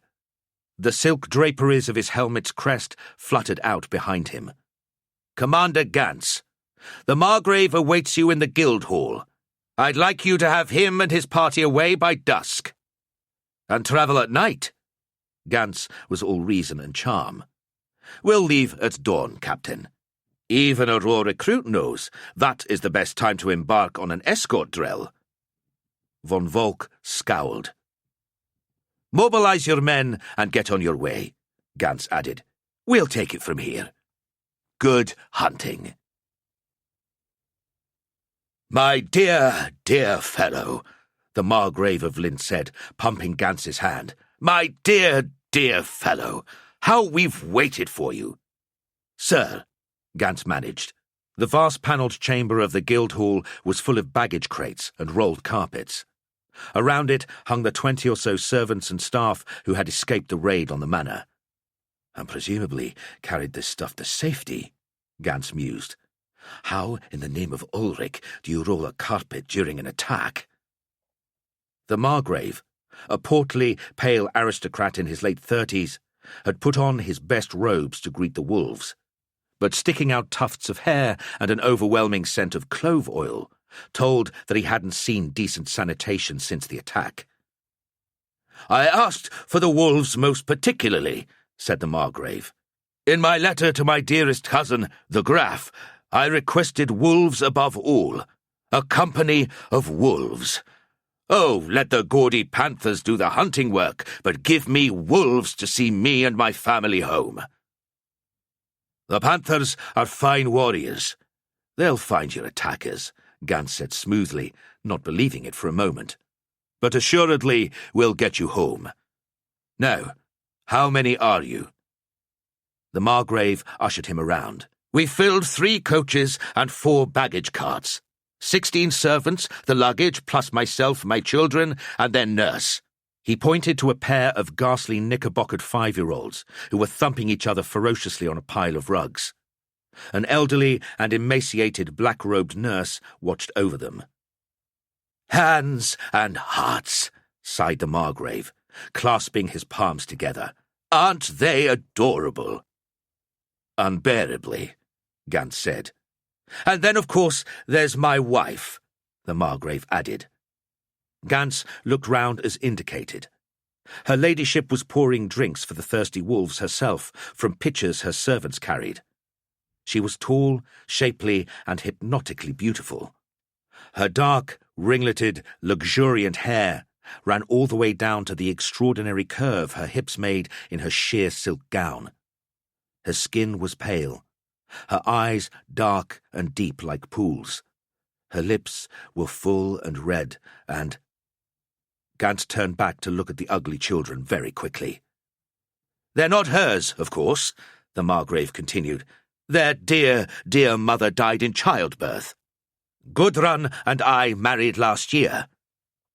Gudrun, thought Gans. Ulric, heaven has a name. Wine for you, brave knight, she asked softly. Gruber took the beaker and gazed at the vision before him. Thank you, lady, he said. She was amazing. Quite the most beautiful woman he had ever seen. Dark, exotic, mysterious. Yet here she was, serving all these dirty, stinking warriors wine. Serving them by hand herself. You are our salvation, sir, she said to him, perhaps noticing his puzzled look. After our nights of terror and pain, this is the least I can do. She's amazing, Ansbach breathed, clutching his untouched goblet as she moved on. If I was 30 years younger and 100 weight lighter, Morgenstern began. You'd still be a fat old wastrel with no chance, Einhold finished. Lord Ulric above us, Draken murmured to Arik. She's quite lovely. Arik couldn't take his eyes off the Margrave's wife, and he nodded before realizing Draken wasn't looking at her at all. Draken? Her, Arik. Draken smiled and pointed to a young girl huddled amid the servants. She was barely 18 by Arik's guess, short and trim, but dirty and soiled from the adventures that had overtaken her, and dressed in a milkmaid's smock. She was pretty, he had to admit. Draken, Arik hissed. First rule of wolfhood. If a goddess gives you wine, you don't drool after her cherubs. What goddess? Asked Draken, staring at the milk girl. Arik smiled and shook his head. They left Linz at dawn. The carts and coaches rolled out in line, flanked by the 13 wolf knights into the rich dawn mist. At the head of the column, Gantz called Gruber, Ansbach, and Lowenherz to him. "Right ahead! Scout the woods," he told them. They spurred away. Arik, the standard of the company held aloft, moved up beside Gantz. "Draken needs some purpose to settle his nerves, sir," Arik said. Gantz thought for a moment. "You're right," he said at last, and called back for the youngest knight. Draken rode forward eagerly. "Join the scouts," Gantz said. "They could use an extra hand." Smiling fit to split his face, Draken charged forward at a gallop off into the smoky woodland. Ansbach reined up sharply. For a moment he had almost lost his bearings in the mist. The sun was up, but there was barely any light amidst the swirling vapour and dark trees. "What was that?" he said to Gruber just a few yards away. "Probably Lowenherz," said Gruber. "He went off to the left." "No," said Ansbach sharply, heeling down his prick spurs deep to turn his horse hard. "With me, Gruber, now!" The two warriors plunged through the woodland, kicking up dirt and wafting the mist. They caught a sweet and dry smell of ash. Ansbach freed his hammer from its clasp. They found Draken in a clearing. His horse was dead, and so was one of the black knights who had ambushed him. Draken's grey plate armour was ripped open and his shoulder was gashed, but still he screamed fiercely, swirling his warhammer to crack another head as he had the skull of the man who brought him down. He was surrounded. There were 4 more dark warriors, each clad in strangely angular black plate armour with spike-pointed, almost bulbous helmets. They swung dark blue serrated swords that hooked into fang-like curves, and a fine mesh of chainmails rattled around their waists. Their horses were huge and black, and like the knights themselves, their eyes glowed with an internal fire. There was something almost insubstantial about the edges of them, about the hem of their swirling cloaks, as if they were solidifying out of the mist and darkness itself. The smell of sweet spice and ash was intense. Draken ducked a swing that severed a young tree behind him. Ansbach and Gruber leapt their horses forward to avoid the crashing timbers and branches. Gruber swung his hammer round and came about. The nearest of these almost ghostly raiders filled Gruber's nose with the dry, dead stink and swung forward with his sword. Ansbach and his horse exploded into the gap between them, and he crushed the enemy's head with a downward blow of his warhammer. The matte black spiked helmet shattered, and dark fumes billowed out as the glowing eyes went dark. Gruber found another 2 on him hard, slashing with their venomous hook swords, relentless. "Ulric, curse you!" he spat, battling for a break. Lowenherz blasted out of the mist and undergrowth, his horse at full leap. His whizzing hammer smashed the first warrior out of his saddle, and then, with a skilled and powerful reverse turn, Lowenherz broke the chest of Gruber's second attacker. The remaining dark warrior spurred forward with a raucous, unintelligible curse, his red eyes blazing from behind his visor slit, his vile horse wretched and stinking. Ansbach swung his hammer round sideways over his shoulder and destroyed the last warrior outright. For a moment, the impact resounded around the deadened clearing. Ansbach leapt down and helped the shaken Draken up. "Well done, youth! You're a wolf now, no mistake." Gruber turned to Lowenherz. "Thanks go to you. You saved my life," he said. "Think nothing of it," said Lowenherz. He gazed down at the bodies of the foes. Inside the rent-open armour of the nearest, nothing but powdery bones could be seen, flaking away like ash in the breeze. There was a long, chill silence. "In the name of Ulric," Gruber hissed, fear clawing deep. "Let's get back to the convoy." "The dead don't lie still," Gruber murmured to Gantz as they rejoined the halted train. Ansbach was helping the injured Draken to a cart, and Caspin had dismounted to tend the young man's injury. Lowenherz rode in silently, away behind Gruber. A hush had fallen when the 4 warriors had returned, the bloody Draken sharing Ansbach's horse, all of them flecked with dark smudges of blood. Gantz was dreadfully aware of the way the Margrave's people stared at his men in fixed horror and silent alarm. "Don't riddle. Report," he hissed. Gruber shook his head, fear still shaking him, easing off his mailed gauntlets. "We met a bevy of dark things. Ulric save our souls. They were not mortal. No doubt the very same abominations who took down the Ganmark Manor. Caught Draken, but by Ulric's teeth he gave them what for. We did the rest. Lowenherz the lion's share. But they're out there. Ulric, help us, Commander. These things are spectres." "You mean ghosts?" asked Gantz in a tight whisper. "I do not know what I mean. I have never met their like before," Gantz cursed. "Hundreds of miles of forest and farmland. Knights panther hunting for them, and they stumble on us. What are the chances?" "What are the chances?" cut in Lowenherz, quietly but significantly. He seemed to appreciate the commander's urge to keep the talk out of civilian earshot. "They raid the manor, then they find us." He trailed off. "What do you mean?" Arik asked, easing his grip on the lofty standard. "I mean, maybe they're after something. Something that was in the manor. Something that's here with us now." There was a long silence. Horses whinnied and shook off flies. Gantz wiped his fist across his mouth. "You seem to be remarkably well informed, Master Lowenherz," he said finally. "What do you mean?"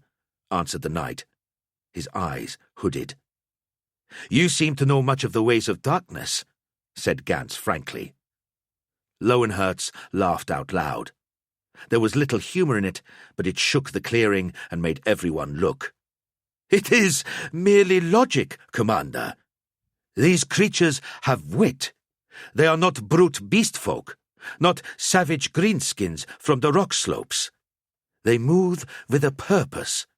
They have a meaning and a task to all they do. This is not a random chance." "Then we'll be careful," said Gantz simply. "We should try to discern the nature of their purpose, sir. Perhaps by—" Gantz cut Lowenherz short. "We will be careful," he repeated more firmly. "Arik, go check and see Draken is comfortable and ready to move. We will ride on." He looked down as the Margrave hurried up on foot from his carriage. He was attended by 2 servants who scrambled after him, and his face was not happy. "Are we in danger, Sir Knight?" he asked breathlessly. "You're in the company of wolves, noble sir," Gantz said gracefully.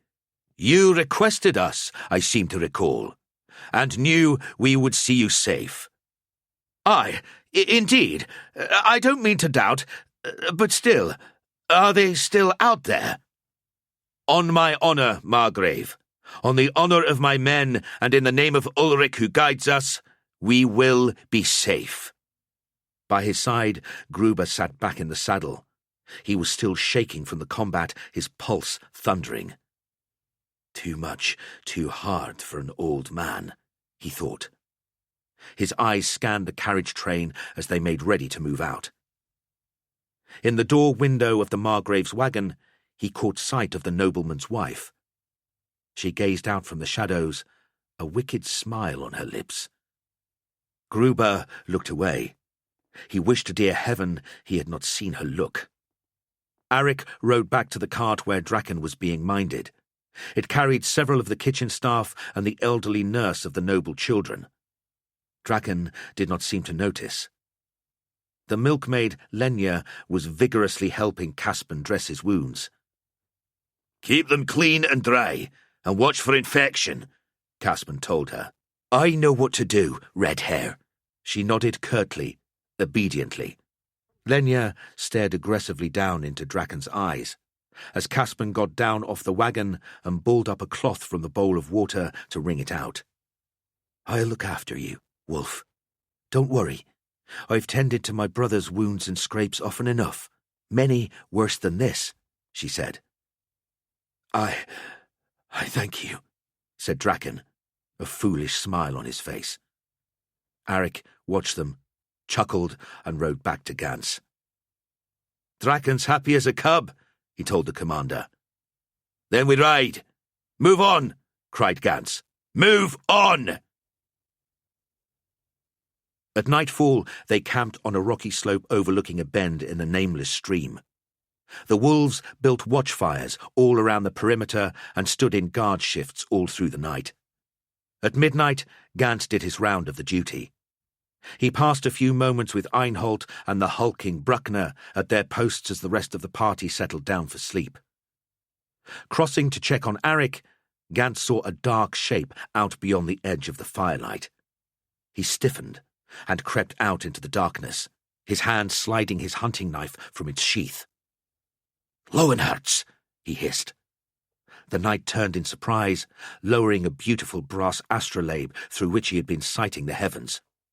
"Commander, what in the name of the wolf are you doing out here?"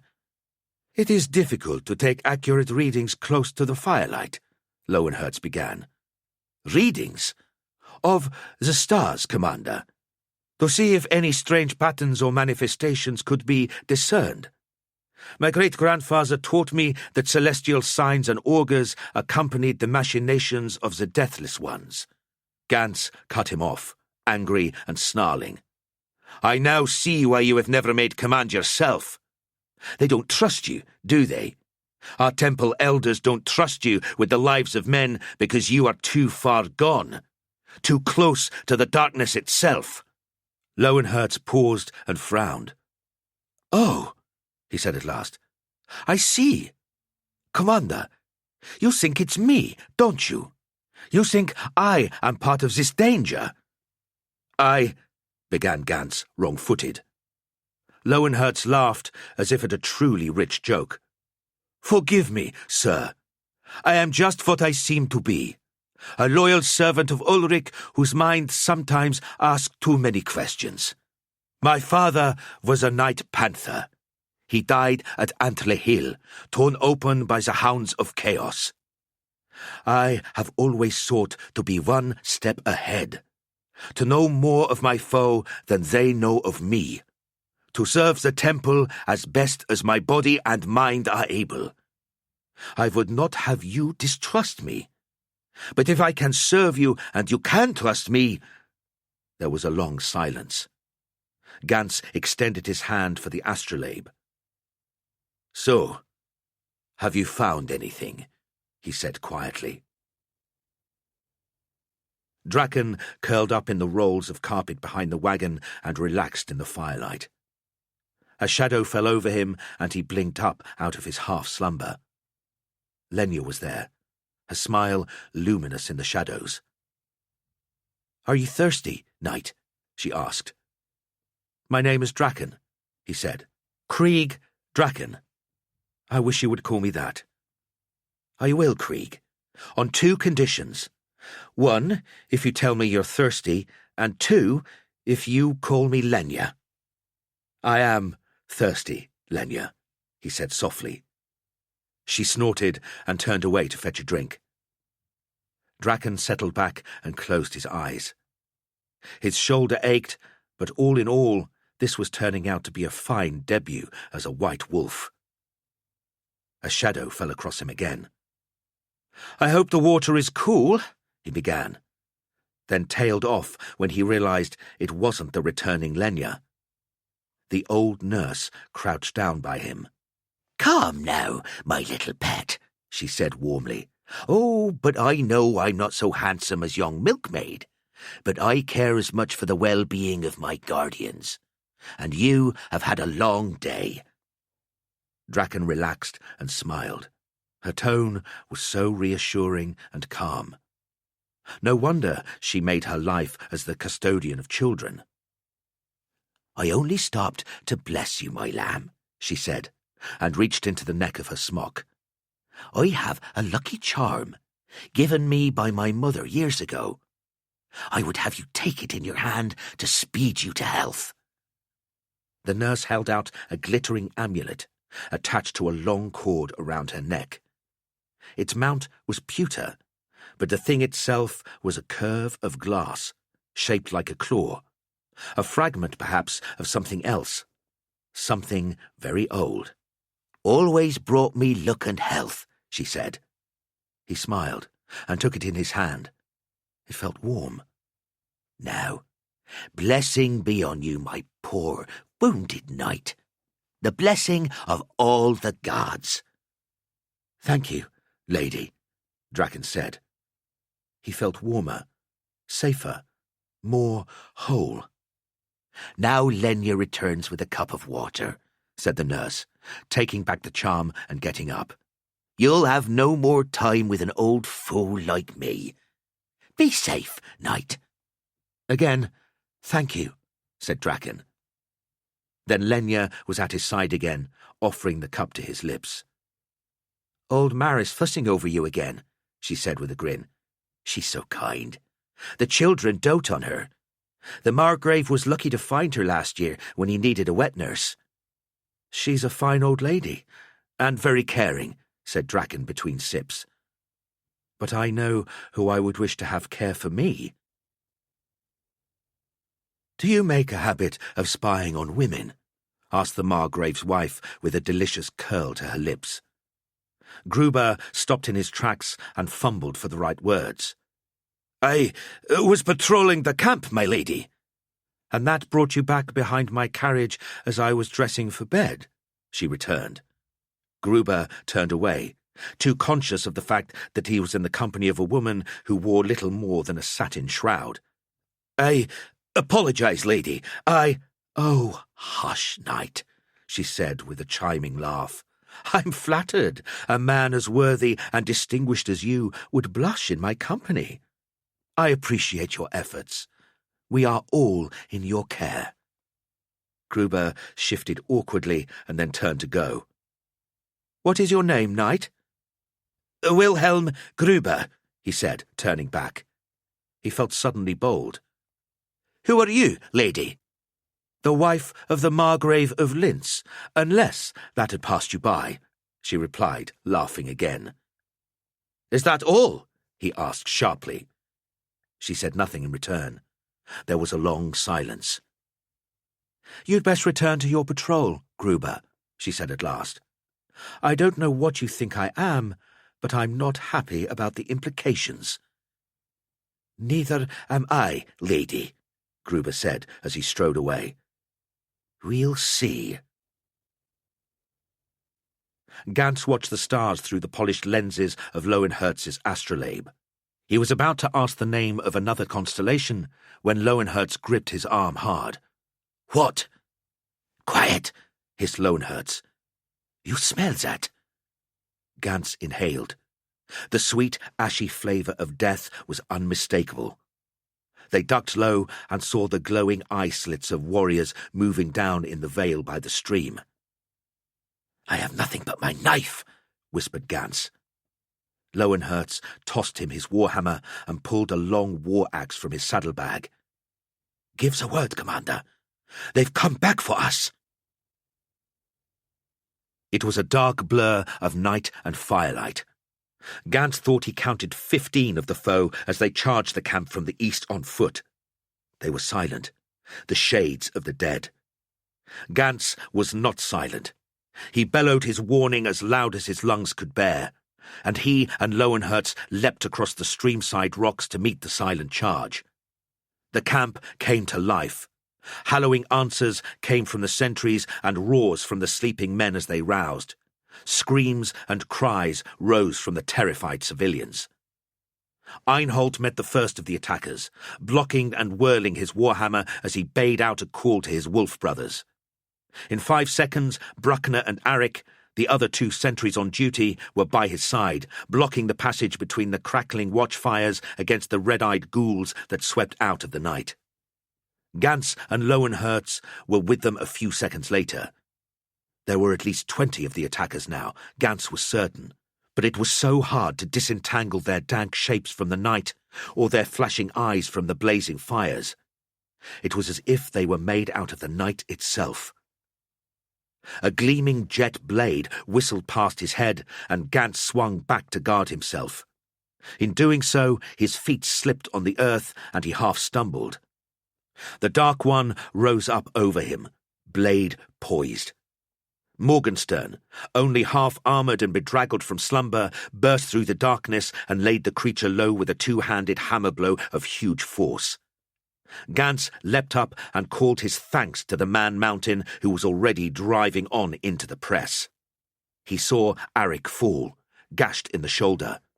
Einhold and Lowenherz leapt to block him, standing their ground as he pulled himself up again. Lowenherz's axe whistled in the cold air. With wolf fire in his blood, Gans spun his borrowed hammer, used the half to block a hard sword swing, and then slew his attacker with a sideways smash of the hammerhead. "For the temple! For Ulric! White company!" he bellowed. Across in the camp, pandemonium. Hammer held tight, Gruber tried to marshal the chaos. "Caspin! Ansbach! Get the Margrave and his people into cover by the wagons! The rest of you forward to fight!"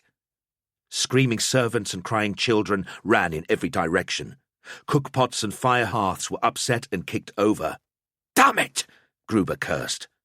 He saw Draken limping into the centre of the camp as fast as he could manage. "My weapon! Any weapon!" cried the young man hoarsely. "You're more used to me here!" Gruber shouted. "Get the children in a wagon! Keep their heads down!" There was another scream, more piercing than before. Gruber wheeled and saw 2 dark warriors had burst into the encampment from the opposite direction to the main attack, a sneak pincer to get round the cordon. They charged in towards the wagons. It was the Margrave's wife who had screamed. She was in the open trying to catch hold of her 2 terrified children. The nurse was by her side trying to scoop the boys into her arms. The warriors bore down on them, swords raised. Gruber raced forward, lashing out a 1-handed hammer swing that shattered armour and knocked one of them to the earth. The other he met and blocked, glancing his hammer haft against the slashing blade once, twice, 3 times to ward off the deadly swings. By then, the first dark warrior was back on his feet. Gruber dented the helm of the second one and sent him sprawling in time to meet the renewed attack of the first. He stared into the red-lit slits and met the furious assault, swinging a blow that smashed its shield. Then he stabbed hard with the butt of the haft, connecting with jaw. The foe went down, and this time a well-placed blow ensured it would not rise again. The second one was upright again now, intent on the Margrave's wife once more. With a roar, Gruber hurled his hammer. The great spinning weapon swooshed across the clearing in flickering circles and broke the creature's back. Gruber crossed to the Margrave's wife and helped her up. The nurse gathered up the children. "Get to the wagons!" he hissed. Thank you," she stammered. "They were hell-bent on getting to you," Gruber snarled, fixing her eyes with his. "What is it about you? Are you the jinx who brings this darkness down?" "No," she implored, horrified. "No!" There was no time for debate. Gruber recovered his hammer and rejoined the fight. "They're retreating," Ansbach announced at last. "Thank the wolf," murmured Gans. The fight had been intense and too close for comfort. Several of his men were wounded, and there were 7 dark warriors, twisted, skeletal, and dead on the ground. The others, like the wraiths of fairy tales, melted away into the trees. "Regroup," Gans told his men. "Let's get inside the camp and build up the firewall. There's a long time till dawn. Commander! Gruber was calling. Gantz joined him. The warrior whose back Gruber had snapped was still alive, twitching and hissing like a reptile on the ground. The civilians stood round in a wide, fascinated, horrified circle. "Clear these people aside!" Gantz snapped to Dorf and Schiffer. He turned to Gruber. "I'm beginning to think Lowenherz is right. We have something or someone these creatures want. That's why they took the manor and now hound us." "I agree. This was not a raid. This was a mission to retrieve. They were too direct, putting themselves at risk to get into the camp rather than harry us from a distance." Gruber took a deep breath. "I believe it's part of the Margrave's household, and I think I know what." "You think it's me?" said a voice from behind them. It was the Margrave's wife, clutching one of the sobbing children. "I don't know what I've done to earn your mistrust, Sir Gruber. I can only imagine that you are threatened by me. All my life, my dark looks and lively manner have made men imagine me some she-devil, some brazen thing to be feared. Can I help my looks or my appetite for life? Can I help the way I was made? I am no demon. On my life, on the lives of my children, sirs.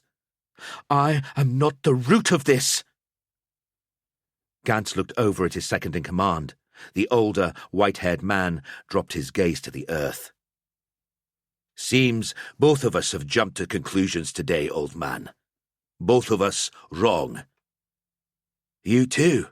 Gruber asked. Gantz nodded. "Milady, take the children to cover in the wagons. We will finish this. Lowenherz!" The noble knight arrived. His chestplate and shoulder armour had been badly damaged in the fight, and so he was stripped to his woolen pauprine now. "Commander!" "You have learning, Lowenherz, or so you like to tell me. How do we get information from our guest here?" Lowenherz looked down at the crippled Dark One and sank to his haunches. He listened for a moment and shuddered. "I can make little out from its rasping. The language. Perhaps it is the tongue of Far Araby. There is one word it repeats." Lowenherz thickly repeated the word back to the creature with distaste. It stirred and hissed and yelped. The white wolf then muttered the low guttural word again. Gantz turned. "We're getting nowhere." Lowenherz tried the sentence again until the creature replied at last with a guttural response of his own. "I don't understand him. The words are too strange." Lowenherz tried harder, repeating the word. It was no good. Then the creature reached out and with a bony hand drew a curved symbol in the dust. "What is that?" asked Gantz. "I wish I knew," said Lowenherz. "I cannot understand him. That picture makes no sense. What is that? A harvest moon? A crescent?" "It's a claw," said Draken suddenly from behind them. "And I know where it is." The old nurse, Maris, backed away against the wagon, terror in her eyes and her hands clutched tight to the throat of her dress. "No," she said. "No, you shan't have it."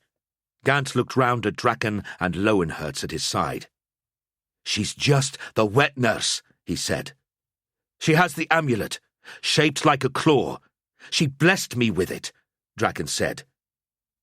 "If it is what these creatures of darkness seek, lady, you must give it up for all our sakes," Lowenherz firmly said. "This trinket my old dam gave me," stammered the old woman. "It always brought me luck." Gruber joined them. "This makes sense of it. Those warriors I fought, I thought they were after the lady and her children, but they were after the nurse." The Margrave and his wife approached. "Please, sir," the old woman cried, "make them stop this nonsense." "Dear Maris," the lady pleaded, "you have always been kind to my children, so I will defend you from harm. But this is too important. Let us prove this. Give me the charm." Wizened hands shaking, the old woman produced the claw talisman and handed it to the Margrave's wife. She turned and marched across to the stricken foe. Gantz made to stop her, but Gruber held him back. "She knows what she's doing, that one," he told his commander. "Lenya told me the nurse had only been with them for a while. Her predecessor had fallen ill and she was brought in from far away," said Draken. Lowenherz nodded. "If this malign charm has been in her family for some time, they may have known nothing of its power, but it has brought them after her every step of the way. They have caught her scent, or the scent of the thing she owns." "But what is it?" asked Arik. "The talon of some dark demon they worship? The shed nail of a god?" Lowenherz shrugged. "Who knows? Who wants to know?" "A man of learning like you?" Gantz asked. Lowenherz shook his head. "There are some things better left unknown, Commander." The Margrave's wife showed the charm to the broken creature and then jumped back as it reared up, snarling and mewling, clawing at her. Gruber slew it with a quick, deft blow. "There's our proof," he stated. Everyone froze as a keening sounded through the forest around them. The grave smell of spice and dry bone wafted around them again. "They have the scent again. Fresher than ever," said Lowenherz. "They're coming back." "To arms!" Gruber cried, rallying the men. Gantz held up his hand. "We'd never take them. They have superior numbers and the knights on their side. We barely drove them back before. There is only one way." The White Company and their civilian charges drew into a huddle at the centre of the firelight. Beyond the ring of flame, they saw the dark riders approach and heard their hooves. Dozens of red eyes glowed against the blackness like infernal stars. Gantz counted the dark shapes out beyond the fire. Once again, there were 20, despite the number the wolves had killed. He swore softly. "They will always return at full strength," he whispered to Gruber. "We will never wear them down. We cannot fight because they will overwhelm us. We cannot run because they will outstrip us. They are driven beings of the dark who will not stop until they have what they want."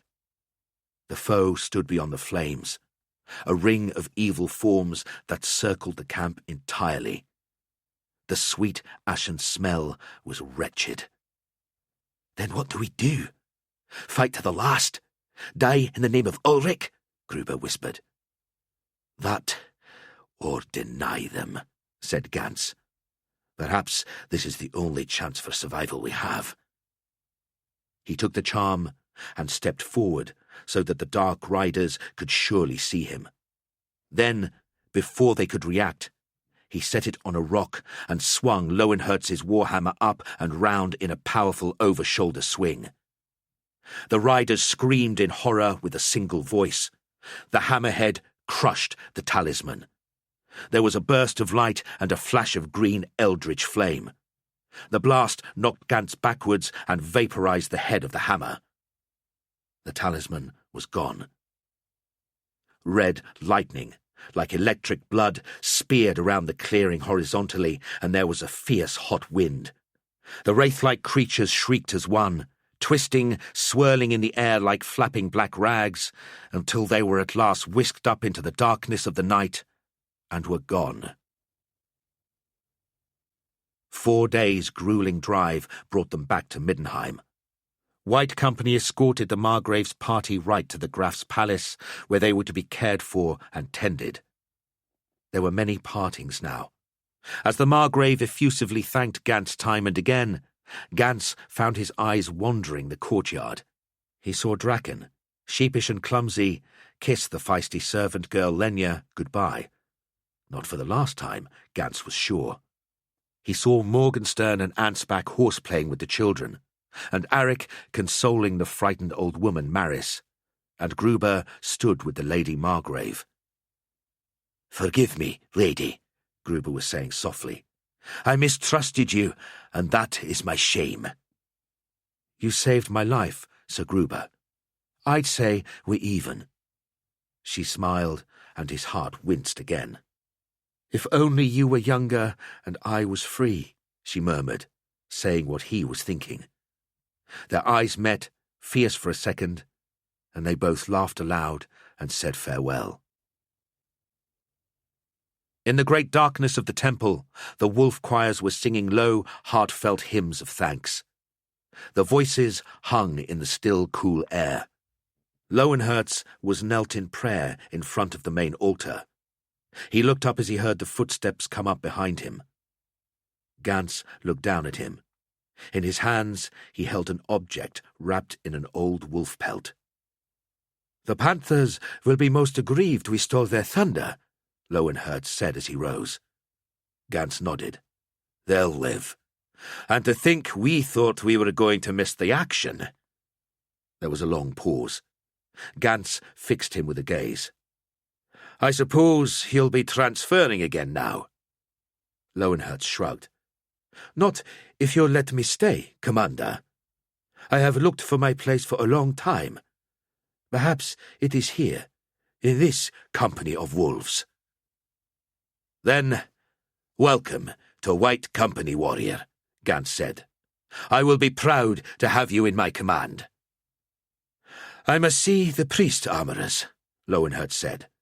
"I need a new hammer consecrated." Gans held out the pelt bundle. "No need. Our Ulric himself allowed me to take this from the temple reliquary." The old warhammer in the pelt was magnificent, and covered in a patina of age and use. It belonged to a wolf called von Glick, one of the bravest, a fellow and a friend. Sorely missed. It would please him for his hammer to be carried by a wolf again, rather than tarnish in an old relic chest. Lowenherz took the venerable weapon and tested its weight and balance. "It will be an honor," he said. Around them, the song of the wolf choir rose up and soared, out of the great temple and beyond into the skies above Middenheim like smoke. The Bretonian Connection. It was one of the workmen who told us, running over from the charred shell of the Temple of Morr where he had been working. The news must have been all over Middenheim by the time we heard it, retold from marketplace to coffee house, from inn to slum, shouted from window to window high above the twisted streets and steep alleys. It would be on everyone's lips by now. We stopped digging, rested on our spades and pickaxes, and stood in the half-finished grave as we contemplated what we had learned. It was the start of a spring day in the city of the White Wolf, and death was in the air. Spring comes late to Middenheim. The ground in Morr's Park stays frozen for months. Digging graves is hard, and we welcome the rest. Although there would be more work soon. Countess Sophia of Altdorf, courtier and imperial plenipotentate to the Graf of Middenheim, former wife of the Dauphin of Bretonia, beauty, socialite, diplomat, patroness of orphans and the diseased, had been murdered in her bed. We felt more than sorrow at her death. We were priests of Morr, god of death. This would be a busy week for us. We looked at each other, placed our tools on the ground, and walked through the gravestones towards the Temple of Morr, where it stood at the centre of the park, swathed in scaffolding as if wrapped in bandages and splints. There were people crossing the park, hundreds of them in ones and twos, heading towards it as well. Some of them were crying. The recent fire had burned the temple almost to the ground, but the underground factorum and the catacombs, where the wealthy dead rested, were intact and in use. All of Morr's priests in Middenheim, 4 of us, plus 1 from the Temple of Shalya assisting while the priests who had died in the fire were replaced, gathered in the darkness of the factorum, the ritual room where the dead are prepared for burial, cremation, or the long drop off the cliff of sighs to the rocks far below. Corpses lay on 2 of the granite slabs, and the doorway to the burial vault stood, black and forbidding, like the mouth of the underworld. The room was filled with the smells of death, embalming oils and tension.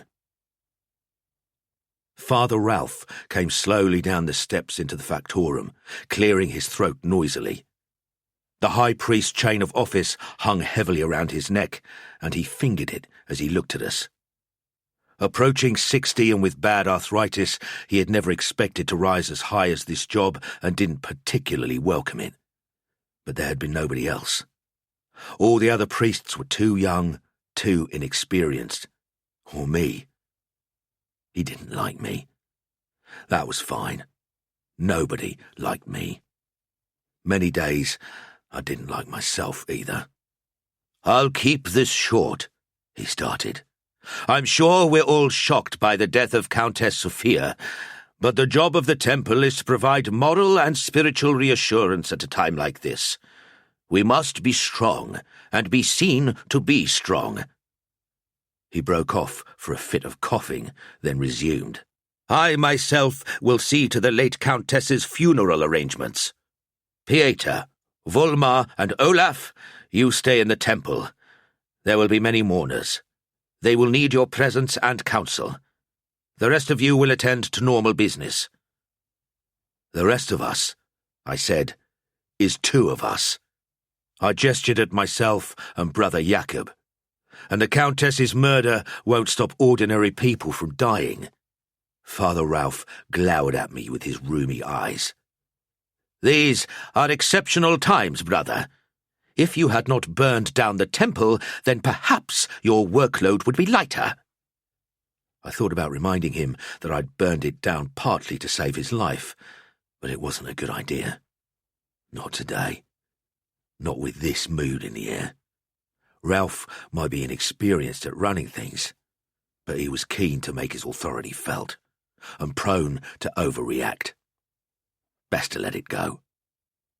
"So," I asked, "should Brother Jakob and I return to grave digging, or is there more pressing business for us?" "Jakob will finish the grave.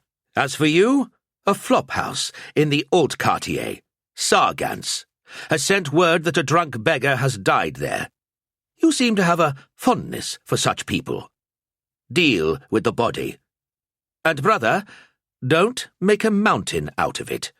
We have more important things to worry about."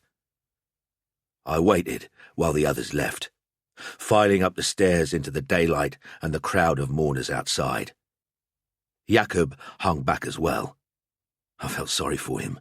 He'd only been at the temple a few months, and the upheavals which had followed the death of Father Zimmerman had unnerved him.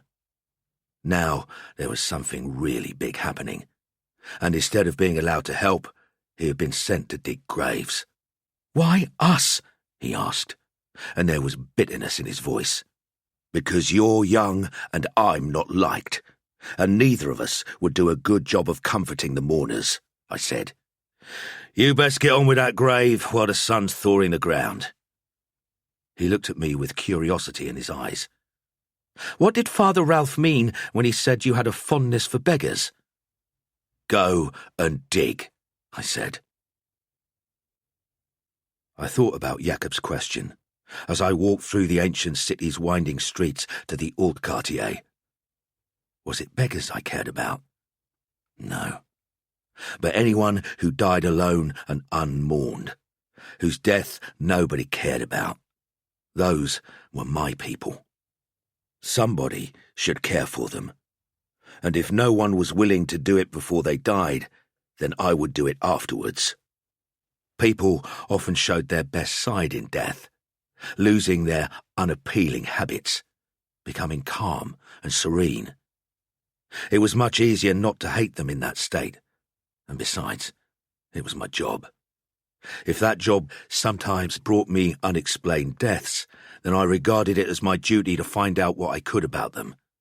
Besides, as I told my few friends, it passed the time. The town was awash with news and gossip about the death of the Countess. People saw my robes and stopped me in the street to pour out their grief, and it seemed that everyone had something to say, some testament to her goodness, some anecdote about her legendary love affairs, or just sobs and moans. I noticed that it was only the humans who seemed to be so carried away. The elves, dwarves and halflings seemed to be more reserved, but they have always been few in Middenheim. The marketplaces were still busy, but the street entertainers were absent. No jugglers, no dwarf wrestlers, no illusionists making bursts of pretty lights with their petty magics. The city was more alive than at any time since the last carnival, but its life was strangely subdued. All the talk on the streets was of the killing. Was it murder or assassination? And if the latter, who was to blame? Most of the people with theories seemed to believe the Bretonnians were behind it somehow. The Countess's death would not only allow the Dauphin to remarry, but she was still well loved in her own country.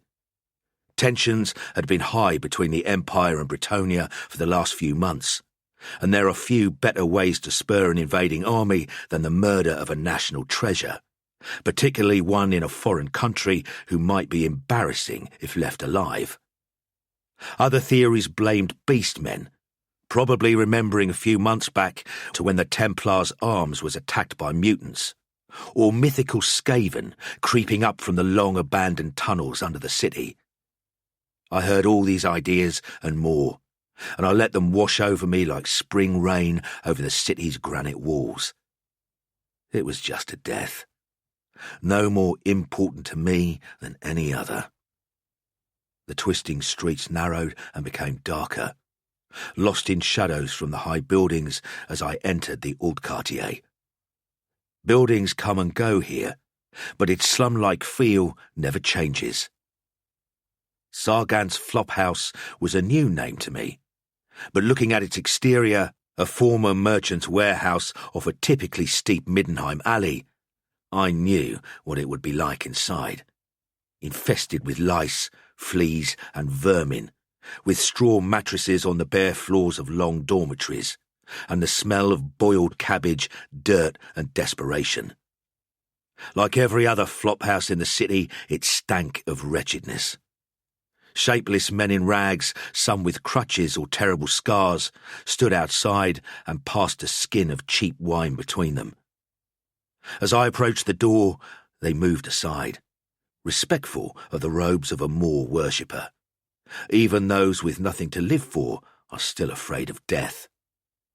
A big, bald man, muscle gone mostly to fat, was waiting just inside. His clothes were mock opulent, cheap copies of the latest fashions, and he wore a short, business-like knife at his belt. I didn't expect him to be worried by my appearance, and I was right. "You're Sargant," I said. He didn't move, but he stared at me for a long moment. "Didn't you used to be Dieter Brossman?" he said, an edge to his voice. I met his gaze. "That was my name a long time ago," I said slowly. "For 8 years I have been a humble priest of Morr. Now, the body." "Aye, follow me then." I accompanied him down dark corridors, hoping he would ask no further questions about the man I had once been, and waited as he unlocked a thin pine door. The room beyond was small and windowless, and Sargant didn't follow me in. I saw a bed with a body on it, and one chair nearby. A small oil lamp stood on it, illuminating the face of the corpse. It was Reinhold. Morr take me, but it was Reinhold. He looked old and worn and tired and dirty, but he hadn't changed so much from 10 years ago, when I ran the largest family firm in Middenheim and he was my eyes and ears. Little Reinhold, who knew every watchman and warehouse guard in the city, who could pick any lock in half a minute, and who even knew at least a part of the ancient dwarf tunnels under the city. Reinhold, who had taught me so much. What had brought him to this end, I wondered, and then thought, I did. partly at least, when I closed down the firm and became a priest.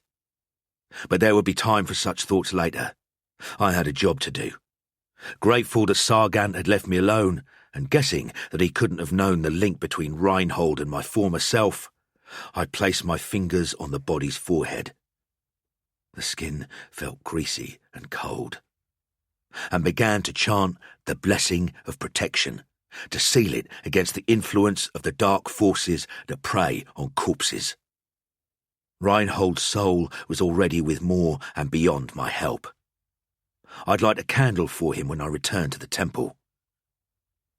In the candlelight, Reinhold's face looked old and solid, as if carved from the pine wood of the Drakvald. I moved my fingers slowly over his face and downwards as I intoned the ancient words of the prayer. I reached his throat and stopped. There was a mark, an indentation about the size of a gold crown, pressed deep into the flesh around his Adam's apple. I'd heard of this trick. You wrap a coin or a stone in a piece of cloth. Then you loop it around your victim's throat and pull hard. The coin cuts off the windpipe, or the main vein, I was never sure which, and death comes a little quieter and less obvious. Reinhold had been murdered. His pockets. Sargant would almost certainly have been through them, but there might still be something there that could tell me a little. Reinhold's clothes had the hard, clammy feel of grease, dirt and sweat that comes from being worn day after day for months, and with a smell to match, and I felt unclean handling them. More than that, I felt like I was invading my dead friend's privacy, but that didn't stop me. A handkerchief, filthy. A grubby copy of a small Sigmarite prayer book. 5 bent strands of wire, which I recognised as improvised lockpicks. Bits of gravel. No money. The right pocket was even clammier than the left one, and contained only a small clasp knife, very blunt and rusty. I pulled out the blade, and was not too surprised to see it had reasonably fresh blood on it. That was the Reinhold I'd known. I sat in the semi-darkness and thought for a moment, then resumed the blessing of protection. There was little I could do for Reinhold now. Part of me knew that Reinhold's last journey was destined to be the long drop off the cliff of sighs, the pauper's exit from life and the city. But that was inevitable. He had no family vault under the temple, nor the money to pay for a gravesite in Morr's Park where the more wealthy dead already lay 4, sometimes 5 deep. The best I could do for him was to find out why he had died. I wasn't looking for revenge. That's not what being a priest of Morr is about. It would be enough to find out the reason. As I finished the blessing, the door opened and Sargant came in. "Done?" he asked. "Almost." I stood up and moved to the door, heading back towards the street. No point in letting him know what I knew. "I'll send a cart for the body. Did he die in that room?" "Aye. Most nights he was in the dormitory with others, but last night he came up late with money and asked for a room for himself. He smelled of drink, and he had sausage and a skin of wine for his friend. They drank past 11 bells, then he went to sleep. This morning, there he was, stiff as a board. 'Eat, drink, and be merry,' he said to me yesterday, 'for tomorrow we die.' And he were right." I stared at him. Did Reinhold know he was going to die? That someone was planning to kill him? And if so, why did he go quietly to it instead of fighting? Had life on the street really ground him down so far that he wouldn't even defend himself against assassination? Or was there another reason? I needed to know more about Reinhold's recent life, and I knew I wouldn't get the information from Sargant. "This friend of Reinhold's," I asked, "can you give me a name?" "Louise," he said. "Little Bretonian rat she is. Here most evenings. They were courting. Wanted to spend last night together, but I won't be having that kind of behaviour, not in my house." No, of course not. You'll take money from people with nothing for a night's shelter in this squalor, but you'll forbid them anything that might give them a moment's comfort, even something as little as the warmth of another person's care. I knew too many men like Sargant. Middenheim was full of them. We were almost back at the Flophouse's front door when I noticed something that surprised me. "You're wearing a black armband," I said. "Are you in mourning?" The big man looked down at his arm, as if momentarily surprised. "Aye," he said. "For Reinhold?" I asked. He stared back at me. "Not that old drunk," he sneered. "The Countess!" He turned and was gone, back into the sordid darkness of his domain. I watched him go, then looked over at the group of beggars who still stood around the door. One of them glanced up at me, and I caught his eye. He twitched like a mouse trapped by an owl. "Don't run away," I said. "I'm looking for Louise." It took a couple of coins and 2 hours of being guided through the city's many back alleys to cheap inns and beggars' hideaways in old cisterns and abandoned cellars, but eventually we found her.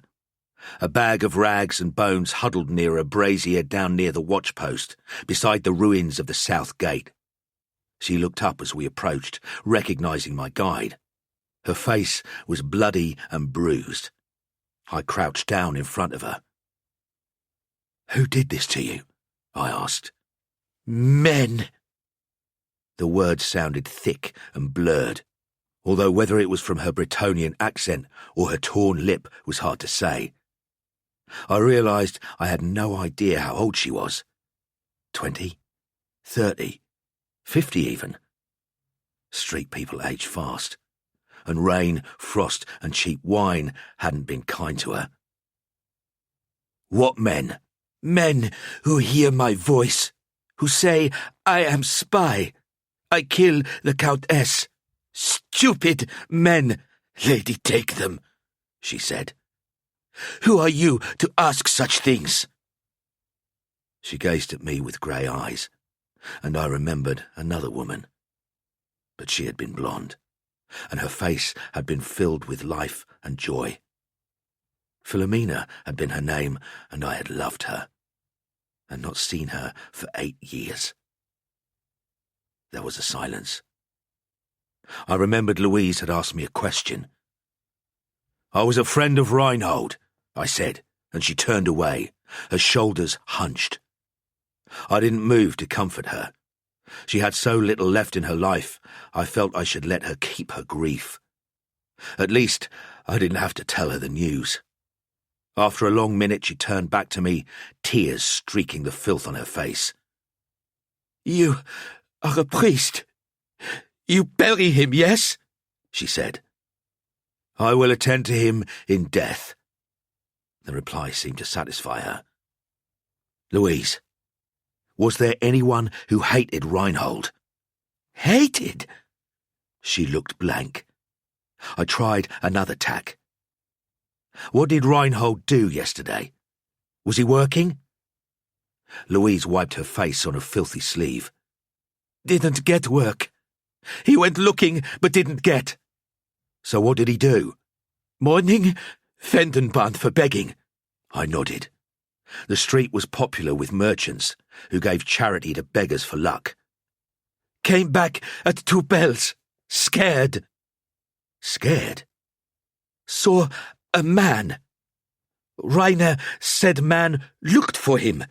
No friend. Then he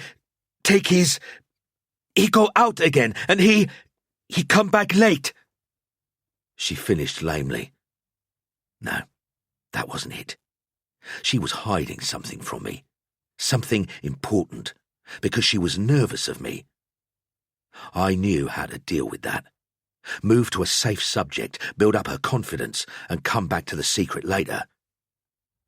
"Louise," I asked, "do you know who this man was? Did Reinhold tell you anything about him?" A long pause as she tried to remember. "From the west. From Marienburg. From past days, Rainer said. Called him Grubworm. Grubworm.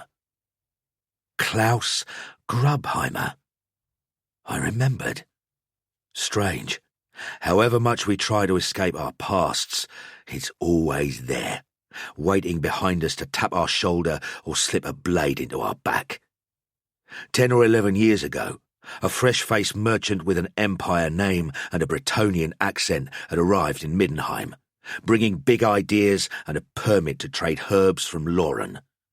While I shook his hand and talked to him of partnership and assistance, Reinhold had picked his locks, copied his paperwork and stolen his samples. Then we planted some Black Lotus on him and tipped off the watch what he was trading. I'd had a 5-crown bet with Reinhold that they'd have his head on a pole before he could flee the city. Reinhold had won, and that was the last time either of us had seen Grubheimer. Until yesterday. But had Grubheimer killed Reinhold? And if he had, was he looking for me? And what about Jan the Norse and Three-Fingered Caspar, who'd also worked for me then? I hadn't seen them in years. Perhaps they were dead too. Fingers of cold panic gripped my shoulders. Be calm, I told myself. Be calm. And yet my old instincts, long buried under my life as a priest, was screaming that if Grubheimer was in town, it was for one reason. Revenge. I needed time to think. But if Reinhold was already dead, then time was the one thing I didn't have. I have to go back to the temple, I said, and stood. Louise's eyes followed me. Money? She asked. In her voice, the only sound of hope I'd heard from her. I looked down at her pitiful form. Reinhold gave you nothing at all? I asked. She said nothing, but her eyes broke away from mine. There was something she didn't want to tell me. That hidden detail again. It could wait. I turned away to begin the walk back through the maze of cold streets filled with sorrowful people. Something in me was crystallizing, hard and sharp. I knew I'd find out what it was in a moment. Wait! The Countess! She said behind me. No, don't talk to me about the Countess, I said, and walked away. The hard thing inside me was steely cold with fear, and something else. I knew that if Grubheimer was back in the city, he was here to kill me. He might be a citizen of Marienburg, but his blood was Bretonnian, and they were not a people to forgive their enemies. I had forgiven mine 8 years ago, when I became a priest and tried to forget all about the many bad things I had done. I regretted none of those things. But when I joined the Temple of Morr, I knew I would never do anything like that again. Now, 8 years later, a priest would be an easy target for Grubheimer to kill. Ever since my wife and child had disappeared, a part of me had wanted to die. But it was a very small part, and as I passed through the narrow streets, I could feel the hardness in me building, to fight against it. Grubheimer was a desperate man, a man who had garrote a beggar in his bed for a 10-year-old revenge. If the priest I now was to survive this, then I would need to be hard. I would need to become once more the man I had left behind, to think about life in a way I had tried to forget for 8 years. It was not an appealing prospect. But even as I wondered about it, I felt the coldness in me swell and grow, filling me with dead emotions, covering the mind of the priest of Morr and replacing them with old thoughts, old behaviours. Was the life I had led for 8 years really so easily overcome? Had the past I had fought so hard to bury really risen so close to the surface? And having let the wolf out from the cage, could I ever get it back in there again? Part of me felt panicked and sick, but I looked down at my right hand. My fist was clenched, not in anger, I realised, but in resolution. And then I looked up at an alley I was passing, and I knew what needed to be done. I walked into the gloom I used to know so well, knocked hard on the door of the Black Horse Tavern and entered. Its decor had not improved. The noontime drinkers were fewer and more subdued than I remembered, and I didn't recognise the young man in the apron who moved towards me as I crossed the threshold. He opened his mouth. "Stop," I said. "Is Grizzly Bruno here?" He chewed his lip, which is what you do if you're new in your job and a priest comes into a hole like the Black Horse and asks for a man with a reputation like Grizzly Bruno's. But his eyes flicked to the ceiling. I thought they would. I'd been watching for it. "He's upstairs," I said. "He's asleep." "No, I'm not," came a heavy voice. And there was Bruno, as huge and bear-like as ever. We stood awkwardly, unsure of how to greet each other. Finally he said, "Father," and I, grateful to escape one of his hugs, said, "Bruno." "Been a long time," he said. "It has. I take it this isn't social." "It isn't." "Well, Father," and he put weight on the word, "what business can I help you with on a day like today?"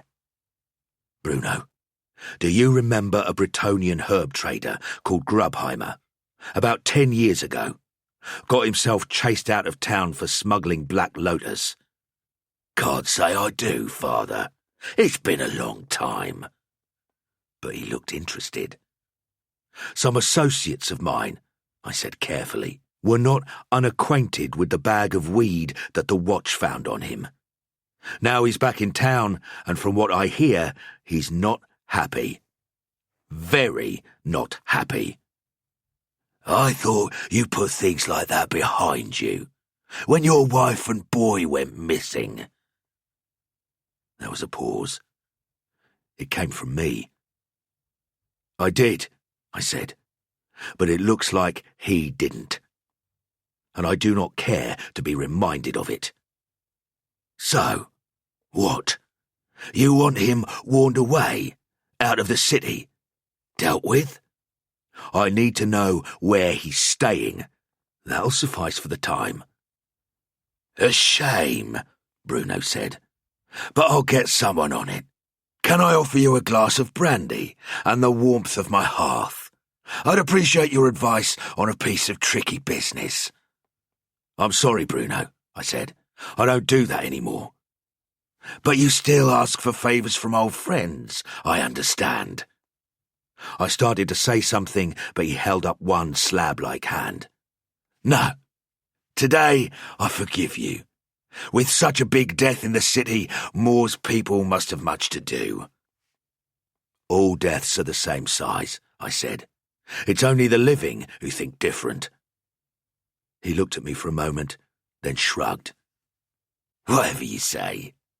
You're the priest. I'll send a messenger to the temple if I hear of your Grubheimer." "Thanks, Bruno," I said. "And any time you or your boys need advice on death, you know where to find me." He chuckled. "Maybe I'll do that. But when it comes to death, we have more experience than you, I think." A recent memory filled my head. A man plunging down into blizzard-whipped snow from the Cliff of Sighs, his blood still warm on my hands. "Oh," I said, "you might be surprised." There was no need to bring Reinhold's body back to the temple. A pauper's body should be flung from the Cliff of Sighs with the briefest of blessings. But however he might have died, Reinhold had lived as more than a pauper. Besides, with Father Ralph and the others occupied with the death of the Countess, nobody was going to notice, and preparing the body would give me time to think. On the way back to the temple, crossing from the hubbub of the streets into the relative solitude of the frozen Moors Park, I heard the sound of a spade ringing against the unyielding ground. Brother Jakob was still digging. He was standing in the grave, and the sight of him there sent an unexplained shiver down my back. I walked over, and he looked up. his face pale with cold. "I don't suppose you're here to help?" he said bitterly. "No, brother," I said. "I have other business." He put down the spade, rubbed his hands to get the blood back into them, and looked at me. "You told me you're not liked around here, brother," he asked. "That's true enough," I said. "So, why do you stay?" I looked down at him. "Why? Don't assume that being hated is the same thing as hating, brother.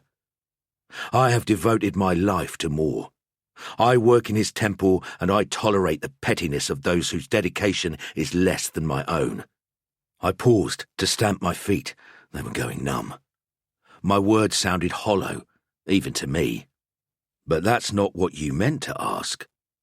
You want to know why you should stay." He stared at me, as if I had just told him his innermost secret. He paused. "I hate it here." "I know. I want to run away." "What do you want to do?" "I want to be a knight, fight for the Empire, live and die a hero. But without my father's help, I'd never get a rank or a command." Ah, his father. Some minor noble with 3 sons in the army and the youngest sent to the priesthood to pray for them. "Run away? Join a band of mercenaries," I suggested. He looked at me with disdain. "There's no honour in that," he said. "And mostly they're Tillian too." He spat on the cold earth. "But it would be better than being a priest, eh?" I said. "Life's what you make of it. If you do not make your own way, a way will be made for you. You must choose, brother. You must choose." He didn't reply. As I walked away, I heard the ring of the shovel against the earth, striking out like a slowly tolling bell. The half-rebuilt temple was crowded with mourners, its normally quiet spaces filled with noise and jostling. Father Ralph's coffers would be doing well, and he would be revelling in the attention which was being paid to him. The throng of people, normally obedient to one wearing the robes of Morr, seemed not to notice me, and I had to shove my way between them as I made my way towards the entrance to the priest's quarters in the far wall, and my cell, which lay beyond. I didn't get there. A wailing woman tugged at my robe, begging for a blessing, and then a man in rich clothes wanted to know what the Countess's death augured for the spring rains, and I was trapped by the crowd, speaking words of comfort and saying short prayers for someone I didn't care for to people I hated. Then Father Ralph stood beside me, at my shoulder. "Is the soul of our departed brother flying to Morr?" he asked, using the temple's code to ask if I'd tipped the corpse from the Cliff of Sighs. I shook my head. "Sadly, his passing was swift but not welcomed," I said, meaning he was killed. Father Ralph looked exasperated. "I sorrow. I must learn more of this. Be in the factorum in 5 minutes." He turned away to minister to the needs of some well-dressed goodwife. I left. I'd been heading to the factorum anyway. The watch would be bringing Reinhold's body there soon. The factorum was cold and smelled of death. I sat on one of the scrubbed marble slabs, thinking, waiting for the corpse, and trying to piece together what I knew. Reinhold had failed to find work yesterday, but he had come back with money all the same. Money and the news that Grubheimer was back in town. He returned late, got drunk, took a room alone, and there he was killed. Killed by an assassin. Killed almost as if expecting it. Almost as if he offered no resistance. Almost as if he felt he should die. That's a rare thought for Middenheimers, who cling as tenaciously to life as their ancient city clings to its rocky mountaintop. Yet the more I thought about the way Reinhold had looked, the more I believed he had been prepared to die. He hadn't put up a fight. People reach that state for many reasons, but desperation is not one of them. It may be a reason to take one's own life, but not to lie back quietly and let it be taken. Drugs? Perhaps his wine was drugged. No. If they wanted Reinhold dead, they could have poisoned the wine. There was something more here. I'd seen it before. The sense of something completed, finished, over. A man who was determined to leave on a high note, so when people looked at his life they'd say, what did he accomplish? He accomplished this. But Reinhold had been a down and out, unable to find a day's work to pay for a night's lodging. The thought of imminent death can drive one to incredible ends, but only to escape it, not to welcome it. What had happened to him? I knew I didn't have the secret of this yet, but, looking at the facts, I thought I knew where it had to be hidden. I needed to find where Reinhold had got the money, and I needed to know whether he had got it before or after he saw Grubheimer in Vendenbarn. This wasn't some penny pamphlet tale of intrigue. I was already certain that my friend had been killed by Grubheimer, or someone hired by him, and I knew that meant Grubheimer would come after me. Possibly he wanted to kill my old associates first, working his way through what was left of my organisation, knowing that I'd know he was coming for me. That was good. It might give me some time. There was a sharp knock at the door, and Father Ralph entered without waiting for permission. He glared at me. I stood up, my knee joints cracking. "I told you to deal with this matter quickly," he said, "and you start a murder inquiry out of a flophouse stabbing." "It was more than that," I said. "I sense it. The dead man was a friend of mine." My voice sounded false to me. It was my old self, Dieter, playing the role of a priest of Morr. It made me uneasy. Father Ralph glared at me in exasperation. "Friendship has no place in the life of a priest of Morr, brother. Besides, I did not think you cultivated friends." "He was a friend in my former life." No answer. Even Father Ralph knew of my past and my old reputation, and therefore what sort of man the deceased must have been. There was a long pause. Our breaths formed white mist swirling in the cold lamplit air. "Well," he said, then stopped a moment. "And another thing. I've learned you spent the afternoon walking around the city with beggars, refusing to listen to mourners who tried to speak to you. This is not behaviour becoming of a priest of our order, brother. It makes us look haughty at a time when we must be at our most open and approachable. Ulric himself mentioned the matter to me." I said nothing. I didn't remember ignoring anyone on the street, but that didn't mean it hadn't happened. But I doubted that Ulric, the highest priest of Ulric in the whole empire, had taken any interest in the matter. Father Ralph was trying to intimidate me and make himself look important at the same time. It might have worked if I cared about either him or Ulric, but I didn't. "At 6 bells, we are holding the mass ritual of mourning and remembrance for the Countess," he continued, "to be led by myself and Ulric. You will take part prominently because it is important that you are seen there, and you will be seen to weep for the Countess. Am I clear?" "Yes, Father," I said plainly. Disagreeing would only have started an argument, and I needed to get rid of him so I could think. He seemed to want an argument anyway, but we were interrupted by another knock at the door. I opened it, and in a blast of cold air there was Stutt. "Help me get this dead bugger inside, Father," he said, gesturing to a lump lying on a cart behind him. "I'd have brought one of the lads, but everyone is over at the Nordgarten minding the mourners at Countess Sophia's townhouse." Then he noticed Father Ralph behind me and dropped into an embarrassed silence. Ralph made for the door, turning back to me as he reached it. 6 bells, brother," "Do not be late," he said, and left. Together, Stutt and I lifted the body. The rigor mortis was wearing off, and Reinhold felt like a sack of logs, and carried it down the steps, dumping it on one of the marble slabs. Stutt was panting. "I'm not as fit as I used to be in the old days, eh?" He wiped his brow. "But none of us are. He certainly isn't." He gestured at the body. He seemed to be in a mood to chat, but I, aware of the passing of time and the presence of Grubheimer somewhere in the city, wasn't. Still, a thought pricked me. "Stutt, do you remember a Marienburger named Grubheimer? Tall, greasy black hair, Bretonnian accent, got run out of the city for smuggling Black Lotus about 10 years back."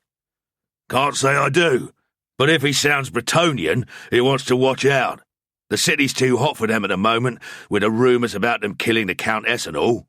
There've been 2 stabbed in brawls already, and another one fell from a high window and broke his neck." "Unfortunate," I said nervously, feeling panicky and distracted.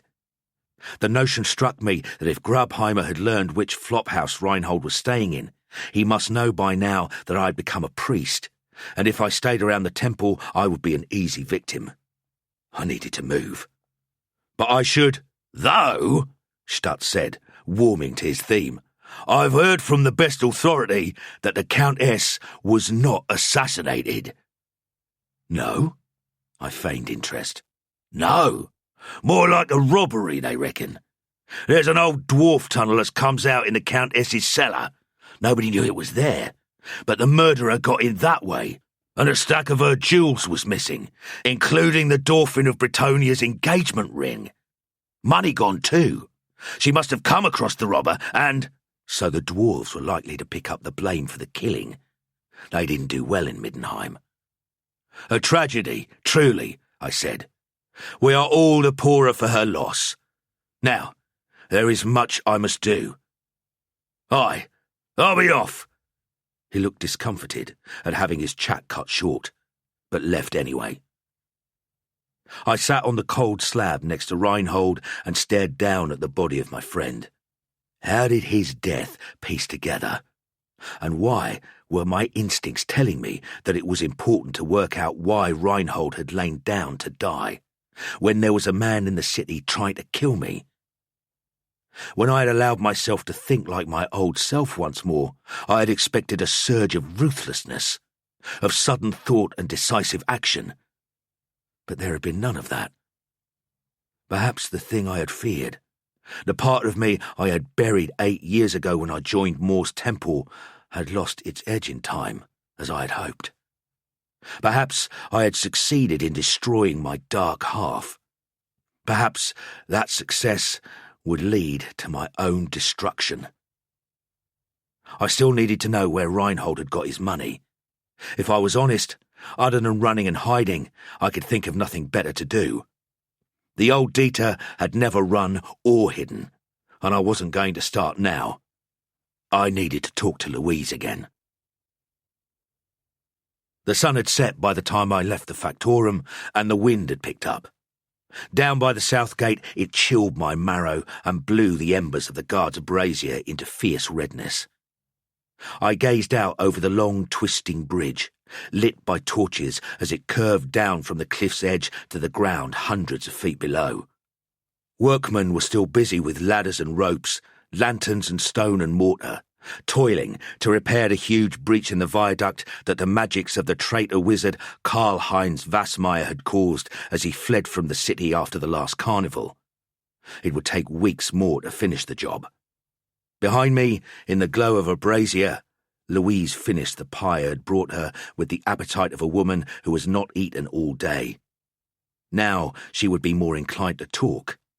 She knew I had been Reinhold's friend, but I would still be asking hard questions. Better to start with softer ones, to make it sound as if I cared. "How did you come to Middenheim?" I asked. She glanced at me in that way that horses do if they're nervous and about to shy. I smiled at her, my face feeling odd at the unaccustomed gesture. She said, Back home in Bretonia, I worked for a woman. She was with a noble, brought me here when she left him. She was wild, fierce, but much money. I served for 6 years. Then she threw me in the street with nothing, for no reason. She stopped. I had expected anger or rage, but she must have told this story so many times that its emotion had all drained away. Yet I could tell there was still deep black pain far below. But was there resentment? Hatred? I didn't know. I looked at her for a moment while I groped for the right thing to say. Then it came to me, all of it, in a sudden rush like a spring flood. And I said, "You're talking about the Countess. You said her name this afternoon. You were trying to tell me something." Louise didn't speak, but her eyes said I was right. "Louise, what are you afraid of?" She said nothing. "Did Reinhold give you something last night?" She nodded, despite herself. Tears were beginning to streak her cheeks. With frightening speed, skeins of logic were weaving themselves together in my mind. "Reinhold knew how much you hated the Countess, didn't he? And you're afraid that he had something to do with her death. You're scared because you realise now that you don't really want her dead, and because you don't want to believe Reinhold could do something like that, and because if he did kill her, then people might think you're involved too." She shook her head. For a moment I was confused. "Louise, do you mean that's not what you believe, or—" And the realisation hit me hard and sudden. "Or because it's what you know?" She nodded. A little nod, her silent weeping unabated. "Did he give you some jewellery last night?" A tiny nod. "And you recognised it?" Another, tinier. "Because it was the Countess's." She didn't need to nod. I already knew I had the truth. I took a deep breath. This wasn't going to be easy. "Louise, you have to trust me. The jewellery was the Countess's, but Reinhold didn't get it from her. He stole it from the man who killed her, that Bretonian he saw earlier that day." "The grubworm," she said in a small voice. "Yes, grubworm. And then grubworm went to the flop house and killed Reinhold to get it back. But he'd already given it to you." I paused. She said nothing. I had no idea if she believed me. "Louise, it is my duty as a priest of Morr to understand death. We commune with death. We speak to it. We live our lives surrounded by it, and we comprehend things about it that most people could never understand. We know who killed the Countess. He will be arrested soon. Reinhold had nothing to do with it." I paused to let my words sink in. She still said nothing, her head buried in her hands. The cold wind blew between us, the thin flames of the brazier warming nothing at all. "But you must give me the jewellery," I said.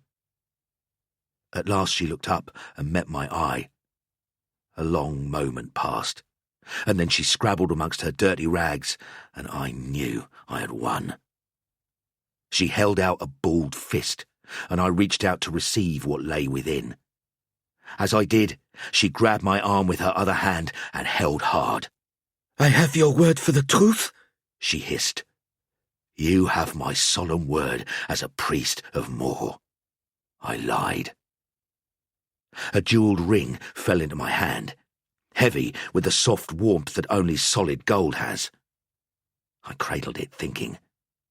I didn't know what I was going to do with it, but I knew that at least I now had the truth of yesterday evening in my grasp. Because Reinhold had killed the Countess. He knew the old dwarf tunnels under the city better than anyone except a dwarf. He could pick the locks. There had been blood on his pocket knife, and he'd given Louise that ring. More importantly, I'd known Reinhold for long enough to understand what he was capable of doing. He believed that the ends justified the means, and his means were ruthless. I'd never asked him to kill anyone, but he had killed while working for me, more than once. So he'd seen Grubheimer in town. Maybe Grubheimer had spied him and threatened him. Or maybe Reinhold had simply heard that the man was back and asking dangerous questions.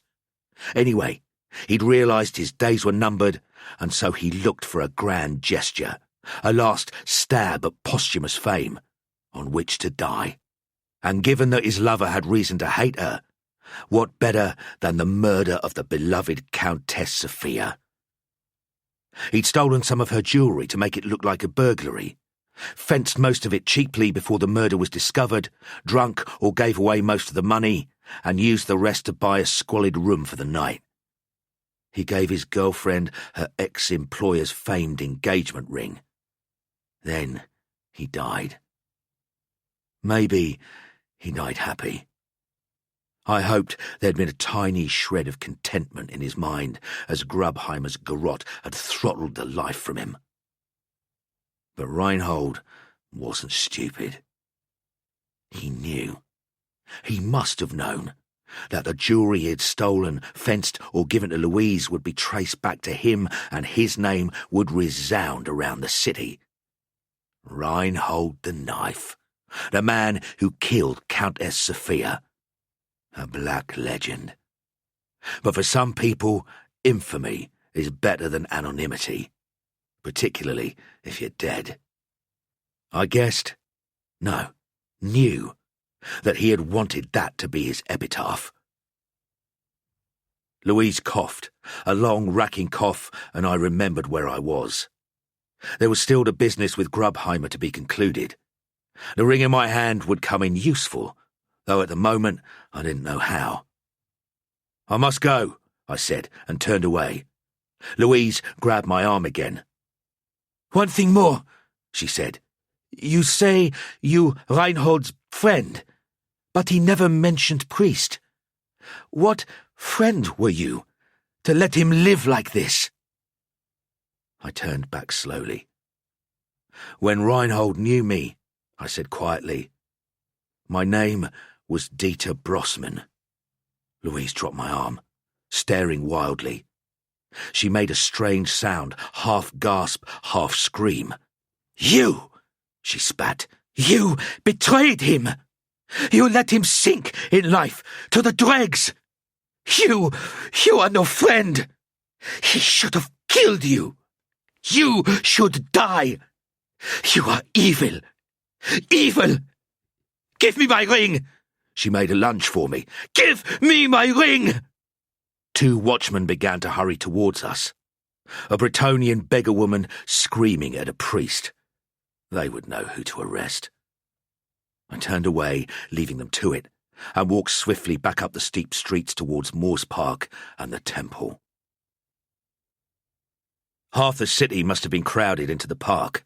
It was full. Nobles, knights and rich merchants jostled by shoemakers, peddlers and servants. They were all packed into the cold, dark expanse lit by occasional torches on high poles. People were even standing on the graves to get a better view of the ceremony on the temple steps.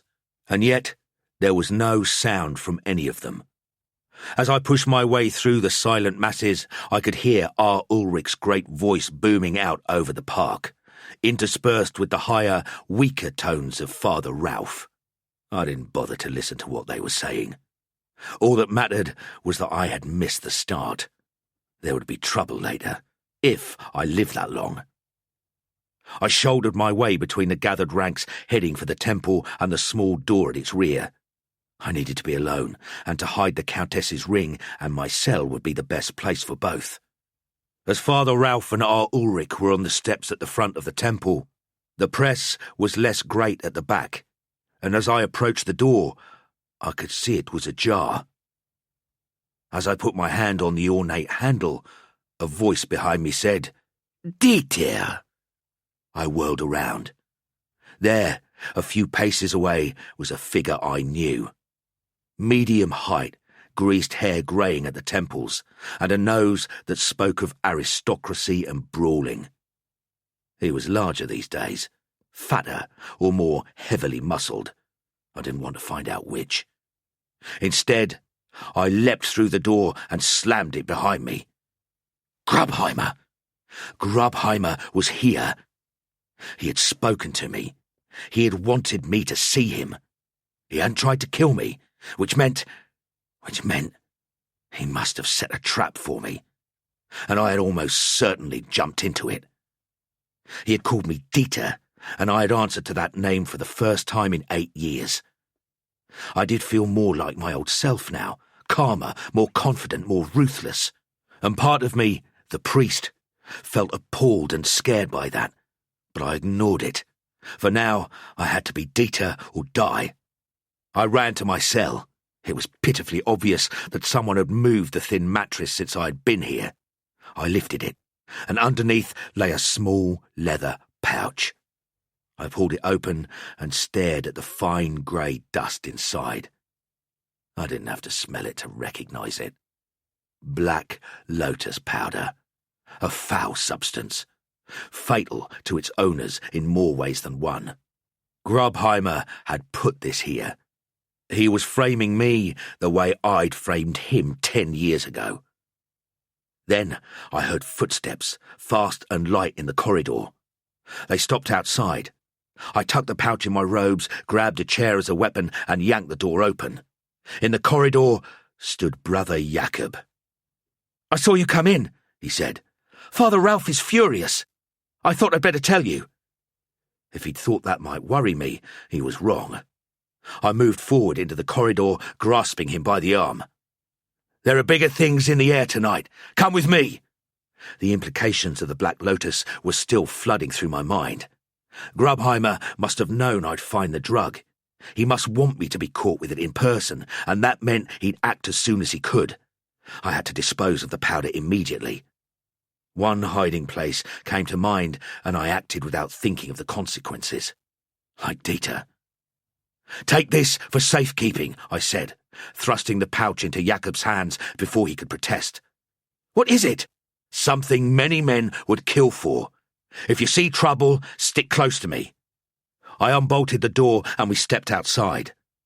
The massed mourners were singing the last verse of a funeral hymn, filling the world with the music of sorrow and regret. At any other time, I would have been deeply moved by it, but right now it was a distraction. Almost dragging Jakob by the arm, I made my way around to the front of the temple. We didn't get far. A knot of watch uniforms was moving roughly through the crowd towards us, carrying flaming torches to light their path. At their centre was Grubheimer. He pointed to me. "This is the man," he said. "He is the one who offered to sell me Black Lotus this afternoon."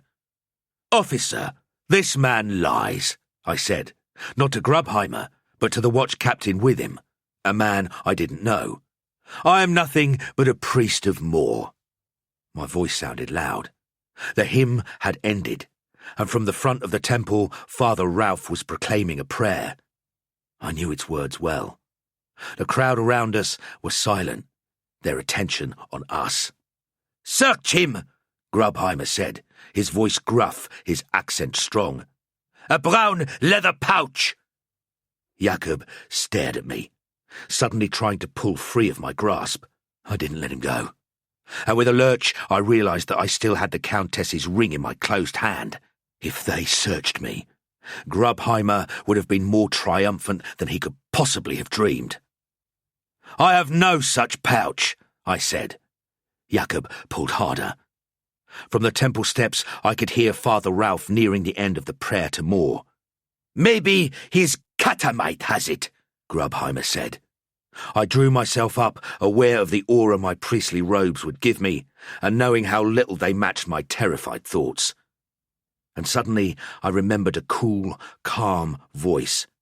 Not mine, not Dieter's, but Reinhold's, and I knew what to do.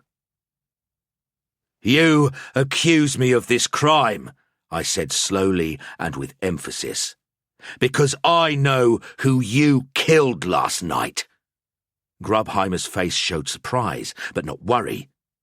I took a quick step forward. Before he could react, I had dipped my hand into Grubheimer's waistcoat pocket, and a moment later I held up a heavy gold ring to the watchman's eyes. A simple sleight of hand. Reinhold had taught his friend Dieter how to do it too many years ago. "The Countess's engagement ring," I said, measuring my voice carefully against the last words of Father Ralph's prayer. "This is the assassin who killed her." The prayer ended. Silence spread across the park. "This Bretonnian," I proclaimed with a voice like the wrath of the gods, "is the man who killed the Countess." Scared realization broke across Grubheimer's face like a crack of thunder. There was a murmuring of voices. Hundreds of people had turned to look at us. How must it seem to them? 2 priests, members of the Watch, and 1 accused man. Grubheimer knew he was caught. I saw it in his face. I grasped Brother Jakob's arm more tightly and watched as Grubheimer did what I'd expected. He panicked, but not the way I'd hoped. He didn't run. He pulled a knife and lunged at me. Without thinking, I spun away, dragging Brother Jakob around in front of me as I went. His feet slipped on the cold, hard ground, and he screamed as he began to fall. Grubheimer's knife met his chest, slicing through the thin, black robes. Blood sprayed across the crowd. I lost my balance and fell. Someone shouted, "Murderer!" and people began to run. I hit the earth hard, smashing my nose against the frozen ground and knocking the wind out of myself. Grubheimer stood fixedly above me, staring down, knife in hand. He looked so startled. Something had emerged from his breast. It was 6 inches of sword blade. Over the Bretonnian's shoulder, I could see the man who had stabbed him. Tall, bearded, scarred. He seemed familiar. In an instant, he had pulled out his sword and disappeared into the milling crowd. Grubheimer crumpled slowly to the ground like a puppet and died there.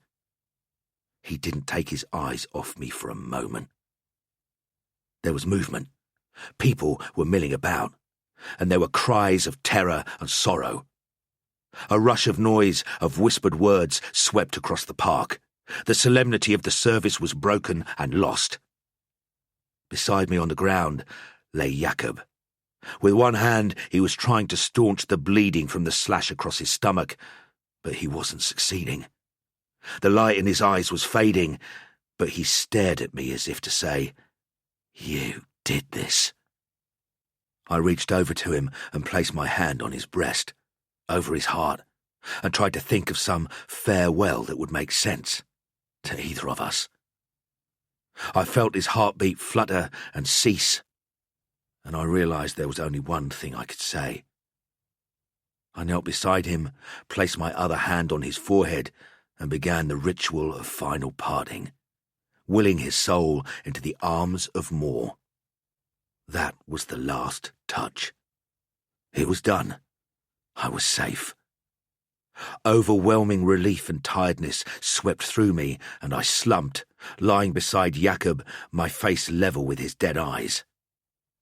You, I thought. A life among the dead was no place for a man like you. You said you wanted to die a hero's death. Well, you did. The man who gave his life to stop the Countess's assassin from escaping. And perhaps you died happy. I doubted it, but it didn't matter. What mattered was that I would be the person who attended to his corpse, and that would let me dispose of the Black Lotus. I would need a story to explain how I discovered Grubheimer's guilt and the ring, but that could wait. The people of Middenheim had their assassin. With the murderer revealed as a Bretonnian, the diplomatic crisis would get worse and there might even be a war. But if that happened, it would be far away. Father Ralph would be furious I had spoiled his service of remembrance, but I would live with the consequences of that tomorrow. And what of Louise? She had lost the man who made her grubby life worth living. And Reinhold, I had stolen his triumph, his posthumous glory, the infamy that would have kept his name alive long after his body had been devoured by worms, and I had given it to the man who killed him. But I had saved Louise from the knowledge that her lover had killed her mistress. Maybe that was a good thing. I didn't know, and I wasn't sure if I cared. But it had worked. It had all come together. I had survived. Only one innocent had died. Reinhold was avenged. It felt good. I almost grinned. A voice I recognized said, "Father." Above me, grisly Bruno offered me his hand, and I took it and climbed to my feet. Somehow I knew that his presence was no accident. People had gathered around us, pushing and shoving, trying to get a glimpse of the two bodies, and the watch were attempting to keep order. The mood of mourning had been shattered. Everyone was talking excitedly about the assassin. I could just hear R. Ulric's strident voice battling against the noise, but nobody was listening anymore. I turned to the man who had helped me. "Thank you, Bruno." "More thanks than you know, Father," he said in a low voice. "The man who stuck your Bretonnian, one of mine." "You had me followed?" "And with good reason," he smiled. "You didn't notice?" "No." I forced a smile. The priestly life slows the instincts. "Not too much, I hope, Father. You owe me a favour, and I'd still appreciate your advice on that business I mentioned this afternoon. Right up your old street it is." "My old street," I repeated, a strange thoughtfulness in my voice. This afternoon I had wondered if I would be able to cage the wolf of my old memories and instincts once I had dealt with Grubworm. I had forgotten to ask myself if I would want to. I had forgotten how good victory tasted. I had forgotten so many things. Bruno looked at me. "How about it, Father?" I smiled and reached out to shake his hand. "Call me Dieter," I said. My brother's keeper. They could smell the city long before they could see it. As that last day of their journey wore to a close, a pungent scent began to reach the caravan, carried on the cold, wet spring air. A smell of industry. Tanneries, blacksmithies, breweries, wood fires, charcoal burners. A cloying combination of metal tang, ash, chimney soot, and the sweetness of malting hops. In the jolting confines of the staff carriage, Frankel oathed his distaste and emptied his insulted nostrils noisily into a lace kerchief. Curled in a corner seat, surrounded by piled strong boxes and chests that threatened to topple onto her, Lenya Dunst looked away in mild revulsion. Frankel was the Margrave's houseman, a fussy, prissy, pustular wretch in his late 40s, too in love with cross-gartered breeches and stiffly laced doublets to realise they made him look like a bloated spatchcock ready for the griddle. "That awful reek!" he moaned, wiping his pendulous nose on a corner of lace. "What manner of place are these wolves taking us to? Is this salvation? I think not." The other members of the Ganmark household, crammed into the lurching carriage, had no answer for him. The undercook was asleep and snoring wetly. The two chambermaids were pale and dumb with fear and fatigue, and the potboy had received too many claps to the back of his head from Frankel in his life to start conversing with him now. Maris, the old wet nurse, was lost in her own dreams. Or nightmares, perhaps. Since Commander Gantz had destroyed her trinket and saved them all, she had been distant and listless. Lenya caught Frankel's eye. "I thought a man as worldly as you would have visited Middenheim before, Master Frankel," she said sweetly. Frankel harumphed, and then realized that the lowly milkmaid was his only audience. He dabbed his nose. After all, she was a pretty little thing, almost comely in a wildcat sort of way. "Oh, long ago, my pet, long ago. As a younger man, I journeyed far and wide, visiting many of the great cities in the Empire. Ah, yes, the adventures I have had. It's just that the sweet woodland airs of Linz had quite stolen the stench of Middenheim from my memories." "Indeed," Lenya smiled. Frankel leaned forward conspiratorially and smiled loathsomely into Lenya's face. He put a hand on her knee. It was still clutching the snorted-on kerchief. "My dear young pet, I was quite forgetting that such a place would be new to one such as you, a lithe, healthy damsel, reared in the free pastures of the country. It must be an overwhelming prospect." "I'm looking forward to it," she said through a gritted smile. "So young, so brave. So eager to get there," thought Lenya. Despite all she had been through, this was an opportunity she relished. To go to the city, to Middenheim, to move in high circles, to advance herself. As it was, she relished the stink Frankel made such a show of loathing. To Lenya, it smelled of nothing more wonderful than the future. Frankel squeezed her knee. "Now, you mustn't be afraid, my pet. Middenheim will be frightening to you. So many people, such a great wealth of experiences and odours. You must always remember, when it gets too much for you, that you have a stout and true friend to turn to. Are you afraid, Liana?" "That's Lenya, actually." "No, I'm not." She tensed her leg under his hand so he could feel the tight, lean thigh muscles bulge and twist. "Are you?" He took his hand away sharply and looked for something else to do. He slapped the potboy's head for a start. Lenya leaned over and pulled back the window drapes on the carriage to peer out. Rain fell outside. The distant perfume of Middenheim was stronger. The escorted caravan was just now clattering onto metalled cobbles from a dirt track. Lenya started back as a white wolf cantered up alongside her carriage and glanced in at her. His smiling eyes found hers. "Everything all right, milady?"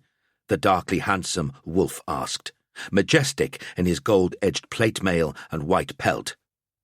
Lenya nodded. What was the wolf's name? She hunted her memory.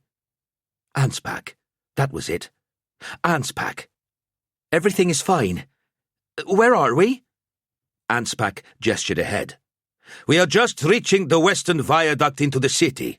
Another half hour and we'll be home." Lenya leaned out and looked down the cobbled pavement ahead. The long, slow slope of the viaduct which led to Middenheim seemed to go on forever.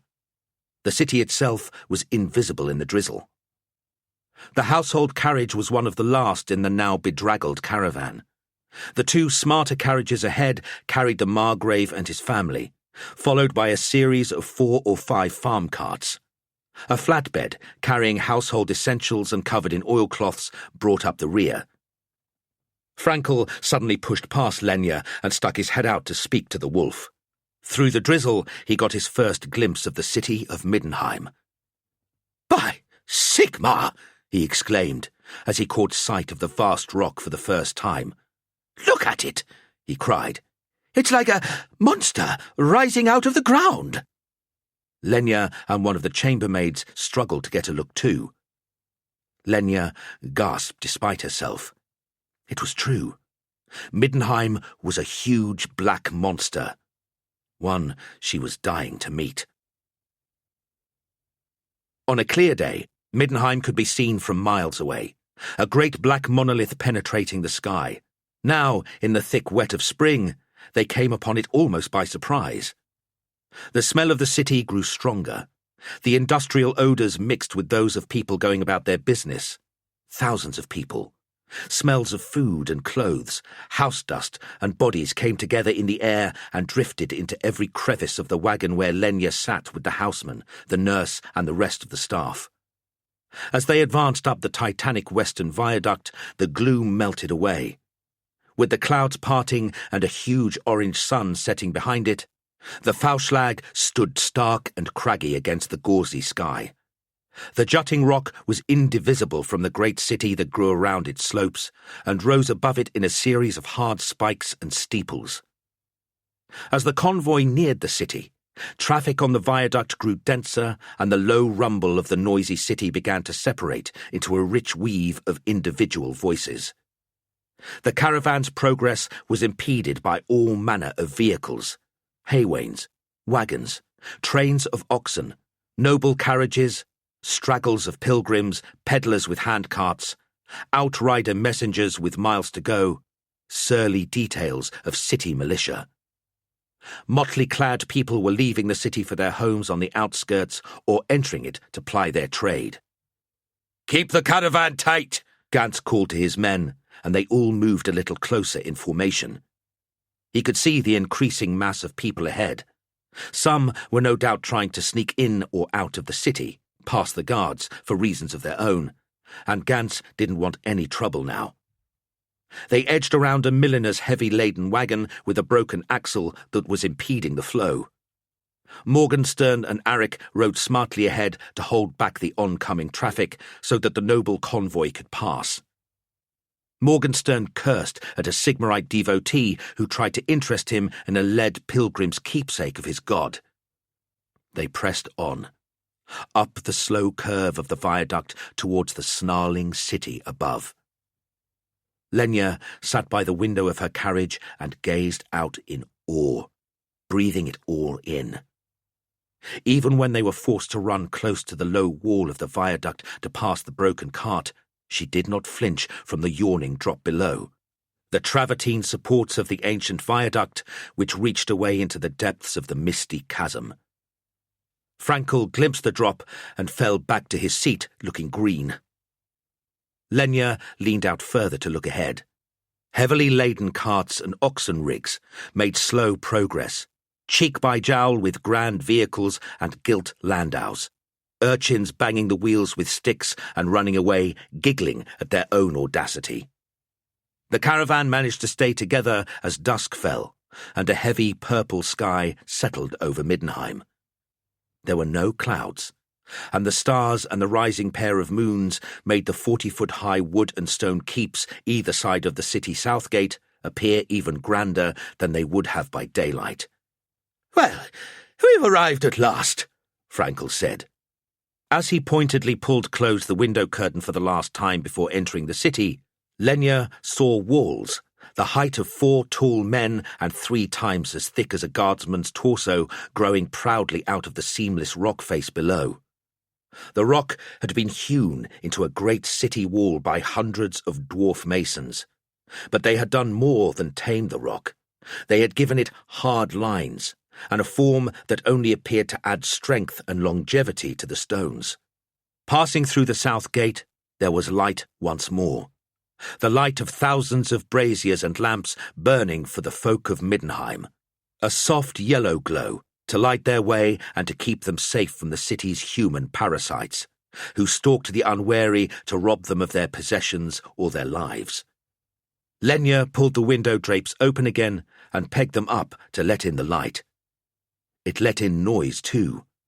The noise of thousands of people hawking their wares, screaming at each other, or calling out at them from street corners. And all the smells that had collected and built during the last stage of the journey now came together in a wave that took Lenya's breath away and apparently scorched the hairs in the houseman's nostrils. "Sigmar, save me!" Frankel gasped.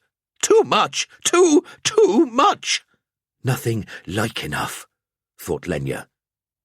She looked across at Maris. The wet nurse had almost stopped breathing altogether as she sat huddled in the corner of the wagon.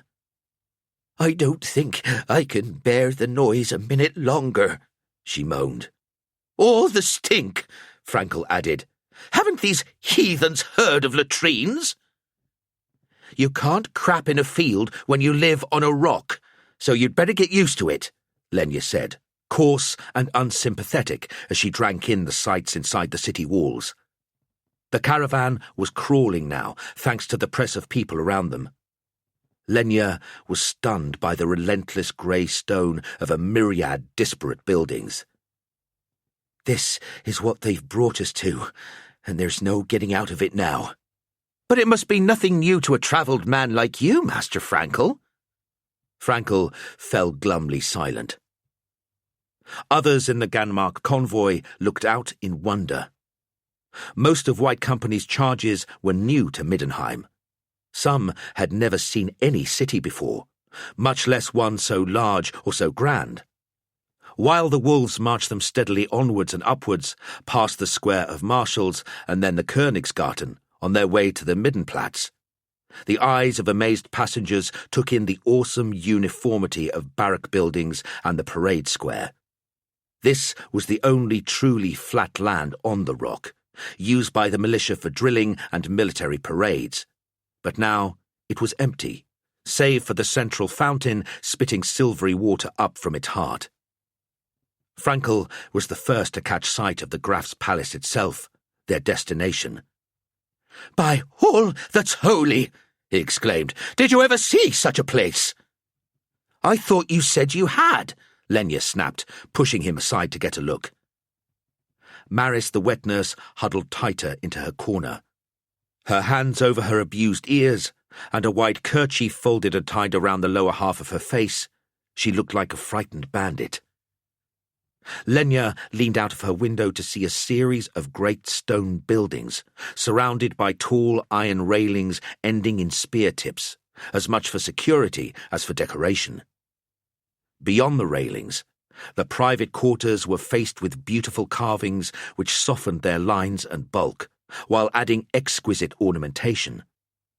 The tall, scrolled marble pillars made the Graf's home unique among the buildings of Middenheim. No dwarf hand had wrought such decoration. The pillars and facade of the inner palace were the work of legendary artisans, brought in from Tilia and Bretonia, and sent away again richly rewarded for their efforts. They passed in through the great gate and down the flags of the entrance drive into the yard of the inner palace.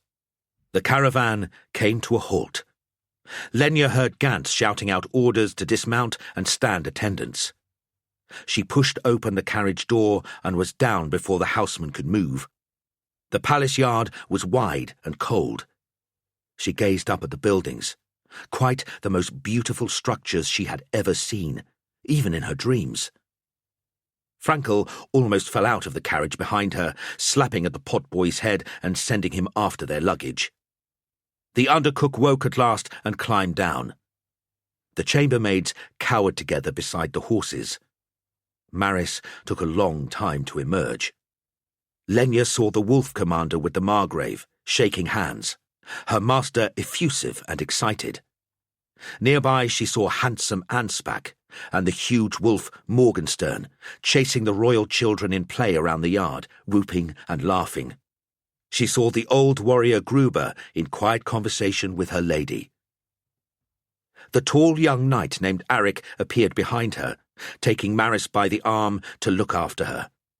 Lenya turned again amid the activity and found Draken in front of her. He was smiling his sleepy, winning smile. She began. He kissed her. "I'll look for you later, Krieg," she finished. He smiled again, then he was gone, and the wolves were departing under curt orders from their commander. Pages and servants in pink silk livery were emerging from the palace to take in the Margrave's luggage.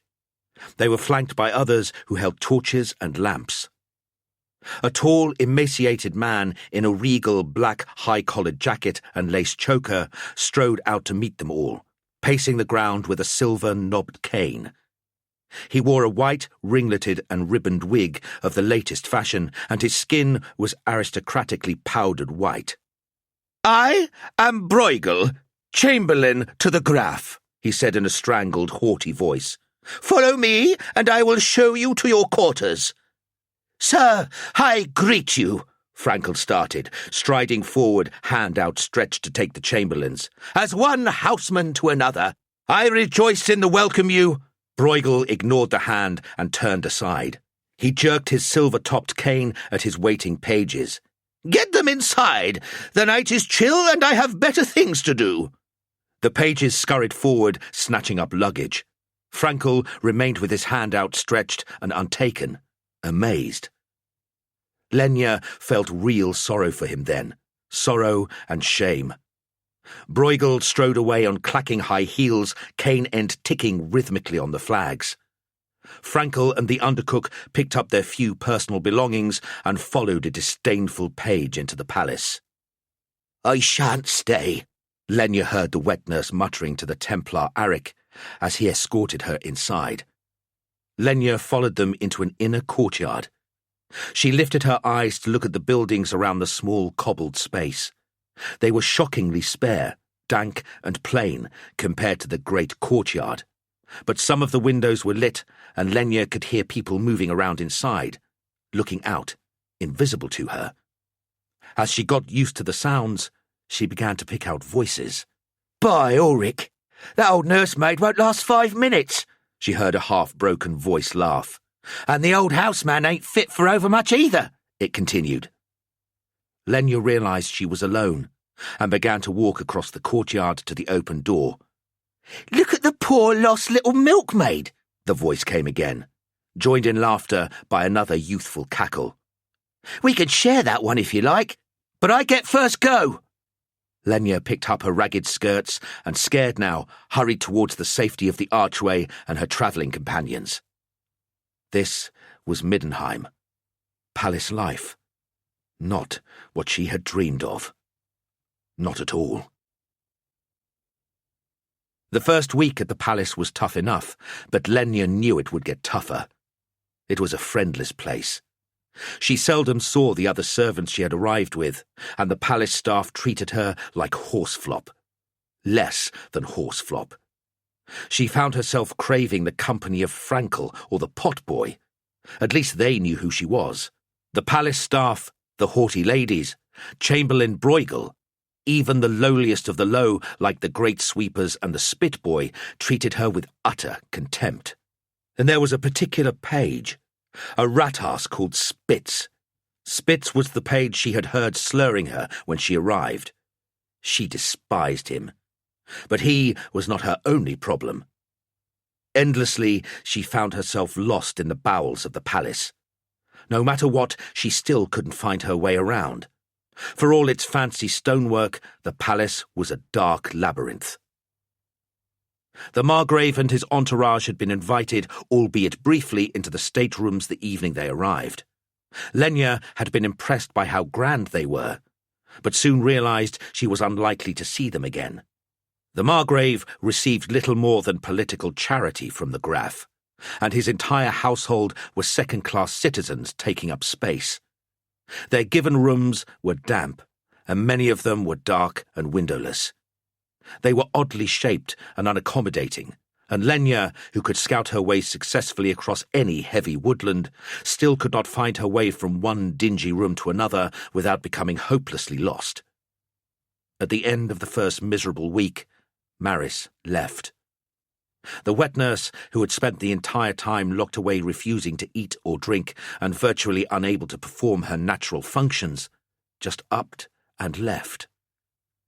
With the house at Linz completely gone, the nurse still preferred to live in a barn rather than endure the horrors of city life a day longer. She wandered away out of the north gate one nightfall, her bag in her hand. With the nurse gone, Lenya became the constant companion of Gudrun, the beautiful Lady Margrave, who plunged herself into self-imposed isolation in the palace and dragged Lenya with her. The lowliest servants of the palace saw fit to scold, abuse, and beat Lenya for a week or two, but it wasn't long before she was fighting back. It was mid-afternoon, although Lenya could hardly tell time in the windowless recesses of the palace.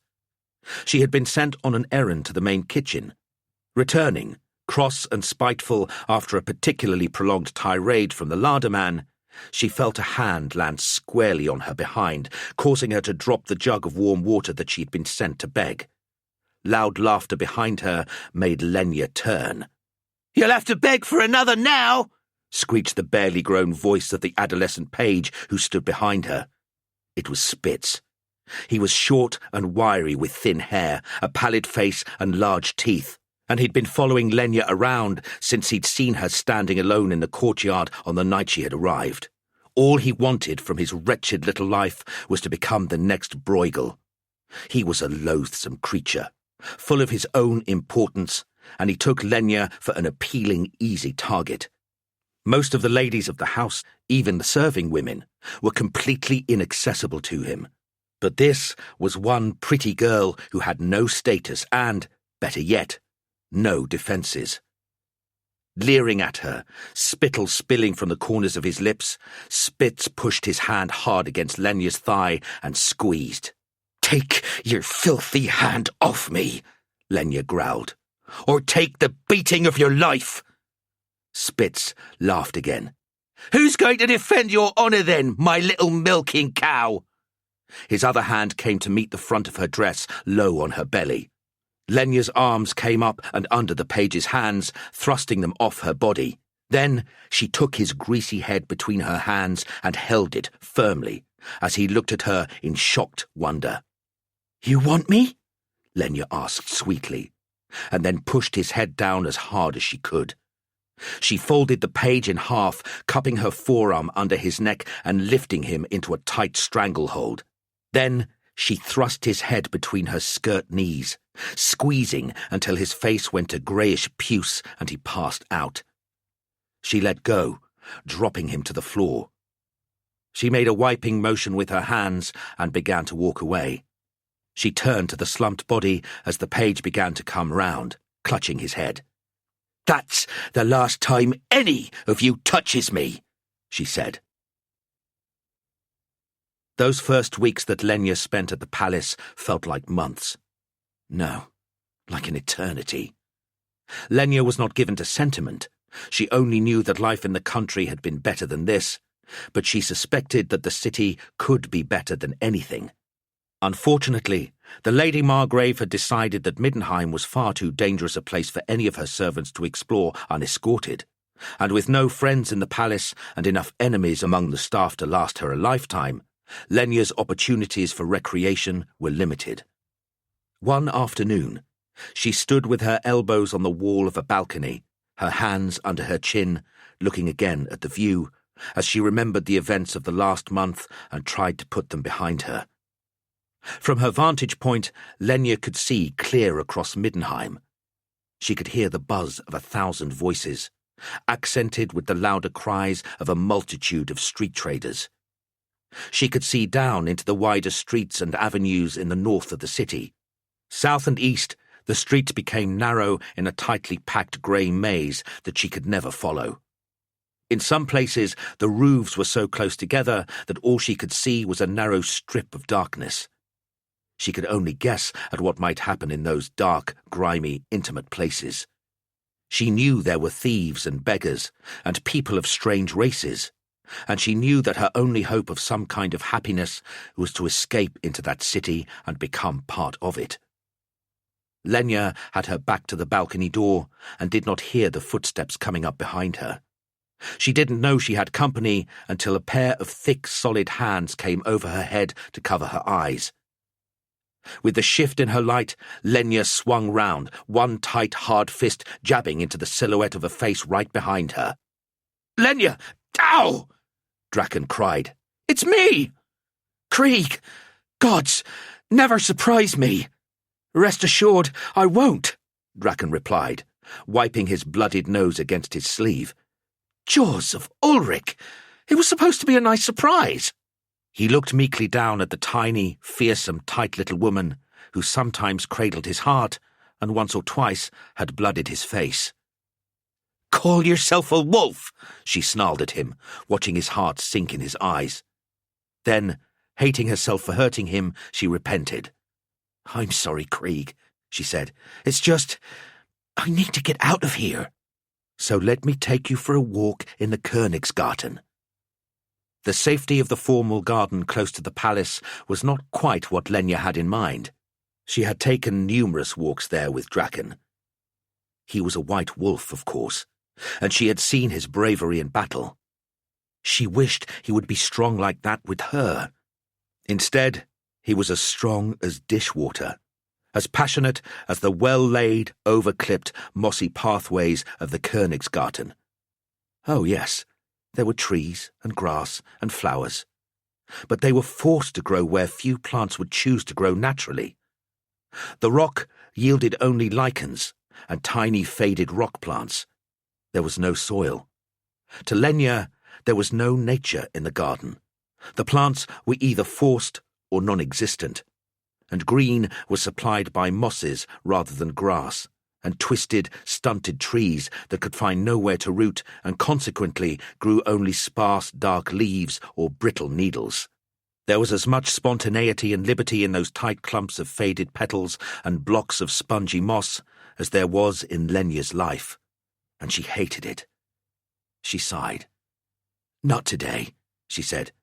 "Go and wipe your nose, and stop being such a lapdog."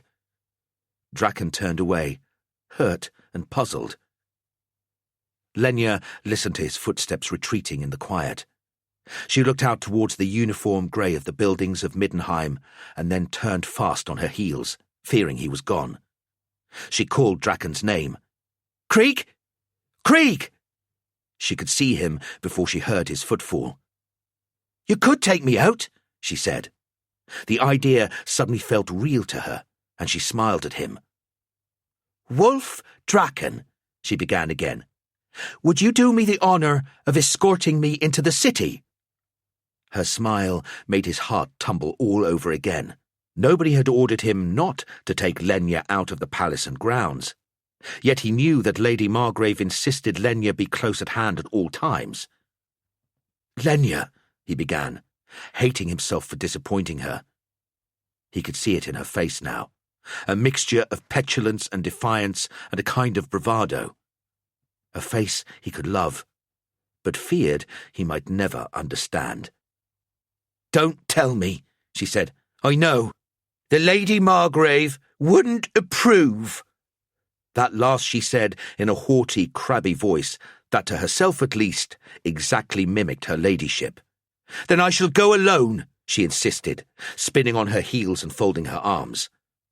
Lenya had developed the skill of flouncing by practicing on her father. He had sired a series of strong, lively boys before producing his only cherished daughter. She wondered if perhaps she'd gone too far with Draken, given him the chance to see through her little tantrum. Draken could at least get her out of the palace. "All right," Draken said quietly. Then, realizing the opportunity to escort and protect and be alone with this wonderful girl, he brightened. "Lenya, I'd be proud to escort you into the great city of Middenheim," he said, and her broad, bewitching smile quenched any last doubts he had as to the wisdom of the venture. Draken and Lenya left the palace grounds without incident. Those panther guards who recognized the young wolf of White Company acknowledged them with a nod. Those who did not merely allowed the short, powerful man in uniform and his tiny companion to pass unmolested. Draken was proud of Lenya, and she of him, although their relationship caused constant comment amongst the staff at the palace and no small amount of envy in the unmarried women there. Draken decided he first wanted to show Lenya his spiritual home, the Temple of Ulric. "I've had quite enough of grey rock buildings and cold, dead places," Lenya complained. "I want to see people, life, excitement. There must be somewhere in the city where people go for their leisure, away from the dark streets and grey houses. There must be life here somewhere." Draken grabbed Lenya's hand in his great paw and hurried her away south, down a steep avenue of grand houses. They were weaving in and out of the throngs of people that Lenya had been watching from above for the past month. This was more like it. "So, where are you taking me?" Lenya asked. "To the Black Pool, a famous landmark," Draken answered. "And if we take this road, I can still show you the temple." Lenya was not pleased. She did not want to see a temple at all, and the Black Pool didn't sound very lively either. But Draken had grasped her hand so tightly and seemed so excited that there was nothing left for her to say. As they hurried down the avenue, tripping up and down short flights of steps and around steep slopes, Lenya tried to look about her at the rich houses and the merchants and gentlemen and women who were visiting them. For so long she had seen nothing of the city, and now she was being whisked through it too fast for her to take any of it in. They turned a corner. Ahead, she caught sight of a tall, slender building and wanted to ask what it was. Draken said something she couldn't hear and bustled her onwards. Enough, she thought. She picked up just enough speed to come level with Draken and jabbed her foot in front of his, an old trick she developed for use on her brothers. The wolf lunged forward, arms splaying, his feet feeling for the stone pavement. 2, 3 mid-air steps, and he managed to level his head, which he felt sure would plunge into the slabs and knock him unconscious in an instant. He found his feet and straightened. Behind him, Lenya had her hand to her face, ready for horror or hilarity, depending on the outcome of her lover's trip. As he turned, red in the face, she giggled. "Let's slow down before we have an accident, shall we?" Grudgingly, Draken began a slower, guided tour. Lenya caught sight of a mass of people congregating behind the low wall across the street. She could hear snippets of conversation and the low buzz that signalled excitement. "What's that?" she asked. "The Great Park," he replied. "Can we get in there? I want to see." "There's no gate nearby. We'll follow the ring around." They went on. But Lenya glanced at the activity over the park wall at regular intervals. There were people here. Maybe some of them would be her kind of people. She might even begin her search, the secret purpose she had kept from everyone. At the very least, she could be herself. At the palace, she was invisible to the gentry and despised by the servants. Draken led Lenya around the Garten Ring, towards the nearest park gate. He was happy enough to do this because the route naturally took them past the Temple of Ulric, his place of worship, and also, since it housed the barracks of the White Wolves, his home. He looked at the massive structure with proud eyes. "What do you think?" he asked. She didn't answer. He looked round to find her striding on without him for an entrance to the park. Draken cursed. He was about to run after her when a voice called out from the temple atrium. It was Gantz, his commander. Draken was torn. He couldn't ignore his commander's summons, but Lenya was almost lost in the crowds of the Garten Ring already. "Wait there!" he yelled to Lenya. "I'll only be a moment. Wait!"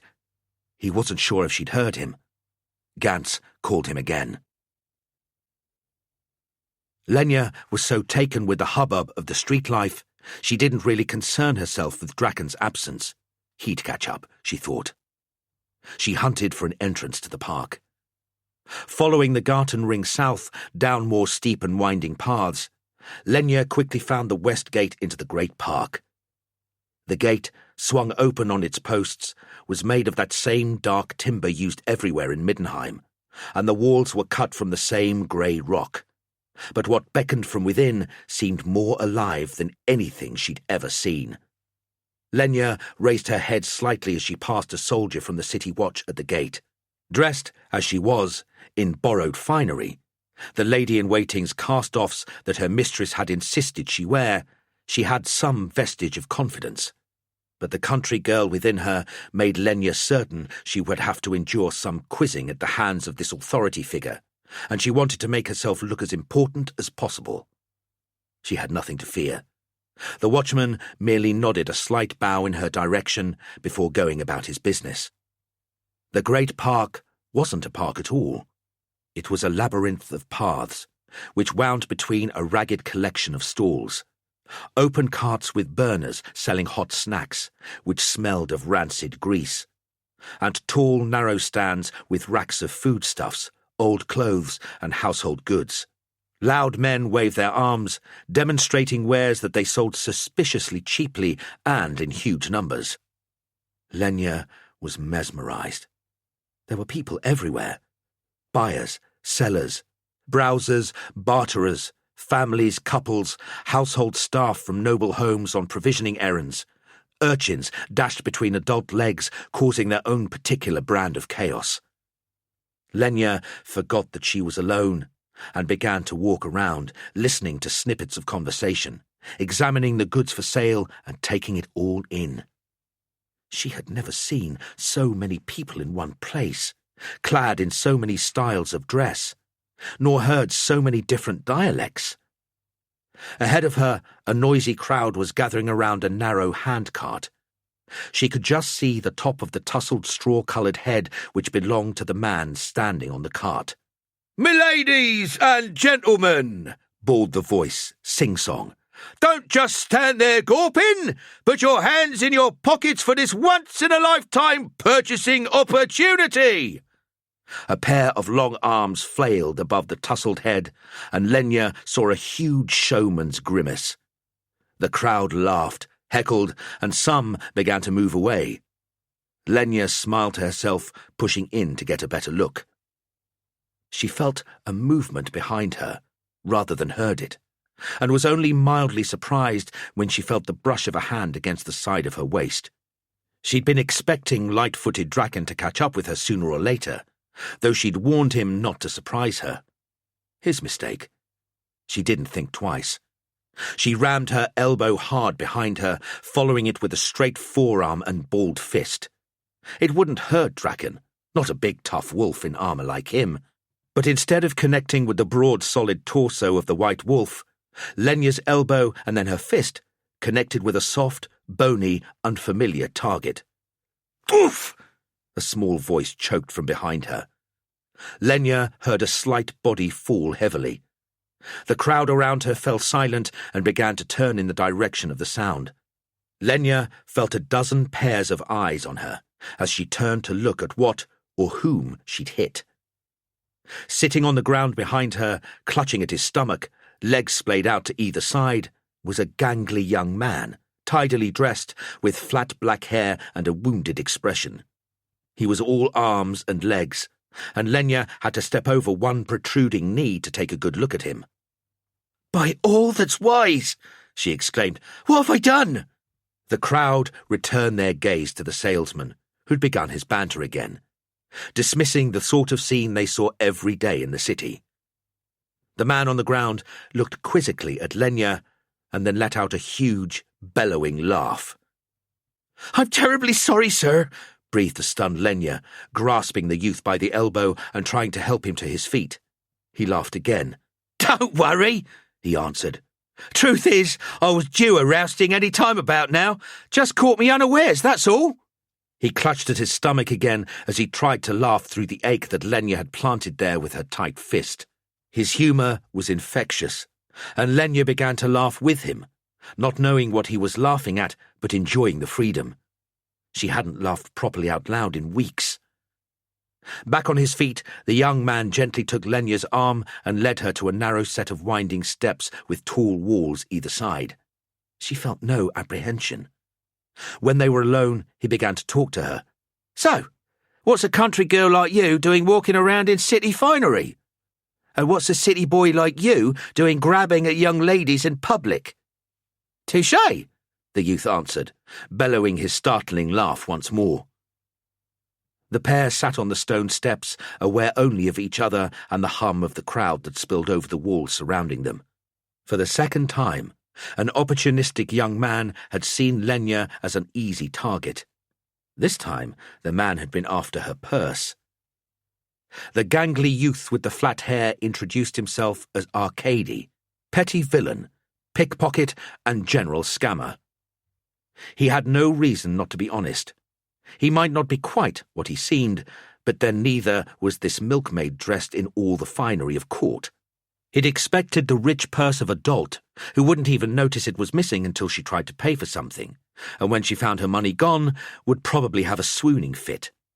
Instead, He had got an elbow in the stomach and a fist in the solar plexus, and serve him right. Lenya found herself telling him about the farm near Linz where she'd been raised, about her brothers, and how she'd come to Middenheim. She spoke of the revolting page and the dark, damp rooms she was forced to live in. She talked of the palace, but not how she had come to be at liberty in the great park. She was talking to a criminal after all, and didn't want to confuse things by telling him about her white wolf. She had another thing to talk about. Her secret. "My brother came here," she said finally. "It must have been a year ago now. Came to make his fortune. I never thought I'd reach Middenheim, but now I'm here, I want to find him." "In a city this size?" Arcady laughed again, then stopped abruptly, realizing this wasn't funny to the naive but feisty country girl. "Look, if he came from the country," he began, "he's probably back in the country by now." "And if not?" Lenya asked. Arcady looked at his scuffed shoes. He didn't want to hurt the girl, but she had to know the facts of life. "If he's still here, he's probably joined one of the less recognized guilds. One of the local lords of the underworld may have recruited him to run errands." Lenya looked dismayed. "He's honest. He'll find honest work first." Arcady snorted. "There's no honest work in Middenheim for outsiders. The roads aren't paved with gold, and the guilds have business tied up tighter than a houseman's codpiece. It's all nepotism and dead men's shoes. Why else do you think there's so much free enterprise in Middenheim? Your market trader on his handcart, the mouthy sod with the straw hair, shunts carts in and out of the city every week. Most of them are hijacked somewhere on the other side of the wall." Arcady's story tailed off. "So, my brother's a criminal?" asked the indignant Lenya.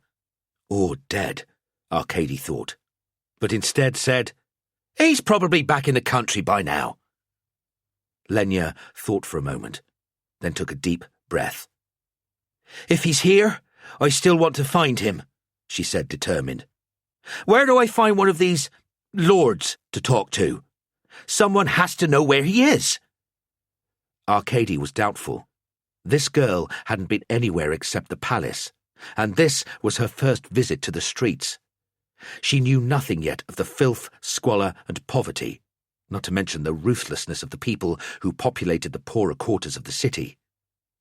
On the other hand, she had taken him out single-handed with her elbow and one puny fist when she shouldn't even have heard him.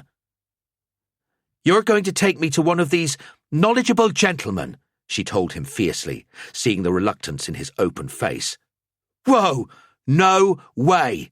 Look, there are better methods. I know someone, a rogue, but with a good heart. I'm Small Beans Girl. I don't have contact with any of the low kings, too dangerous for a sprat like me. But he does. He carries a little more weight. And you'll be safe with him. He'll look after you, and he just might be able to find something out about that long-lost brother of yours." Arcady got ready to leave.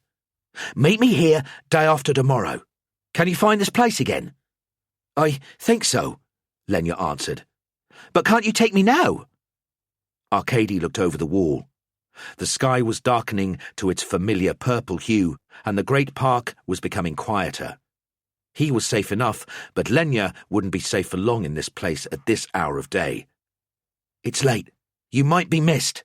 Go home, girl. Straight home. Come and find me the day after tomorrow." And with that, he started to jog down the steps 2 at a time. In half a dozen steps, he had turned a corner. Lenya watched the top of his head bobbing up and down above the height of the wall, and in a few more seconds, he was gone. She stood and looked around her. It was getting dark, but she could find her way back. Then she remembered Draken. "Sigmar! Krieg!" she exclaimed under her breath, and hurried up the steps and around the wall. She'd just have to find her way back to his beloved temple and hope he was still there. Night fell fast in Middenheim. and by the time Lenya retraced her way to the great Temple of Ulric, it was dusk, and the yellow evening lamps of the city were being lit. Cross at herself and a Draken, she paced about outside the temple for a few minutes and was ready to find her own way back to the palace when she realized just how difficult that might be. Lenya was not known at the palace, not by anyone outside the Margrave's entourage or the domestic staff. If she tried to enter the palace grounds at any time, let alone at nightfall, she would receive short shrift from the guard. Her day's adventure was fast wearing thin. Now she realized she had to find Draken if she was going to return to the palace at all tonight. She had no very strong desire to go back to the fetid rooms she was required to call home, at least for now. But she also had no choice. Arcady had gone, and she was alone in a city that, while it enthralled her, began to look sinister in the low, meagre light. Silhouettes of buildings around her loomed black, hard and spiky against the sky. Pools of yellow light gave the grey stones a sickly colour. The stones seemed to absorb light, sucking it into their surfaces and draining it to small, murky pools. Shadows were long and forbidding and seemed to bear no relations to their owners. Darkness masked the uneven ground beneath Lenya's feet, making steps and slopes even more treacherous than they were by day. "Don't panic," Lenya told herself. "This is Draken's home. He must be here, and if he isn't, someone will be." Lenya was ready to knock on the great door of the temple and even open it if needs be. She threw back her shoulders and lifted her fist. Putting what she hoped was a confident smile on her lips, she knocked on the door. There was no answer. Lenya squared up to the door again, and then jumped wholesale out of her skin when she heard the voice behind her. "Can I help you, my lady?" asked the voice. A voice full of confidence and ease mixed with authority and power. Lenya turned slowly and stared at the man behind her, seeing only as high as his slender, powerful chest. She didn't need to answer. "What are you doing out of the palace precinct?" Gruber asked as he recognized the brave farm girl from the Margrave's entourage. "This won't do. I'll escort you back. If young Draken knew you were missing, he'd be sending out a search party." Lenya lifted her eyes slowly to meet the concerned look of the veteran soldier. Draken did know she was missing. He'd never take her out again. She wanted to cry with anger and frustration. She'd be locked up in the palace for good now. Back in the comparative safety of the palace, Lenya spent a day and a night working out what to do. She thought about her next meeting with Arcady as she bathed in cold water from the dish on her bedstand that grew mould overnight. She thought about it as she tended her pale, frightened mistress in the sloping, windowless room that she never left. She thought about it as she ate the cold leftovers, congealed on grubby plates that had become the chief part of her diet. She was grateful that Draken had decided to keep away. He wouldn't take her out again, and she didn't want to hear about how worried he was and how concerned he had been for her safety. She could rely on herself, and she wouldn't have anyone suggesting otherwise. Gruber had treated her well and kindly, returning her to the palace via one of the more discreet side gates. He had stopped and spoken to the men from the city watch on duty there. He introduced her to them as a girl under the direct protection of the temple. The sentries nodded solemnly. None of them wished to get on the wrong side of the White Wolves. Now there were several of the gate guards who would recognize her if she needed them to. If any of these men were on duty, she could get in or out of the palace grounds without any trouble. If not, it was a short walk to the temple, and she guessed that if Gruber had recognized her so easily, then others would too. She would never be short of a trusty escort back to the palace. 2 days later, therefore, Lenya left the Graf's palace, walked south towards the great park, and found again the entrance she had used before. It was around the same time of day, and the place was thronged with people again. The rocky paths were slick with the light rain, and when clumps of people diverted her path onto the mossy terraces, The dark, spongy surface was almost greasy underfoot. She kept her eye on the milling people, but they all had business of their own to attend to and ignored her. She was also wary of the rougher-looking element, and even crossed one path and joined another to avoid a borderly drunken clutch of youths ready to leer at anything in a skirt. It took her 2 or 3 attempts to find the flight of narrow steps where she had sat with Arcady only days before, and when she did find them, she stumbled upon them by accident. She sat 3 or 4 steps down from the top, out of sight.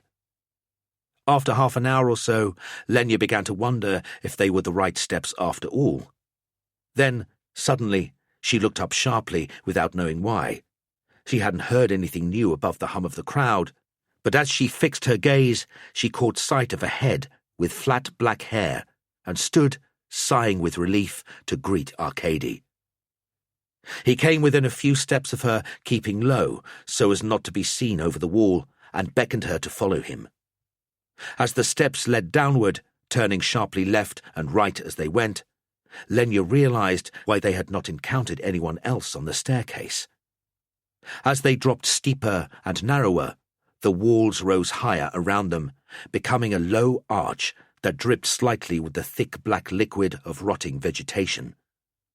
The steps went from being damp to being dark and wet and covered in old, slippery moss.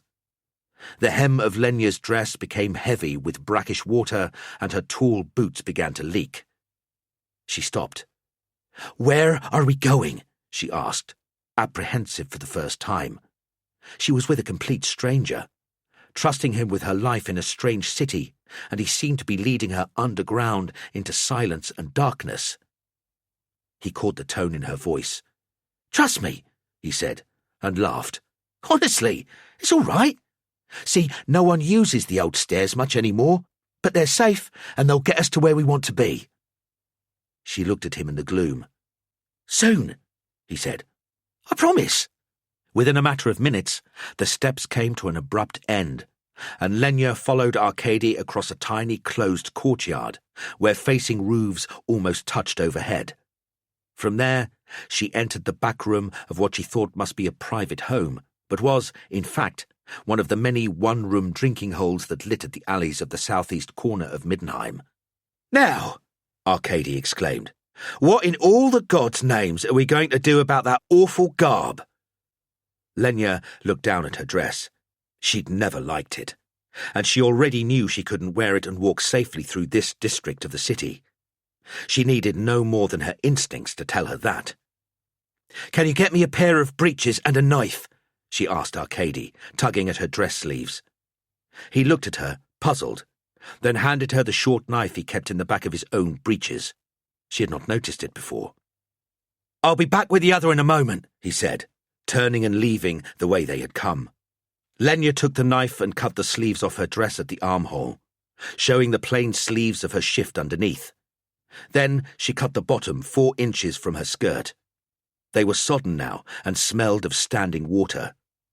Tossing the cloth into the fire along with her petticoats, Lenya had another idea. She poked the dwindling black log on the grate until it flared and spat ashes through the grill. She spread the ashes with a twisted shovel from the hearth and rubbed them into her hands. Then she massaged the soot into the bodice of her dress and began on the panels of her skirt. When Arcady returned, she was well on her way to looking like a common woman. He held out the breeches to her. Lenya turned her back and cut right through the front of her skirt, from a little below the waist right down to the hem. Then she cut several inches from the bottom of the breeches and put them on. She turned to Arcady and held her hands up in a dramatic gesture, waiting for his approval. He smiled and reached out to her hair, which she tousled mercilessly until it sat in a lopsided mass on her head, dripping down onto her brow and neck. He stepped back and bellowed his great laugh. "Almost there," he said. "See? Those milkmaid arms are a dead giveaway. But I think I've got just the thing." Ducking out again, Arcady returned a moment later with a short, battered leather jerkin. It belonged to the potboy, and Arcady had whipped it off the hook behind the door. He held it open for Lenya to shrug into. It fit well enough, and completed her reinvention. Lenya could pass anonymously through the darker streets of the city now, could pass for anyone or no one. She was ready to meet this rogue that Arcady was so proud of knowing. Kreutzer sat hunched over a pot of ale in the single public room of the seedy establishment that incongruously called itself a tavern.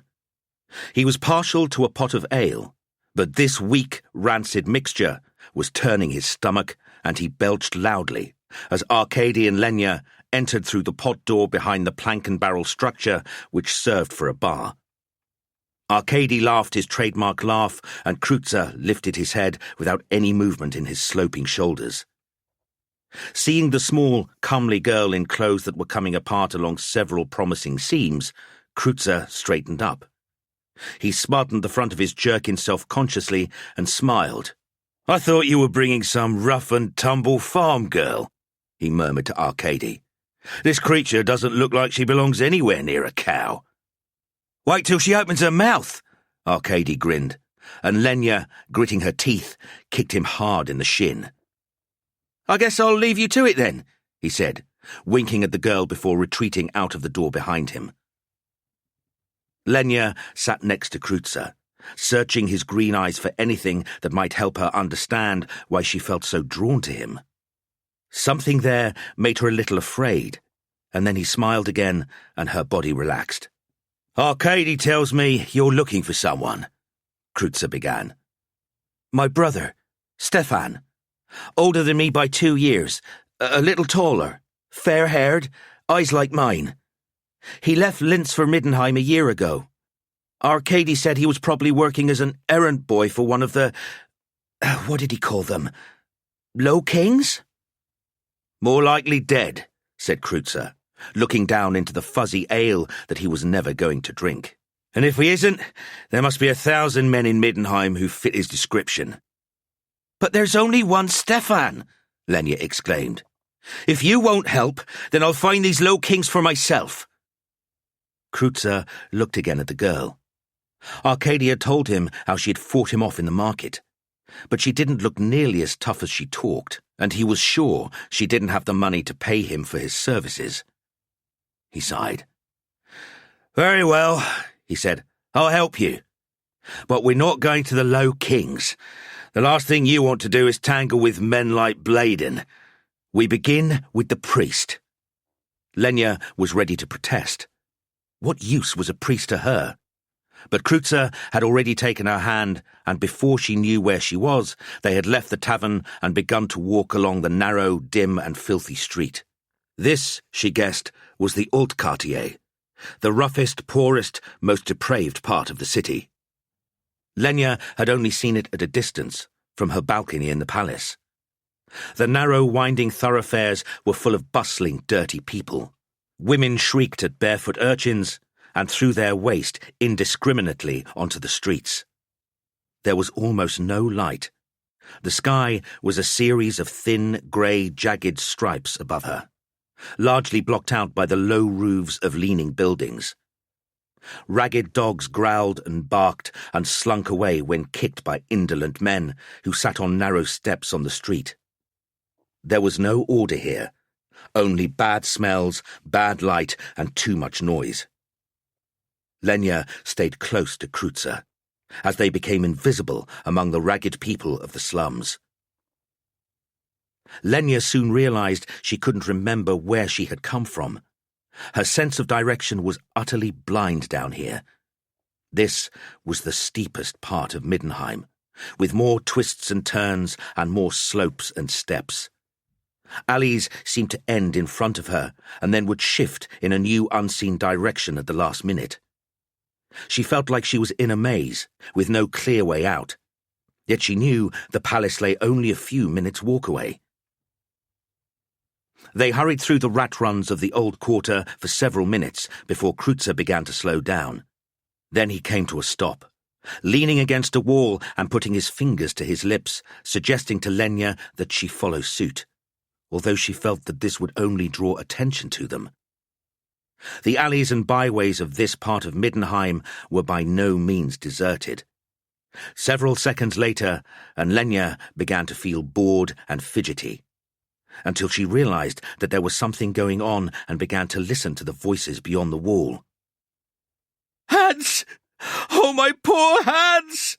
a woman wailed, obviously deeply distressed. A low voice, indistinct, some snuffles. Then, "Don't touch him! Don't touch him!" The wail turned to a shriek. The calm, low voice answered, seeming to cajole the fretful woman, but concentrate as she did, Lenya could not hear his words, only his soothing monotone. Kreutzer turned and beamed at Lenya. "That's our man," he said, satisfied, and Lenya began to peel her back off the mossy, damp wall. But Kreutzer made no move, so she settled back impatiently against the wall. She watched for a sign from her guide. For the second time in one day, she was putting herself in the hands of a complete stranger. Waiting, she looked about her, but the alleyway had drained of people. She watched fascinated as a rat worked its way through a miserable and spreading pile of detritus. Pickings were slim in these parts. They smashed bones for the marrow and then crushed the bones to thicken their soups. Here, people ate the whole fruit, pips, cores, skins and all, and the same with vegetables. And when people in this quarter ate meat, they ate the whole animal, saving blood for sausages and chewing the gristles and sinews until they were soft enough to swallow. The only waste here was human waste. The people here were ragged-looking creatures with missing hair and teeth. The scrawny, balding rat with only half its share of fangs reminded Lenya of the people. Feeling something between pathos and horror, she realized just how low the inhabitants of the old quartier had been brought. Rats prospered everywhere, but here even the rats struggled to survive. When the voices from the other side of the wall began to subside and people began to trickle back into the alleyway, Kreutzer made his move. Taking 2 steps, he turned to look at Lenya and watched her for a moment, watching the rat. Then he took her by the wrist and led her out into the tiny courtyard beyond the wall. A narrow handcart with an awkward wheel was being pulled out of the courtyard by 2 men dressed in drab, full-length cloth capes. A third man stood for a moment, as if in contemplation, and then followed. As the handcart swung hard round a corner, Lenya saw its cargo roll and sway before a hand fell from beneath the old weatherproof skin that covered it. She tugged at Kreutzer's sleeve. "There's a body on that cart!" she exclaimed in horror and surprise. "We had to wait for it to leave," Kreutzer explained, "before we could speak to the priest.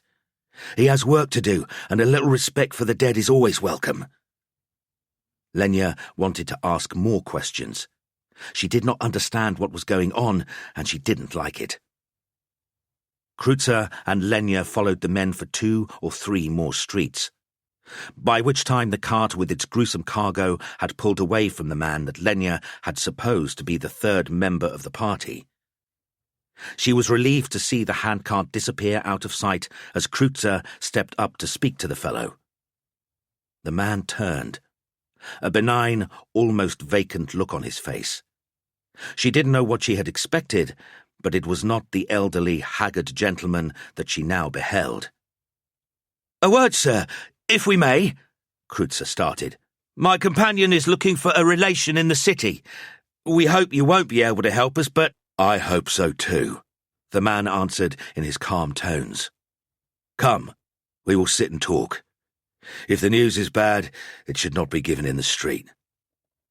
Lenya and Kreutzer followed the man, Lenya pulling Kreutzer a few steps behind.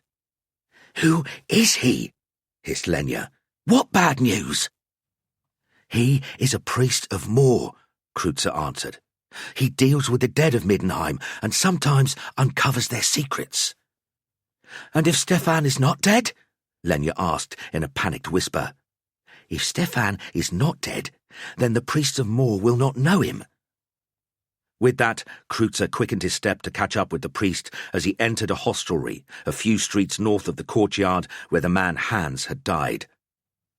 Kreutzer had missed his afternoon pot of ale and gladly furnished himself and his companions with a rather better class of beverage than had been available so far that day. "And what is your brother's name?" the priest asked, as Kreutzer returned from the barrel. "Stefan Dunst. He left the country over a year ago. I haven't heard of him since," Lenya replied. "I have attended no one of that name," the priest answered. "Describe him to me." "He was small for a man," Lenya said, her voice shaking slightly. She cleared her throat. "Short and slender, but strong. His skin and hair were very fair. His eyes were pale grey and large, like mine." "And perhaps they still are," said the priest. "I have not attended any soul of that description whose name I did not know." Lenya relaxed with relief. "Are you sure?" she asked. "Quite sure," the priest said as he stood, and left without another word. His glass of ale stood untouched on the table.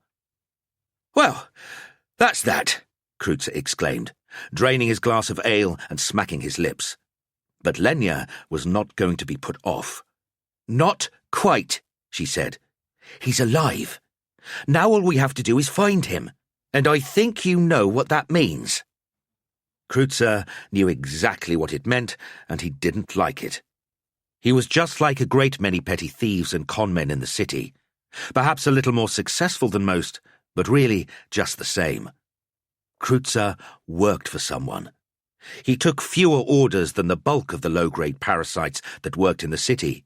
He wasn't quite the errand boy that most of them were, and he commanded at least some respect.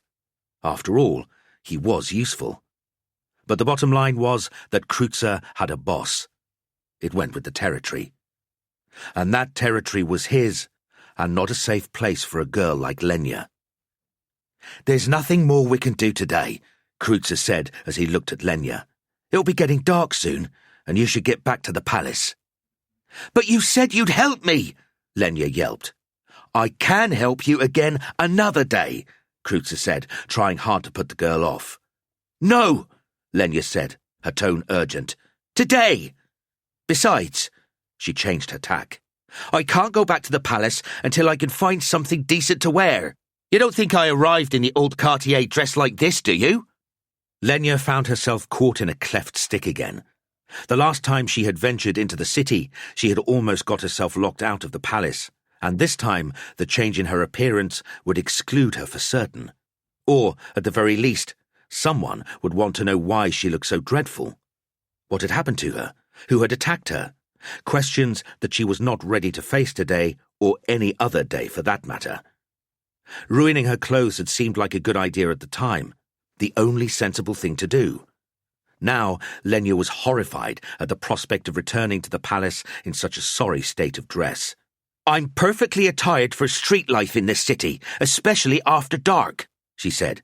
"What better opportunity will I have to find my brother?" Kreutzer wanted to laugh. Partly because she was right, but more because she was standing with her feet apart and her hands on her hips, looking for all the world like a cross between a common tart and a female street brawler. Her tone was as demanding and petulant as a dissatisfied new bride's. Taken all in all, this particular picture of Lenya was too persuasive to deny. Kreutzer decided he would simply have to look after her. "All right," he said, "we'll try. But I make no promises, and I know a fine seamstress who will provide you with a new suit of clothes before the night is out. And when she does, you will return to the palace." Lenya grinned. "Good," she said. "Let's get started." "Not yet," Kreutzer said, holding her arm and gently drawing her back into her seat. "First, we must eat, and there are things you will need to know about the people we will be meeting tonight." Kreutzer waved at the woman who sat on a stool beside the barrel, smoking a clay pipe with a long stem. Lenya felt like she was being fobbed off, but she didn't mind. She suddenly realized how hungry she was. The sullen woman, the pipe still hanging between her lips, brought them a meal of fatty, meatless chops, black bread, and preserved cabbage. While they ate, Kreutzer talked about the Low Kings and, in particular, his own boss, although for now he remained nameless. The Low Kings are aptly named. The monarchs of the underworld, the absolute rulers of the streets. Some are the lowest of the low, users, parasites, loan sharks. They run all the organised crime in this city, and almost all cut purses, scammers and petty thieves owe some allegiance to the Lords of the Dark. And only a handful of these Low Kings run the city of Middenheim. The Graf thinks he runs the city, so do the guilds. But the men who run the real city, the men who control the streets, run the whores, traffic drugs, fund the gaming houses, are very few. They hide behind their thugs and streetwalkers, and use bumpkins and out-of-city runaways as cannon fodder. They never get caught, and anyone who works for them in any capacity is dispensable. Do you understand? Kreutzer looked at Lenya, noting her expression. She's scared, he thought. Good. The old quartier didn't look quite so awful in the semi-darkness that awaited Lenya and Kreutzer as they left the tavern. The pale yellow-grey light was incapable of picking up the worst details of street life, and the small braziers which stood on innumerable street corners dissipated some of the smells that gathered in the damp warmth of the daylight hours. The narrow alleys were still full of people, but they seemed less harried in the gloom. Or perhaps Lenya was simply getting used to the environment. The two of them walked together, without hurry, down a series of streets and alleys turning this way and that. Then Kreutzer stopped and turned to her. "Do you know where you are?" he asked Lenya. "No," she said. "This place is a worse labyrinth than the palace." Good, thought Kreutzer again. He didn't want her to be able to find her own way here if she should be dissatisfied with his efforts at finding her brother. The dark was almost complete when Kreutzer led Lenya into the West Weg. Crowds of people were collecting, and she could hear the beating of drums and raucous pipe music pounding through the air. Turning a corner, the crowds now gathering in force and laughing and screeching with anticipated pleasure, Lenya looked up for the first time, her mouth falling open in wonder. The building in front of her stood out like a squat stone drum, squeezed between lopsided buildings, its belly spilling out into the street as though it were pushing outward from its jostling companions. Large braziers outside the building sent long flickering shadows and tall bright flames up the sides of the building, giving the impression that it was throbbing. Above the cries of the crowds pushing to get into the building, Lenya could hear other sounds, like animals in cages being poked and tormented. Faint roars of frustration and fear rose to her ears. Kreutzer was impatient to move on, and drew Lenya away from the crowd as more people came up pressing behind them. "What is this place?" she asked, having to shout above the fast-increasing volume of the crowds. "This is the baiting pit," Kreutzer said, with a tone that sounded a little like disdain or maybe resignation. "Why are we here?" Lenya asked. "You wanted access to one of the Low Kings of Middenheim? The man who runs this place and others like it knows more about the criminal workings of Middenheim than any other man I know or have heard of. He should do. He's the greatest, most successful, perhaps I should say lowest of the Low Kings." The quality of Kreutzer's voice made Lenya anxious. She had been so sure she wanted to meet this man, so sure that he could help her find Stefan. But Kreutzer was obviously afraid of him, and looked and sounded like he would rather be anywhere than here. "I couldn't bring you here by daylight," Kreutzer said carefully. "Too dangerous, with only the boss and his henchmen around. We're safer now, with the crowds and noise. If anything happens to upset or disturb you, anything at all, get in among the crowd. Sit out the show and then leave with them. And when you leave, find someone safe to stay near, a city guard even, if you have to." "If we have to go in there, why aren't we going in with the crowd?" Lenya asked. There's another way in. Bladen runs this place. I know my way around." "Bladen?" Lenya asked. "How do you know him?" "I work for him," Kreutzer answered, something like shame in his voice. "The gods save us, Kreutzer. Surely you couldn't work for such a man. You talk as if you despise him." "All who work for him despise him. All who owe him money despise him. He's a man with a great deal of money and power and no friends." Lenya saw the narrowest of alleys between the baiting pit and its neighbour, closed off with a tall ironwork gate. Kreutzer looked around him, and then, opening the gate a bare few inches, he sidled in, taking Lenya with him. She almost tripped on a top step that she could not see in the gloom. She steadied herself by grabbing at the gate behind her, making it clang shut heavily. Kreutzer's head whipped round, his green eyes glaring at her through the dusty darkness, but no one seemed to have heard them. "Come on," he hissed. 2 nights before, on the day of his walk into Middenheim with Lenya, Draken had returned to his barrack dormitory very late. Morgenstern had laughed about the boy having a heavy date with his pretty country girlfriend. "He's lost his virginity on the battlefield. Perhaps tonight's the night he'll lose it in a bed." The veteran wolf laughed, his voice thick with drink. "Or against the wall of a palace courtyard," Ansbach cut in, and they all laughed. Gruber sat on his cot, thinking about Lenya safely back in the castle, and wondering just where young Draken might actually be, when the man burst into the dormitory hot and cross. Draken threw off his pelt and the pieces of his armour, sat on his bed and put his head in his hands. Gruber crossed over to him, waving a discreet hand at the others to get on with their own business and leave Draken alone. As Gruber sat down next to Draken, the thick-set young man dropped his hands to his lap and looked up. "I lost her," he said quietly. "I lost Lenya in the city. I couldn't find her again. Ulric's teeth. Gruber, what will become of her alone in the city at night?" "Don't take on, lad." Gruber smiled, a reassuring smile. "I found her outside the temple hours ago, safe and sound. I took her back to the palace. She's probably been sleeping for hours by now."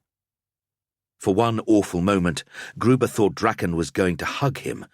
The poor boy looked so relieved. But Draken simply stood up and then abruptly sat again, anger and frustration showing clearly in his broad face. After a good night's sleep, Draken's anger had subsided, and all he wanted was to make sure that Lenya was safe. He had almost decided to go to her, but he could already hear her telling him nothing was wrong and chiding him for wanting to control her. So he didn't visit his sweetheart. Instead, he watched her. Draken spent the whole of that day monitoring Lenya's movements. To his relief, she didn't leave the palace at all. Perhaps she'd been frightened by her day in Middenheim and decided that the palace was a much safer bet. Draken doubted it. On the afternoon of the next day, he followed Lenya when she slipped out into the city. He watched as she made her way around the Garten Ring and into the great park, and he stood back as she wove her way through the crowds there. He saw her disappear down the steps where she had arranged to meet Arcady for the second time. Draken was deeply puzzled that she should know about the steps, and very worried that she had used them. He didn't know that she had merely taken a seat and was waiting. Draken hurried out of the great park. He would have to move fast if he was to get to the bottom of the steps and keep up with Lenya. They led directly to the Haute-Quartier, and his own route on foot was much more circuitous. Less than 10 minutes later, Draken was hiding, panting, in the shadows of a tiny courtyard at the bottom of the great park steps. He was sure he had missed Lenya, but he didn't know what else to do except wait.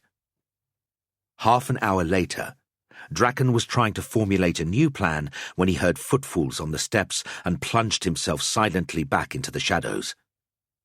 A stab of jealousy lurched through him as he saw Lenya with Arcady, crossing the courtyard in front of him.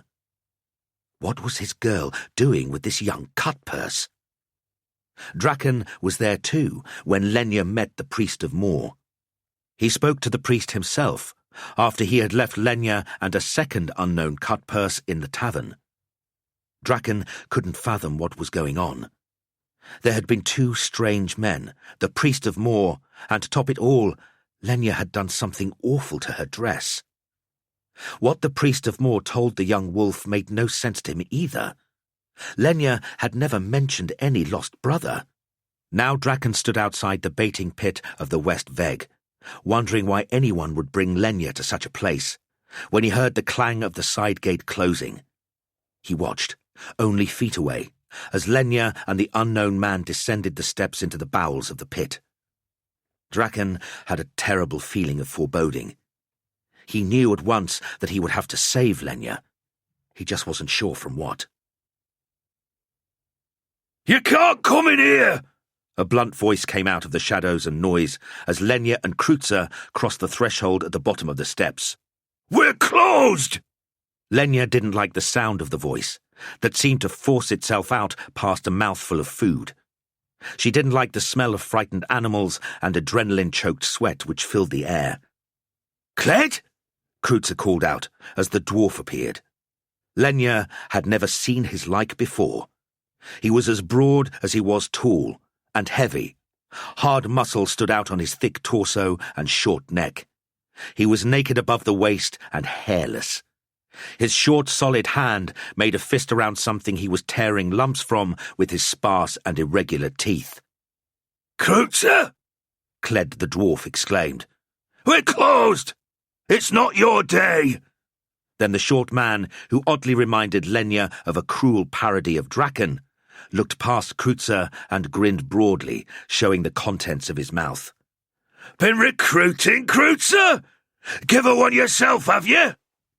Cled leered shamelessly, walking around Lenya in a tight little circle, leaving a ring around her where he had disturbed the newly raked sawdust of the baiting pit.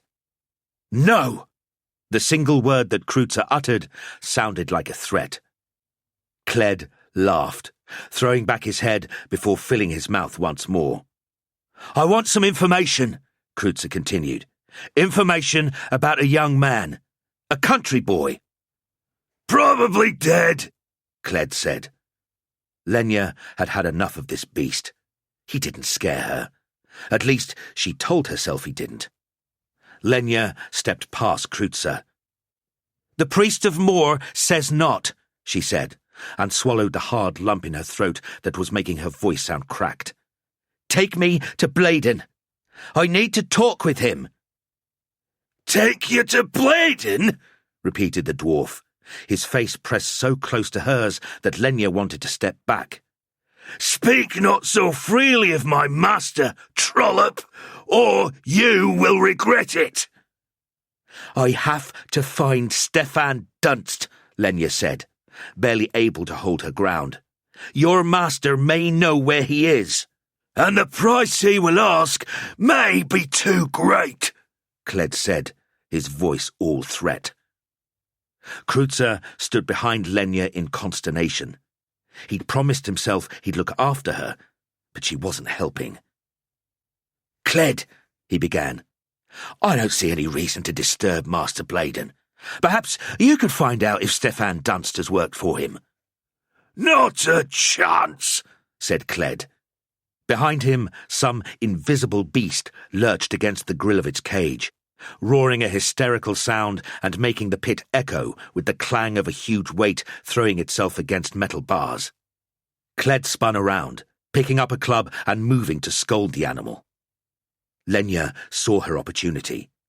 Taking Kreutzer's hand, she moved away from Cled towards a low door in the wall opposite. She could see light spilling from around the door's poor seal, and guessed it might lead her to the low king they called Bladen. From his vantage point, crouched at the top of the narrow stairwell, Draken listened intently. He was hunched sideways on the steps, unable to sit squarely in the space that was somewhat narrower than his body. Listening and concentrating hard, he managed to hear every word of Cled's welcome. He waited, hoping that would be the end of the encounter. But when the animal roared and tried to tear its cage apart, the white wolf heard only danger and careered down the flight of steps as fast but as noiselessly as he could. Lenya pulled at the door handle, but it wouldn't open. Behind her, Kreutzer, beginning to sweat, moved her aside. He saw that there was no going back from this now. He took hold of the door handle and pulled. Then, in his frustration and near panic, he pushed, putting the weight of his shoulder against the door. It flew open, and Kreutzer fell heavily inwards, taking Lenya with him. As the door opened, the sound of hundreds of excited, expectant voices rose to greet the pair. This was followed by a sudden lull, which was broken by a slow, solitary handclap of dissatisfaction. Lenya pulled herself up and began to brush sawdust from her skirt. Kreutzer, still on the floor on his hands and knees, raised his head, looking for all the world like a dog sniffing the air. He was not ready for what he beheld. Cled beat the cage of the frightened creature with his club and turned back to oust Kreutzer and his feisty tart once and for all. But they were gone, and the pit door stood open. Cled heaved it shut before animals could get loose into the undercrofts. Something was wrong. The audience above had gone quiet and then began to clap out a slow, strange rhythm that the dwarf had never heard in all his years at the baiting pit. Cled dropped his club, took his jacket from its hook, and was shrugging his great shoulders into it as he raced up the winding staircase that would take him to the trainer's viewing stand. Draken stood at the bottom of the stairs, looking into the cellar beyond. He saw nothing, but heard the beating of a cage and the low murmur of the audience. Then clapping, and then a huge cheer. Kneeling in the sawdust, Kreutzer looked into the snarling muzzle of a stocky, barrel-chested dog with a square head and tiny, glinting eyes. The spittle on the bull terrier's gleaming fangs dripped, and the wound on its side leaked a yellowish liquid. In less time than it took to take one shallow, frightened breath, Kreutzer was on his feet, jumping over the dog. A huge cheer rose from the astounded audience. As Kreutzer rose and leapt, Lenya got her first view of her surroundings. Behind Kreutzer, a tall, thick pole stood in the centre of the packed arena. Chained to it was a massive, howling, dirty brown beast. From the huge studded collar around its neck hung several feet of heavy link chain. The great paws that stamped the sawdust floor were manacled together, restricting its movement. Around the massive, rearing bear, several more bull terriers lurched and snapped, their crazed eyes desperate for a piece of the action. Lenya turned to run, but the door they had come through was closed. Standing at the edge of the trainer's platform, Cled put his fingers in his mouth and whistled a high-pitched sound that cut across the raucous noise of the arena and made the bull terriers turn their heads for an instant. But only an instant. Cled waved a curt message at the 4 brawny men who had risen from their seats in the frenzied crowd at the sound of the whistle, and were making their way down the tight tiers of seats that made up the auditorium. Planting their feet firmly on the bench seats, they worked their way effortlessly through the crowd.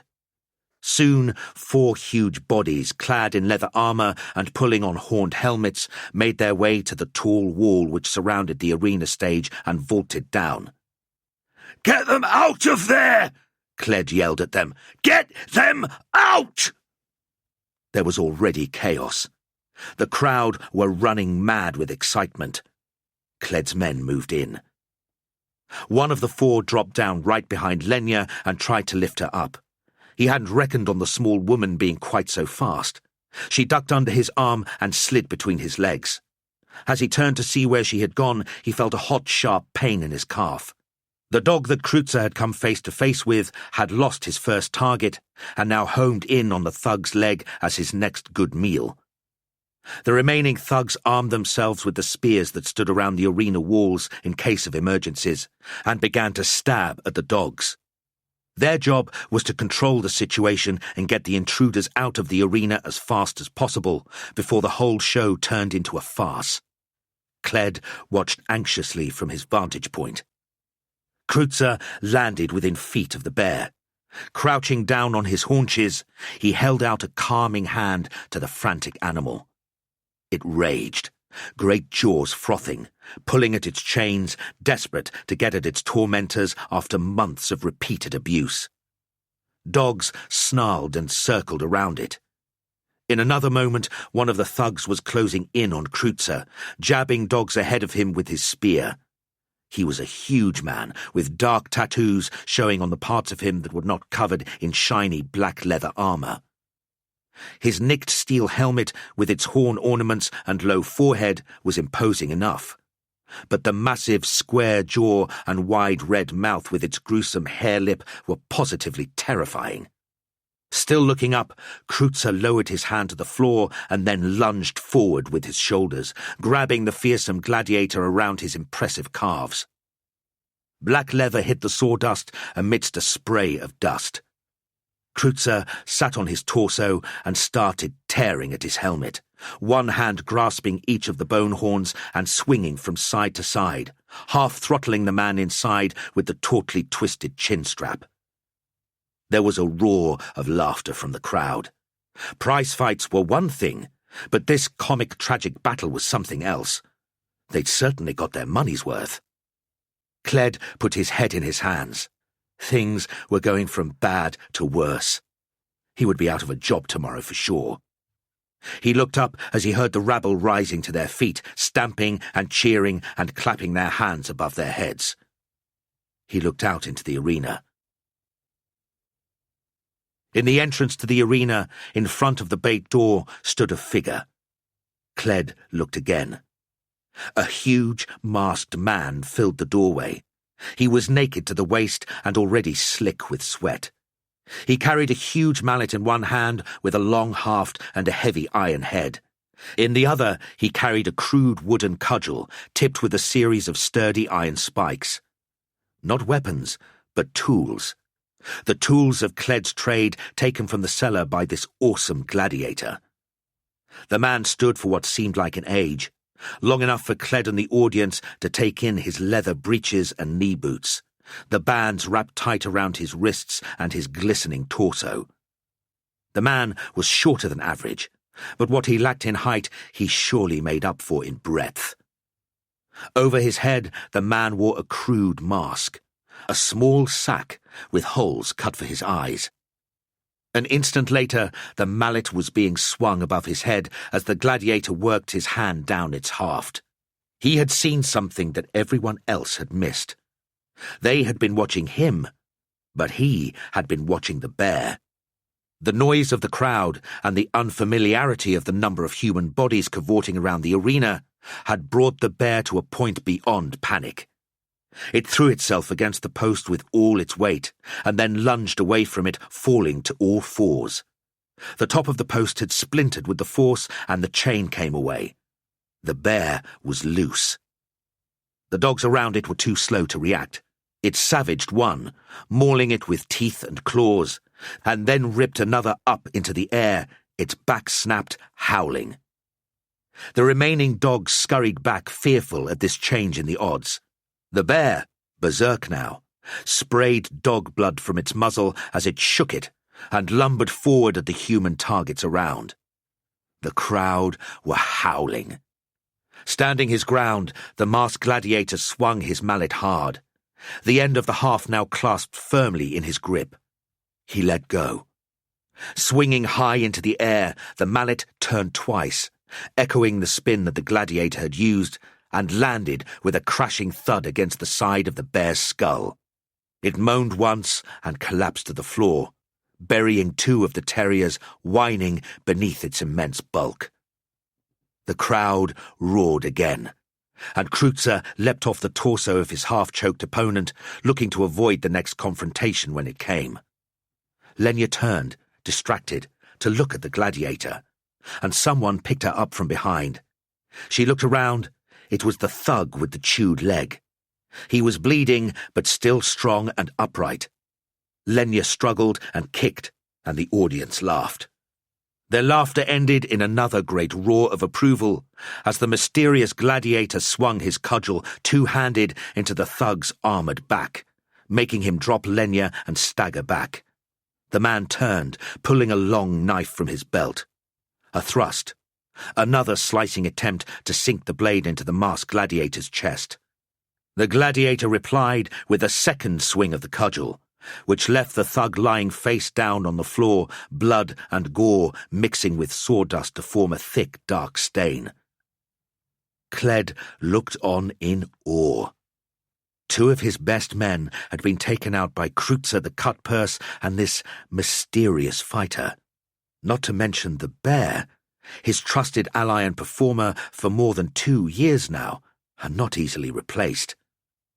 Then Cled heard the chant from the auditorium of "Masked man! Masked man!" He smiled to himself. Perhaps he had stumbled upon something after all. Perhaps this masked man could use a job. The gladiator picked up Lenya and the crowd booed. She looked over at Kreutzer as he tried to drag her away, and she protested, kicking and screaming and shouting. "Kreutzer!" she called. "This is no place for you, lady," the gladiator said. Beating the masked man's chest, she hurled abuse. "You bastard! Let me go! I have to help Kreutzer!" To her surprise, he let her go. The remaining dogs in the arena had turned away from the action when they realized that the bear was down and a meal awaited. The last 2 thugs who had been trying to keep the dogs under control with their long spears now turned on Kreutzer. The audience waited with bated breath as the leather-clad fighting machines circled the cutpurse, their spears low to the ground and threatening. Someone in the audience shouted, "Kill!" Other voices joined in until the whole auditorium was filled with the rhythm of hundreds of slowly stamping feet, measuring out each rising call of the word. "Kill! Kill! Kill! Kill!" Kreutzer shuffled his feet in the sawdust of the arena floor, preparing himself. The first spear came in to tangle his legs, but Kreutzer leapt at just the right moment and it missed him. The second spear tip came in higher, shoulder height, and as soon as his leap was over, Kreutzer was forced into a low squat, letting the spear blade whistle close over the top of his head. The jabbing spears came in thick and fast, but Kreutzer was quick on his feet.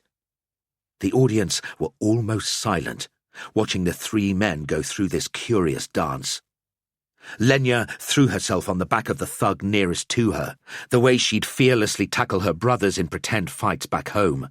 She'd had to jump just to get her hands over his shoulders and haul herself up.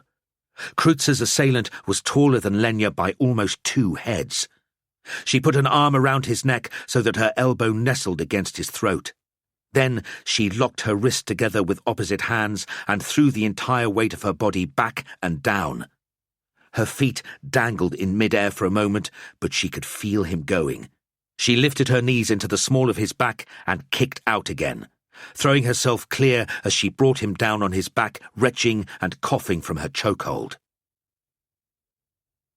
The masked gladiator sidled around the fight, one eye on the feeding dogs, and picked his mallet up from the floor. Then he went for the remaining thug. His first swing matched exactly with the low forward lunge of the leather-clad figure. Both missed, but the masked man's balance never wavered, and he brought the mallet round in another long arc. This time it connected. The double-horned helmet flew off the thug's head and sailed away up into the auditorium, grasping hands rising up to catch the souvenir. Long before his helmet was caught, the thug was lying on the ground, his legs twisted in an awkward direction with the momentum of the blow, his head bloody and gaping. Cled stood stolidly in the stand, counting his losses. 2 useful armed fighters, at least a couple of dogs, and the rest would be useless for at least a fortnight after their vast meal, and his favourite baiting bear. And his gains? Well, the masked man would counter any losses if he could be persuaded to fight again. The thugs Kreutzer and Lenya had disabled were getting back to their feet, but neither looked like they wanted a rematch. The crowd were making a noise fit to raise the dead. The masked gladiator turned to Lenya and Kreutzer. We're leaving! Now! He told them, shouting over the din. The bait door's closed, Lenya began. The gladiator raised his mallet. Not for long! Cled scrambled back down the winding stairs to the cellar, desperate to catch up with his new find before he disappeared into the night. Wild applause still rang in his ears, soon to be followed by cries of "More!" and "Masked man! Masked man!" On their way out of the cellar, the gladiator, the sackcloth mask still firmly over his head, lifted a bundle over his shoulder and led the dishevelled pair away from their unexpected adventure. Lenya noticed that the bundle appeared to be wrapped in some kind of skin or fur. The strange trio hurried away from the deserted exterior of the baiting pit and down a series of empty alleys. They stopped in a tiny square between the backs of tall buildings. There was barely room for the three of them, but there were no windows and they could not be overlooked. The masked man knelt down to his furry bundle and began to untie it. Then, impatiently, the masked fighter tore off his sackcloth hood, leaving his hair glued firmly down with sweat to his glistening forehead. "Krieg!" Lenya exclaimed in a tight, breathy squeak. "Krieg! But how? What?" She was so surprised she couldn't catch her breath, and her fingers began to tingle. She thought she was going to throw up. "You know him?" Kreutzer asked. Then the cut purse saw what the half-naked man was taking from his bundle. He thought for a moment about running, but there was a look in the other man's eyes that told him not to chance it. Once dressed again in his pelt and breastplate, the White Wolf, Krieg Draken, led Lenya and Kreutzer to a nearby hostelry. Kreutzer did not know what to say, so busied himself at the barrel, furnishing all three with tall pots of good ale. He didn't like mixing with such a powerful authority figure, not one bit. But he didn't feel like leaving Lenya after what they'd been through. "I could have helped you find your brother," Draken was saying in a stern tone. "Why didn't you trust me? I nearly brought disgrace to my temple, having to go into the pit to rescue you. If any had recognized me—" "I'm sorry," she said. She wondered why she had not confided in him. Was it simply that she owed him so much already? She didn't want to think about it. "No one's going to find him now," she murmured in a hollow voice. "After all this." Lenya had never felt such hopeless futility. All the leads had been false, all the trails cold, all the risks not worth the taking. She had fought against it as valiantly as she could, but at last the great bulk of Middenheim had overwhelmed her will and her strength. "Oh, Stefan," she exclaimed, "why did you have to come to this place? Brave little Weezer, out to make his fortune." Her hands came to her face, and tears began to fall. "What did you say?" Kreutzer asked sharply. "You said his name was Stefan?" "Yes," she sniffed. "But when we were children, his nickname was Weezer."